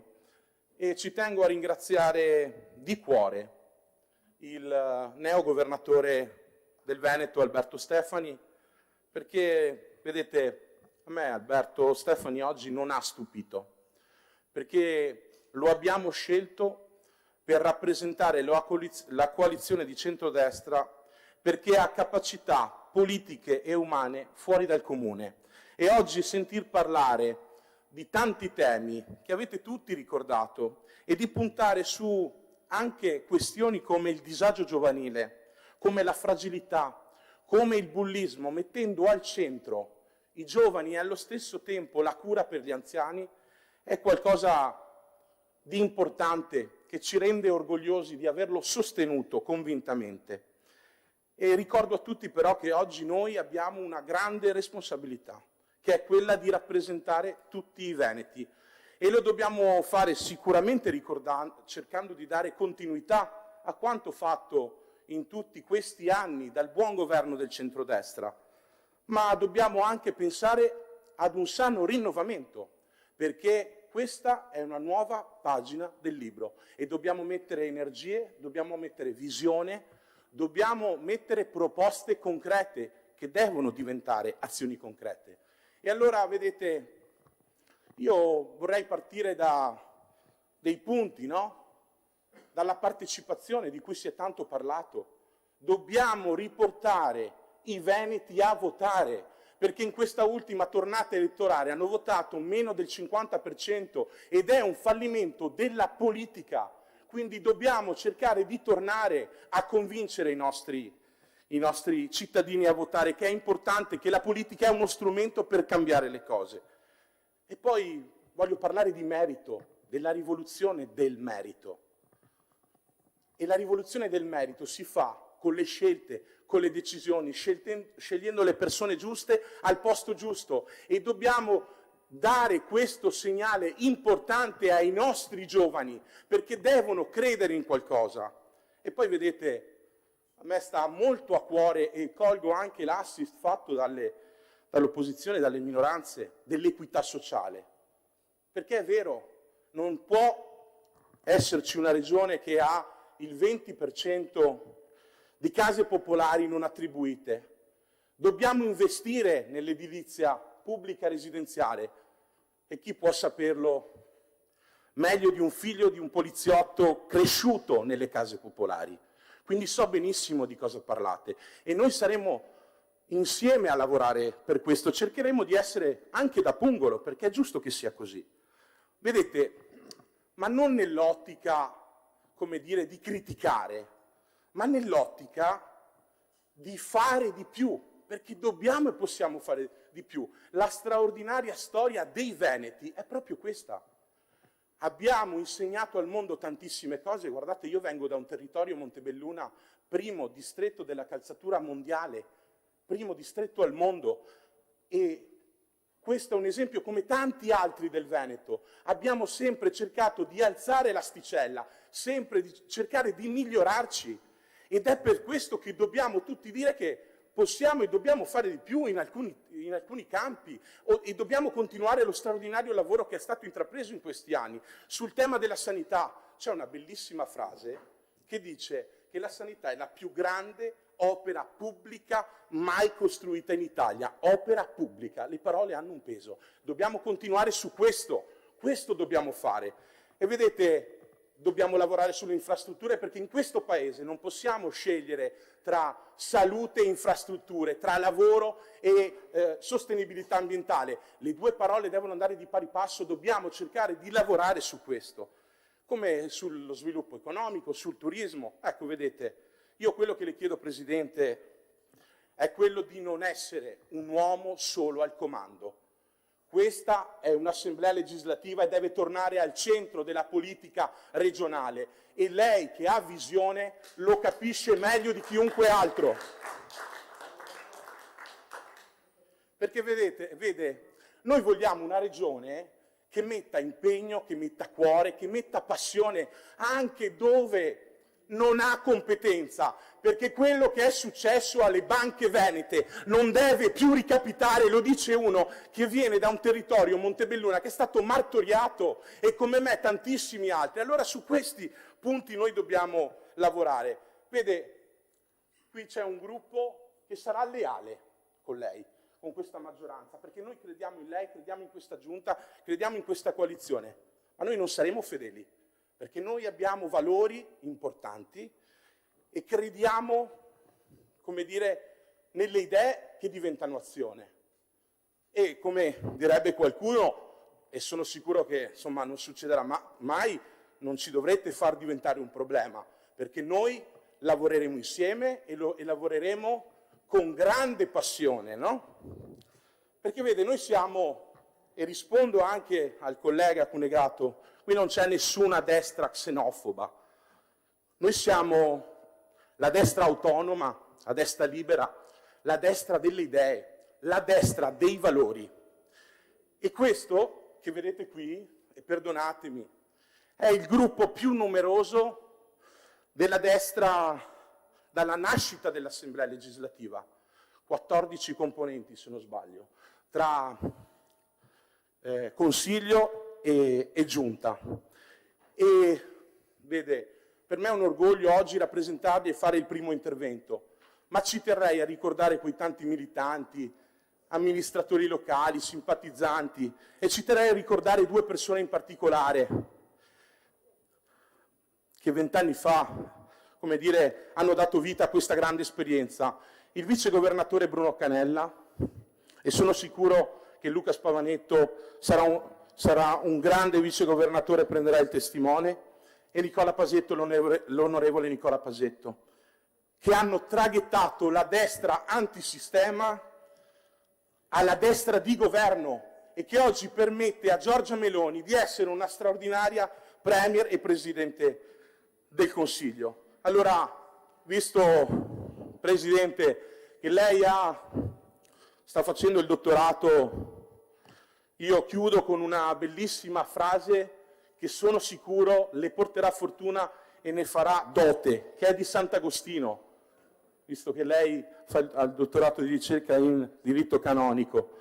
Comincia a fare ciò che è necessario, poi ciò che è possibile, e magari potresti scoprirti a fare l'impossibile. Grazie Presidente, grazie a tutti.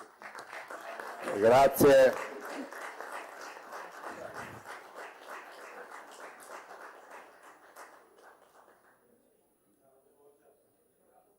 Grazie consigliere Borgia. È giusta la lista? Consigliere Montanariello, prego. Grazie Presidente. Innanzitutto buon lavoro Presidente Stefani. Credo che molte cose che lei ha detto vadano analizzate, vadano anche sviscerate, in modo che non restino solamente degli annunci da primo giorno di Assemblea legislativa.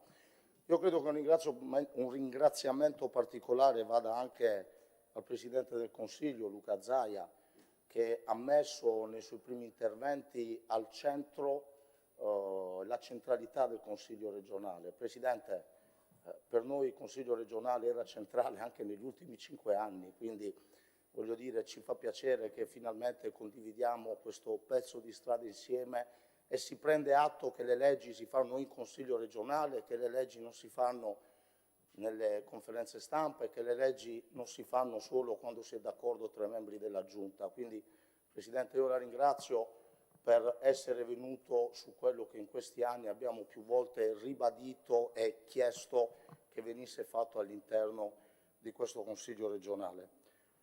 Presidente Stefani, molte cose che lei ha detto sono condivisibili e credo che vada apprezzato anche il fatto che abbia citato più volte il principio della pluralità, citando nel suo intervento tanto la destra quanto la sinistra.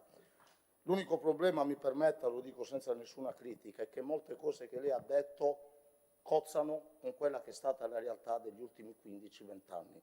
Ma non lo dico per una critica, lo dico perché in realtà mettere insieme l'idea di fare alcune cose rivendicando il principio di continuità penso sia una cosa che per chi voglia analizzare gli ultimi 15 anni del Veneto non stanno insieme. Sembra quasi un ossimoro e mi creda, non è ottimismo della volontà, perché non credo che ci si possa avere quell'ostinazione di poter andare anche oltre alcune barriere. In questi anni molto spesso c'è stato il tentativo di derubricarci come detrattori, come pessimisti, come quelli che non volevano accettare l'idea che ci fosse un Veneto eccellente, e abbiamo sentito anche oggi provare ad aleggiare da quei banchi questa idea che le cose funzionano e chi ha il dovere, il compito di dire che alcune cose non funzionano venga derubricato come il pessimista, il detrattore o quello che vive sulla Luna.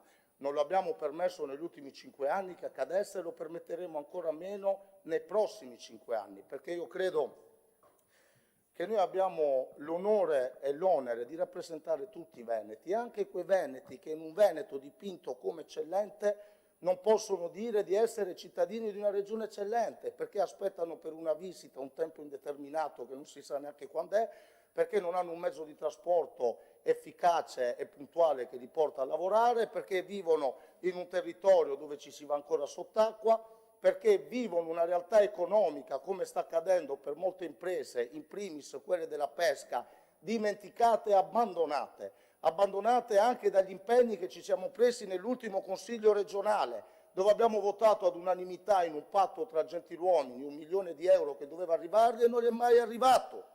E quindi noi ci sentiamo fino in fondo di dire che non siamo detrattori, ma vogliamo rappresentare anche quella gente che oggi all'interno del Veneto non può chiamarsi cittadino eccellente, perché se il Veneto è eccellente deve essere eccellente per tutti, anche per quelle imprese che sono in sofferenza, anche per quelle imprese che con la scusa che i veneti sono bravissimi imprenditori e resilienti continuano a vivere in mancanza di un piano di sviluppo industriale vero una condizione di incertezza.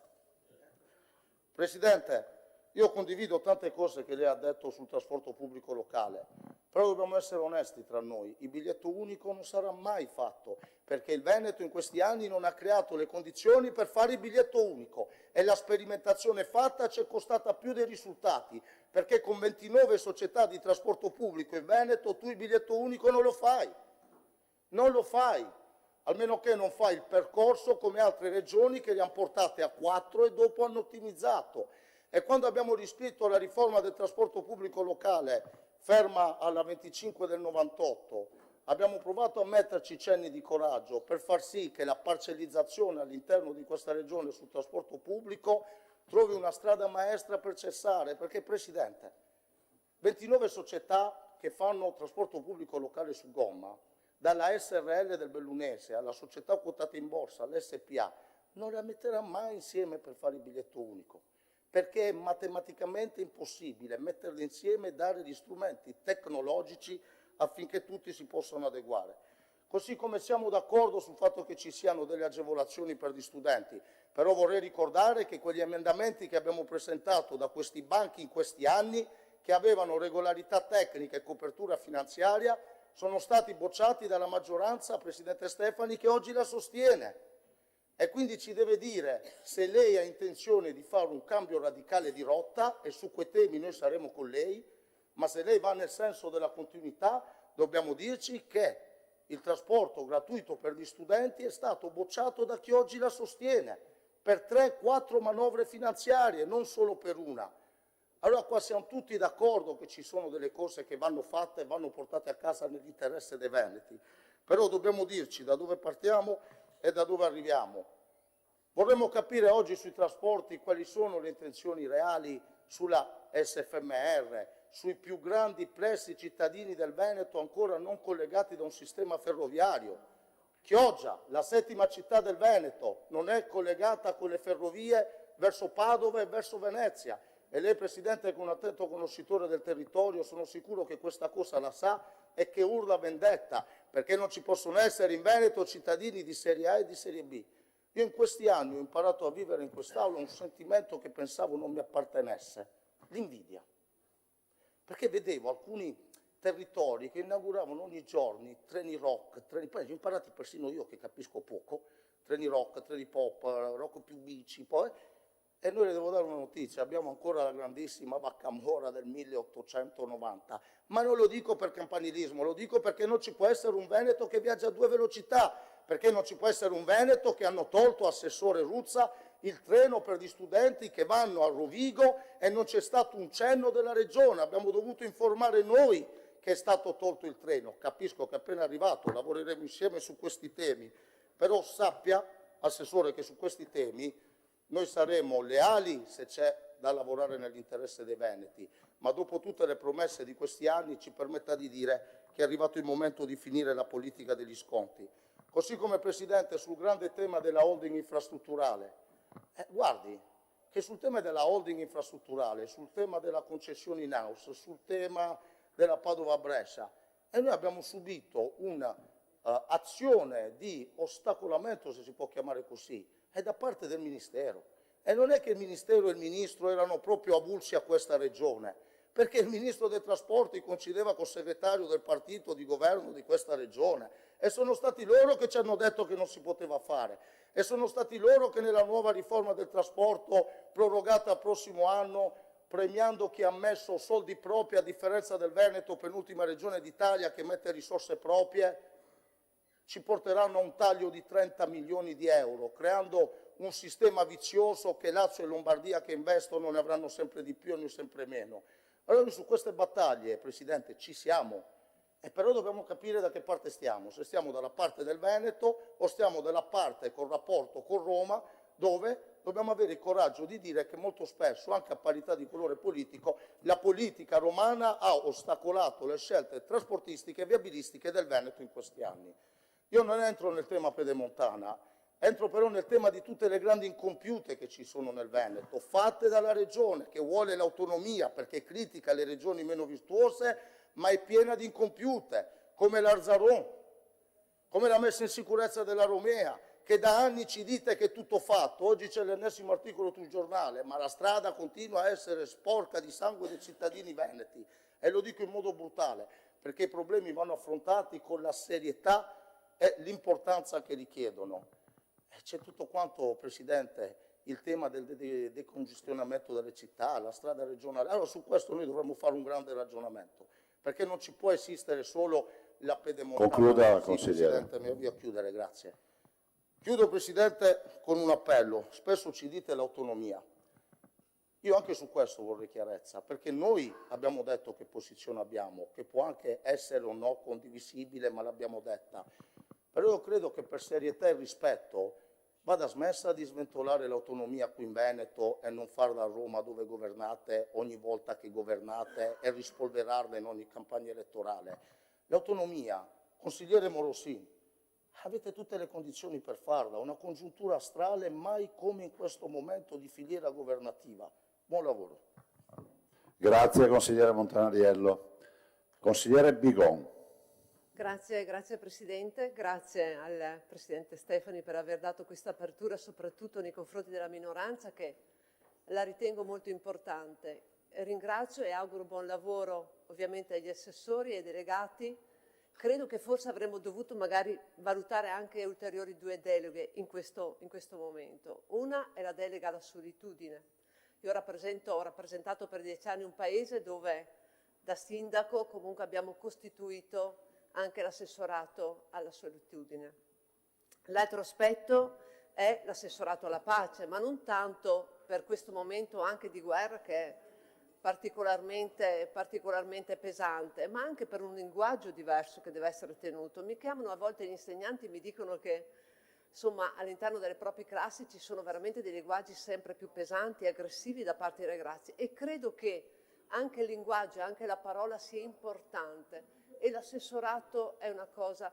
Tra l'altro dobbiamo anche pensare che il Veneto, sia nello statuto che nella carta costitutiva, parla di pace, però non abbiamo una delega alla pace. Io credo che questa potrebbe essere valutata. L'altro aspetto è la sanità e l'ambiente. Sono 2 materie fondamentali di cui la Regione Veneto, come tutte le regioni, hanno competenza. E per quanto riguarda la sanità, io credo che dobbiamo veramente potenziare quello che è l'aspetto pubblico, territoriale ma anche ospedaliero, partendo da una cosa molto importante a mio parere, le dimissioni. Noi abbiamo 1 su 4 che si dimette, sia per quanto riguarda il numero dei medici, sia per quanto riguardano gli infermieri. Da dati regionali appunto abbiamo avuto al 2019-2024 tantissimi medici e infermieri che hanno dato le dimissioni volontarie e tutti quelli che sono stati assunti per coprire quelle che erano le carenze dovute appunto alle dimissioni, ma pensiamo che abbiamo anche un personale con età abbastanza elevata in media e quindi abbiamo avuto anche tanti pensionamenti e quindi non siamo riusciti ad integrare le carenze del personale sanitario e questo è uno degli aspetti fondamentali. E qua mi aggancio anche a un tema che è già stato così discusso, che è quello della salute mentale.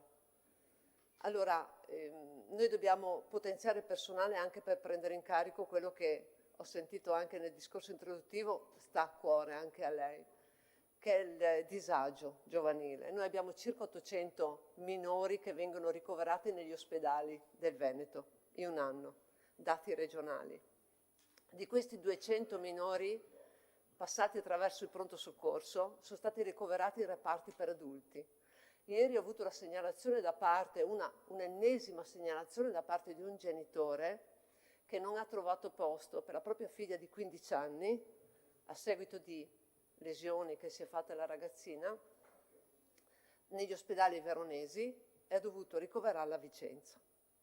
Mancano posti letto, mancano reparti adatti, manca personale. Questo credo che sia una questione di dignità. Noi non possiamo permettere di avere delle famiglie distrutte, non solo dal dolore, ma anche per l'incapacità a trovare l'impossibilità a trovare un medico che prenda in carico il proprio figlio. E non solo, che venga ricoverato nei posti adatti. Ovviamente per poi rimetterlo in condizioni nel territorio, perché il territorio è fondamentale, ma il territorio è fondamentale nel momento in cui abbiamo i medici necessari, gli infermieri necessari, perché nel momento in cui mancano ad esempio 700 medici di famiglia nel Veneto e altrettanti infermieri all'interno di queste strutture, cosa succede? Succede che non solo non troviamo un medico a cui fa riferimento, noi andiamo in pronto soccorso, aspettiamo ore e il pronto soccorso spesso emette un codice bianco. Allora questo significa che il Veneto, tra l'altro numeri regionali ma anche GIMBE, ha il 60% di codici bianchi. Al di là dell'incasso, che è la metà a livello nazionale, che è un altro aspetto, secondario ma importante, questo dato fa capire che la persona, il cittadino che non trova il medico, si rivolge all'ospedale, trova un pronto soccorso che non solo chiede di pagare la visita, aspetta anche ore, ma lo rimette sul territorio senza nessuna continuità, quindi manca la prevenzione. E la prevenzione la Regione Veneto la deve potenziare, perché la Regione Veneto è la regione che spende il minimo necessario in prevenzione, 500 milioni di euro. Ed è poco, perché un ulteriore taglio che è stato fatto in questi ultimi mesi è quello sui vaccini. E io credo che invece la prevenzione vada potenziata. Se poi pensiamo che, per quanto riguarda sempre il collegamento al disagio giovanile, oltre alla legge che è stata presa in carico, di cui siamo contentissimi tutti, soprattutto noi perché la collega ha dedicato parecchio tempo in commissione, c'è anche quella dello psicologo di base, che è stata una delle indicazioni fatte proprio da lei, Presidente, durante la campagna elettorale. E io credo che nel momento in cui abbiamo una carenza di medici e personale sanitario, tra cui anche gli infermieri, all'interno del territorio veneto, che ci vede tra gli ultimi in proporzione rispetto al numero degli abitanti, una figura che non manca è lo psicologo. Non siamo in emergenza. Allora, se dobbiamo fare qualcosa, puntiamo quantomeno su qualcosa che possiamo veramente fare. Assumere psicologi.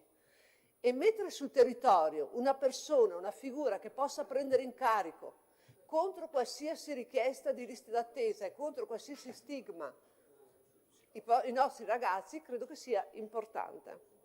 E quindi una legge che abbiamo condiviso, una proposta di legge che abbiamo condiviso con l'ordine dei psicologi, penso potrebbe essere l'ideale per dare una risposta a questo Veneto. Ma poi, ecco, un'altra precisazione che volevo fare è sulle case di riposo. Noi abbiamo 348.000 non autosufficienti in Veneto, 32.000 sono nelle nostre case di riposo, tutto il resto sono nei domicili delle famiglie, che è il più grande ospedale che abbiamo in Veneto, ma gli accessi al domicilio sono pochi.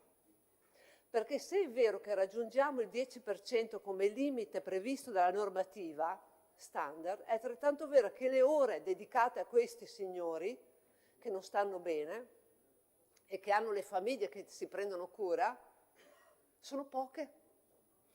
E quindi quando ti chiama una persona e ti dice io vorrei vivere dignitosamente ma non lo posso fare perché non ho la disponibilità economica per pagarmi un assistente, un caregivero, oppure magari qualcuno che si prenda carico della persona, parliamo delle malattie, ad esempio la SLA, parliamo di tante malattie dove spesso sono trattenuti a casa, io credo che questa non sia dignità, quindi bisogna potenziare Silenzio, per favore. domiciliare. Così come l'ambiente, il piano rifiuti è stato modificato attraverso una delibera di giunta, dando la possibilità, ad esempio nel nostro territorio di Verona, di fare discariche di amianto dove c'è la ricarica degli acquiferi. E io credo che anche questo sia un tema da riprendere in mano a favore dei cittadini, perché non ci sono cittadini di serie A e di serie B, ma c'è una persona da tutelare che è uguale a tutti gli altri. Grazie. Grazie consigliere Bigon. Consigliere Barbisan, prego. Grazie Presidente e signor Presidente, colleghi consiglieri, membri della Giunta. Il Veneto prosegue il cammino consapevole di essere una delle regioni ancora più attrattive, solide ed efficienti d'Europa. E questo è il risultato di un lungo lavoro serio e coerente che ha trovato nell'amministrazione del Presidente Zaia, dei suoi assessori e dei suoi consiglieri, che sentiamo di ringraziare, una guida riconosciuta dai cittadini, dalle imprese e dalle istituzioni. Un percorso reso possibile anche da un dato politico chiaro. Il centrodestra unito ha rappresentato il buon governo del Veneto, garantendo stabilità, visione e capacità decisionale.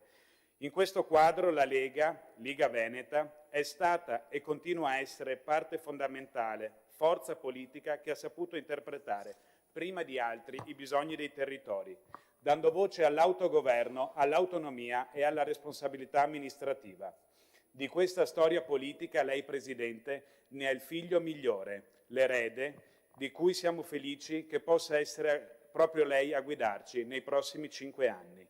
Oggi, Presidente, lei raccoglie questa eredità non per custodirla in una teca, ma per farla evolvere con lo stesso metodo che ha richiamato nel suo intervento: concretezza, ascolto dei territori e capacità di decidere. Siamo, Presidente, sulla buona strada. E il compito di tutti noi in quest'Aula è fare in modo che questa strada resti chiara, percorribile e utile ai veneti. Presidente, apprezziamo con convinzione che nel suo programma lei abbia posto il sociale tra le priorità dell'azione del governo regionale. Valutiamo positivamente l'attenzione che lei ha riservato agli ambiti territoriali sociali. Impegniamoci fin d'ora perché i comuni non si sentino orfani da parte della Regione. Riteniamo altrettanto importante il percorso da lei indicato verso un nuovo modello di assistenza agli anziani, fondato su una lettura attenta dei dati demografici e su una visione moderna dell'invecchiamento attivo. Condividiamo le necessità di partire dal miglioramento della qualità della vita, della rilevazione dei bisogni di cura e assistenza, ma anche dal riconoscimento del valore sociale degli anziani. Molti di essi oggi contribuiscono dal punto di vista del volontariato e del supporto familiare. Una regione in cui gli anziani si sentono un peso è specchio di una società che ha fallito.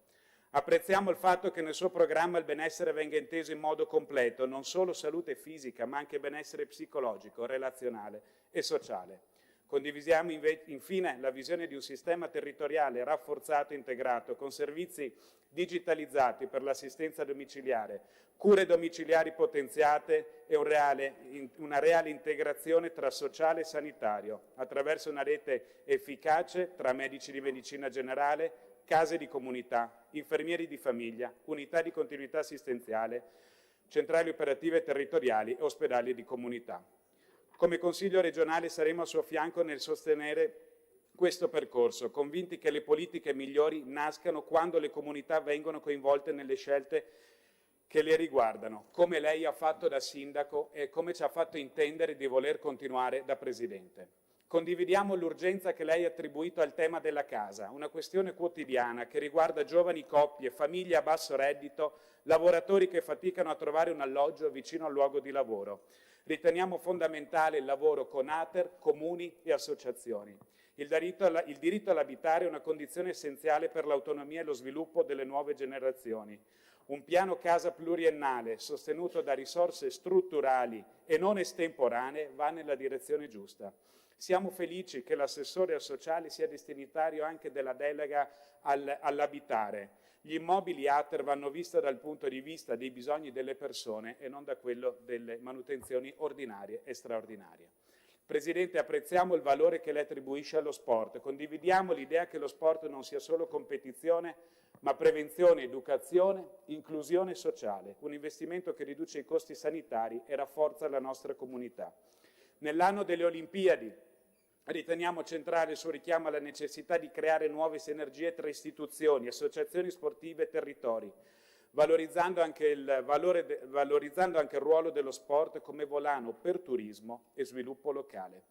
Saranno importanti le Olimpiadi, Presidente, certo, saranno importanti i 10 e 20 giorni nei quali avremo gli occhi del mondo puntati addosso, ma sarà ancora più importante valutare cosa resterà della cultura dello sport diffusa tra i giovani e della pratica sportiva diffusa tra i cittadini quando le Olimpiadi non ci saranno più.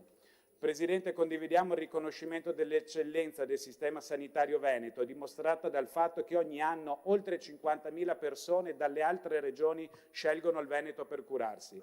Allo stesso tempo valutiamo positivamente la consapevolezza, profonda consapevolezza, che occorre rafforzare la medicina di prossimità, rendere pienamente operative case e ospedali di comunità e affrontare con decisione il tema delle liste d'attesa attraverso regole chiare, monitoraggio e nuove tecnologie. Riteniamo centrale infine l'attenzione che lei ha riservato al personale sanitario. Non esiste una forte rete ospedaliera e sanitaria senza condizioni professionali ed economiche adeguate. Ci consideri pure al suo fianco quando sarà al tavolo della conferenza Stato-Regioni, se non ci andrà lei ci potrebbe andare l'assessore Gerosa, per il riparto del Fondo Sanitario Regionale. Saremo con lei, lotteremo con lei perché sia riconosciuto di più a chi ha speso meglio e reso migliori servizi ai cittadini. Questa maggioranza apprezza la serietà con cui nel suo programma elettorale ha affrontato il tema delle infrastrutture, riportandoci tutti a un principio fondamentale. Le opere si realizzano se ci sono le risorse e se questa è una scelta responsabile e sostenibile. Condividiamo il valore delle scelte assunte anche negli anni scorsi, a partire dalla superstrada Pedemontana Veneta, la più grande nuova infrastruttura realizzata in Italia, un'opera che ha un solo problema: è arrivata troppo tardi ed era aspettata da un Veneto operoso che l'aspettava da 30 anni. Accogliamo con favore anche il suo richiamo a una lacuna storica del Veneto. Il Veneto è l'unica regione dell'arco alpino senza un valico di frontiera. Salutiamo positivamente il suo incontro con il Presidente della Provincia Autonoma Fugatti per stabilire un tracciato che non veda più un'autostrada finire in mezzo alle colline, ma che possa essere quello sbocco verso nord, verso la Mitteleuropa, che le merci e la manifattura veneta delle nostre province aspettano da molto tempo. La sosteniamo perché questo progetto possa andare in porto. Apprezziamo l'attenzione che lei ha riservato ai giovani, riconoscendoli come protagonisti dell'oggi, non di un favolistico domani. Valutiamo positivamente il richiamo alla necessità di restituire ai giovani la conoscenza delle origini e della storia millenaria e preunitaria del Veneto, troppo spesso trascurata, perché conoscere le proprie radici significa rafforzare identità, senso civico e responsabilità. Presidente, noi siamo identitari come lei, perché vogliamo un Veneto sempre più aperto al mondo. Non vediamo contraddizioni in questo. La nostra identitarietà non è un comitato di difesa di ciò che fu, di un piccolo mondo antico, ma è ciò che ci spinge verso il mondo. È un comitato di promozione del Veneto a livello planetario. Condividiamo la sua lettura. Le imprese venete non chiedono sussidi, ma meno burocrazia e più opportunità.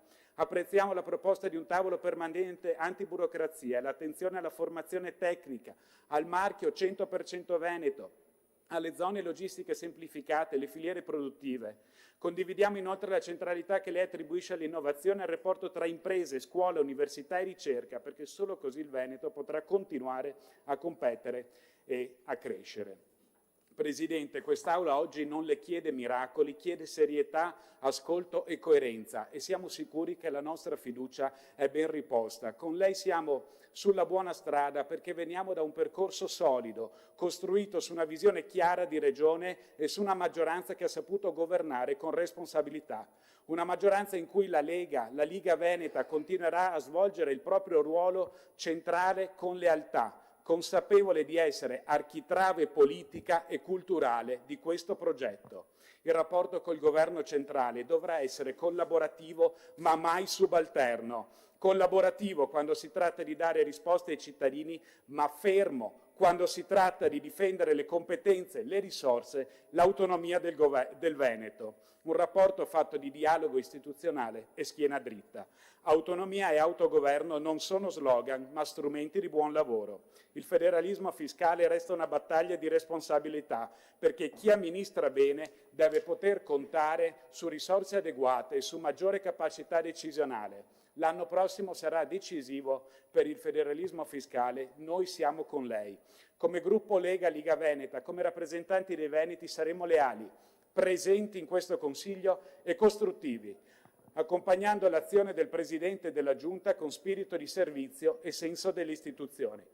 Caro Presidente, avanti con la rivoluzione gentile della politica che lei incarna, avanti con la sua forza tranquilla, con la sua docile tenacia, pugno di ferro in guanto di velluto. Buon lavoro Presidente, buon lavoro a tutta la Giunta, viva il Veneto e viva San Marco. Grazie consigliere Barbisà. Ora la parola al Presidente Stefani per la replica. Grazie Presidente e devo ringraziare tutti i consiglieri regionali che sono intervenuti. Abbiamo assistito anche ad alcuni interventi di alto profilo da entrambe le parti e ne sono assolutamente felice perché mi permettono di poter anche magari specificare alcune questioni che poi avrò modo di specificare nel corso dei prossimi consigli regionali, nel corso delle prossime occasioni. Io ho anche il vantaggio di avere una grande eredità, di continuare con orgoglio un percorso, quello del Presidente Zaia.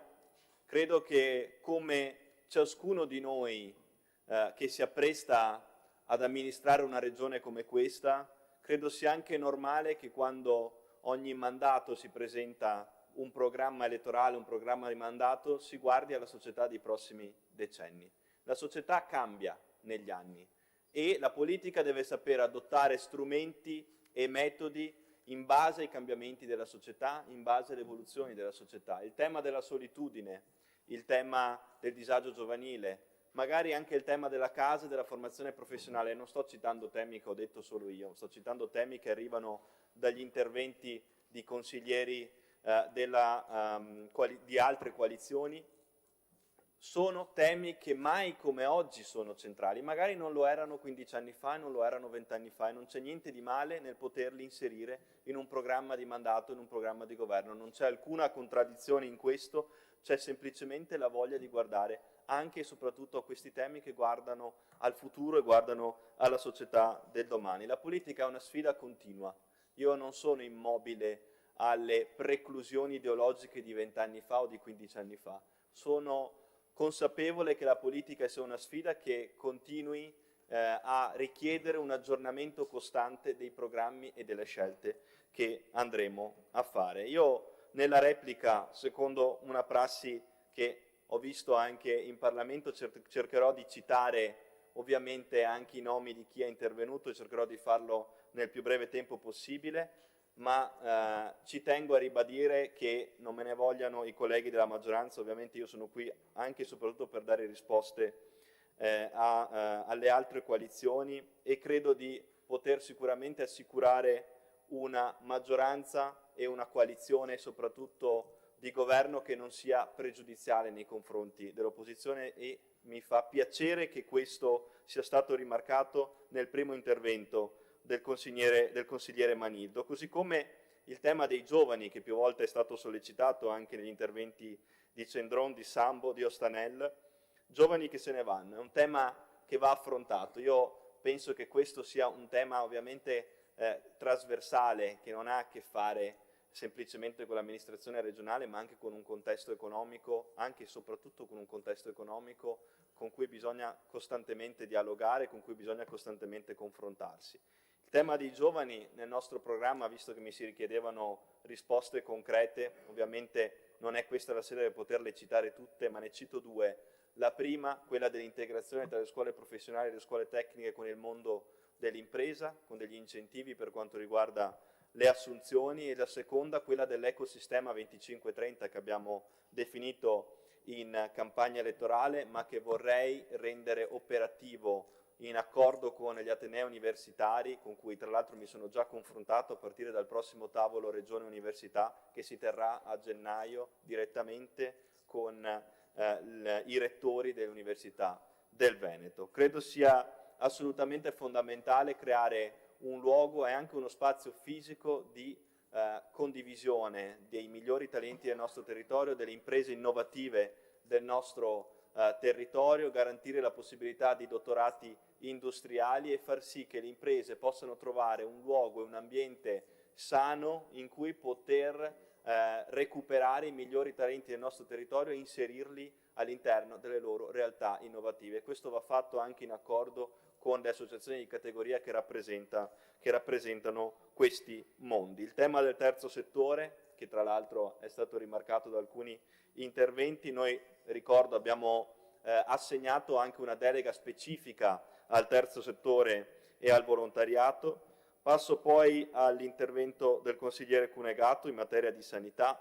Il tema della fiscalità vorrei non fosse strumentalizzato, il tema riguardava, e c'è scritto nella Carta di Padova che voi potete tranquillamente consultare, riguarda anche il tema della riorganizzazione, non c'entra niente il fatto dell'integrazione con il privato, ma ovviamente alla valutazione di poter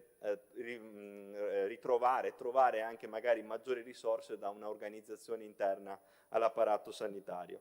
Per quanto concerne poi la questione della sanità pubblica, sempre più territoriale, per quanto riguarda questo aspetto, continuare il percorso che già è stato fatto per quanto riguarda la realizzazione delle case di comunità, è una sfida che riguarda tutti. Io lo dico sempre, il tema della sanità è una sfida che ci deve riguardare tutti, quindi ben vengano proposte, ben vengano segnalazioni, soprattutto se queste aiutano a continuare un percorso che è stato fatto nella direzione della territorialità e nella valutazione dell'implementazione delle tecnologie al servizio della sanità, che dal mio punto di vista rappresenta una frontiera fondamentale per la società del futuro, così come avviene in tutti i paesi moderni.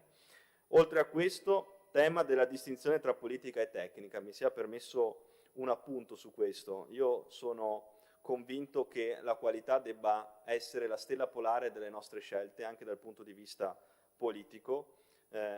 Quindi consigliere Baldan, io sono sicuramente contento del suo approccio sul tema dell'innovazione, sulla sua sensibilità in materia di disabilità, sul fatto che il welfare aziendale debba rappresentare un punto centrale della nostra agenda politica, e nell'assessorato alle imprese, assessorato sociale, chiederò, oltre ovviamente all'assessorato al lavoro, una forte attenzione sotto questo aspetto, perché il welfare aziendale rappresenta uno dei fattori di attrattività per i giovani nel nostro territorio e può garantire, lo dico appunto in collegamento col sociale, anche soprattutto servizi, penso ai nidi interaziendali che stanno diventando sempre più realtà nel nostro territorio, servizi per la prima infanzia fondamentali per i lavoratori. Non sono d'accordo sul tema tecnica e politica, una distinzione netta. Tra l'altro il suo partito ha proposto Presidente del Consiglio una figura che non faceva politica prima, l'ha proposto nel 2018, l'ha proposto nel 2020.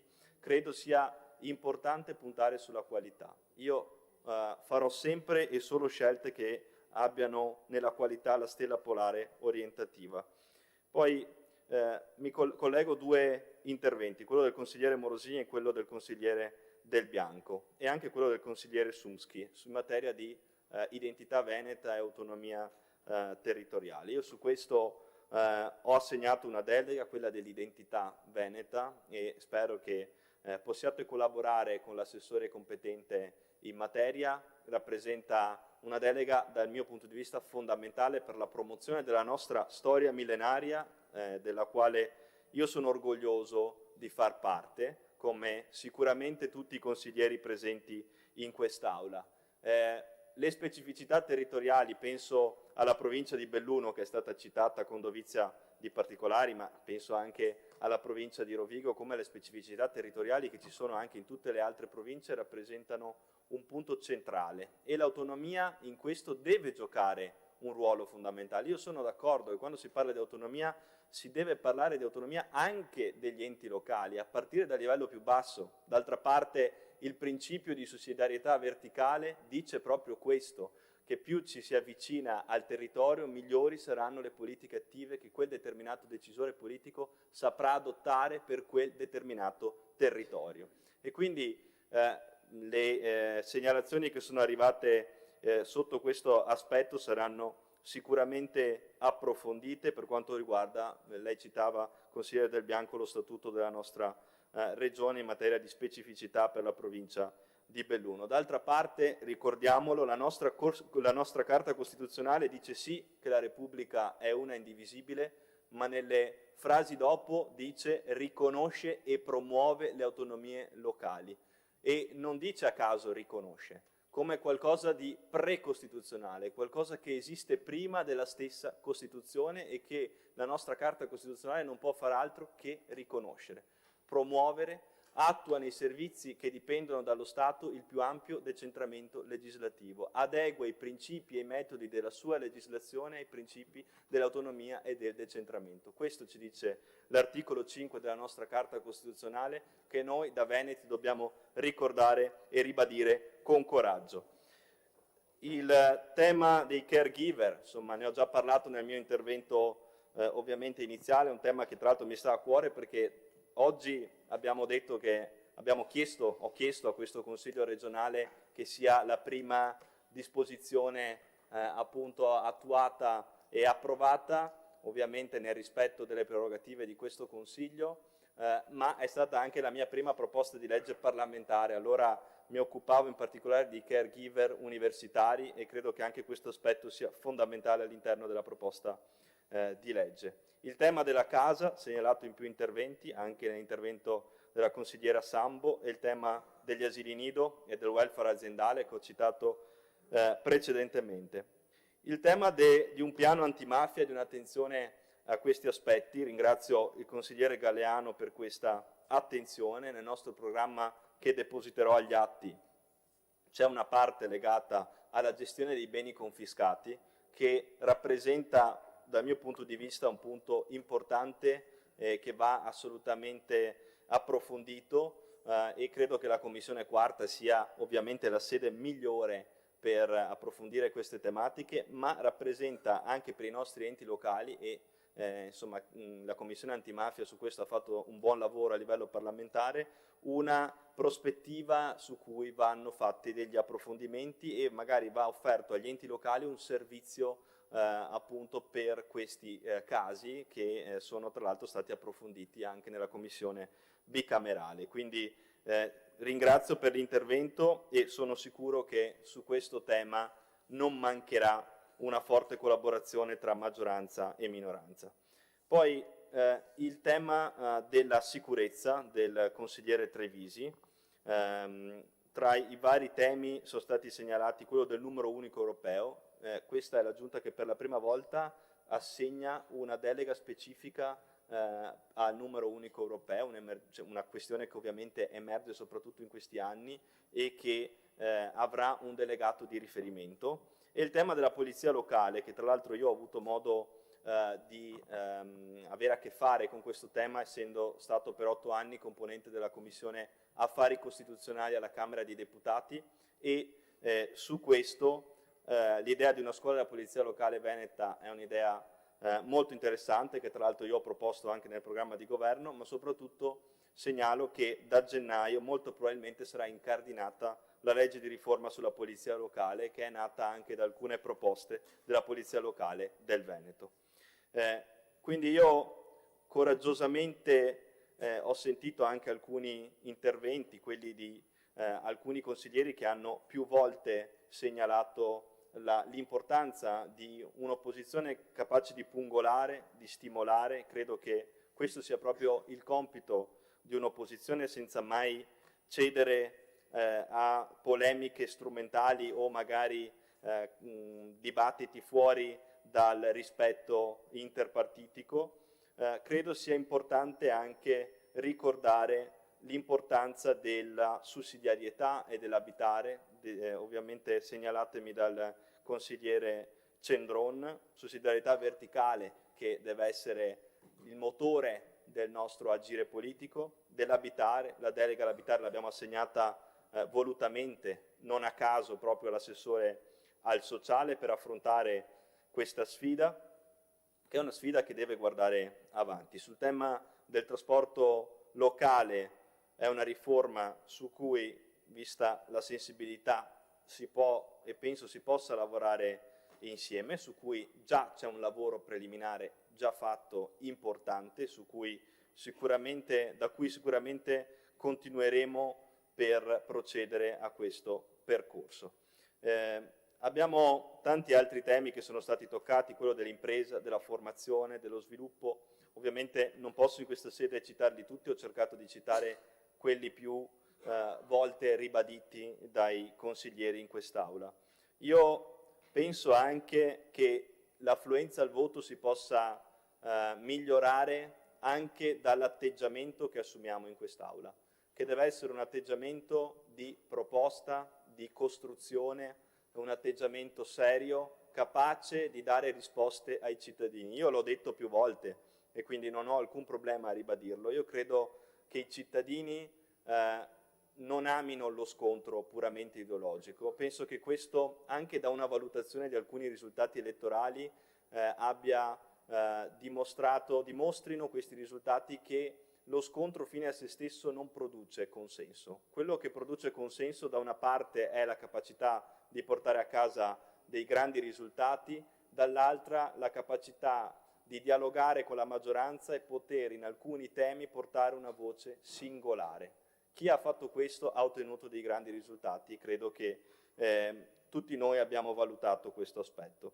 Io forse deluderò qualcuno, ma io non farò mai polemica, non attaccherò mai i miei avversari, non cercherò mai lo scontro personale, perché credo che questo non faccia il bene della democrazia, non faccia bene soprattutto dei veneti. Vi rispetterò sempre, perché dietro di voi ci sono delle comunità che vi hanno eletto, ci sono dei cittadini, e rispettando voi io rispetto i vostri elettori e i cittadini del Veneto. Non mi troverete...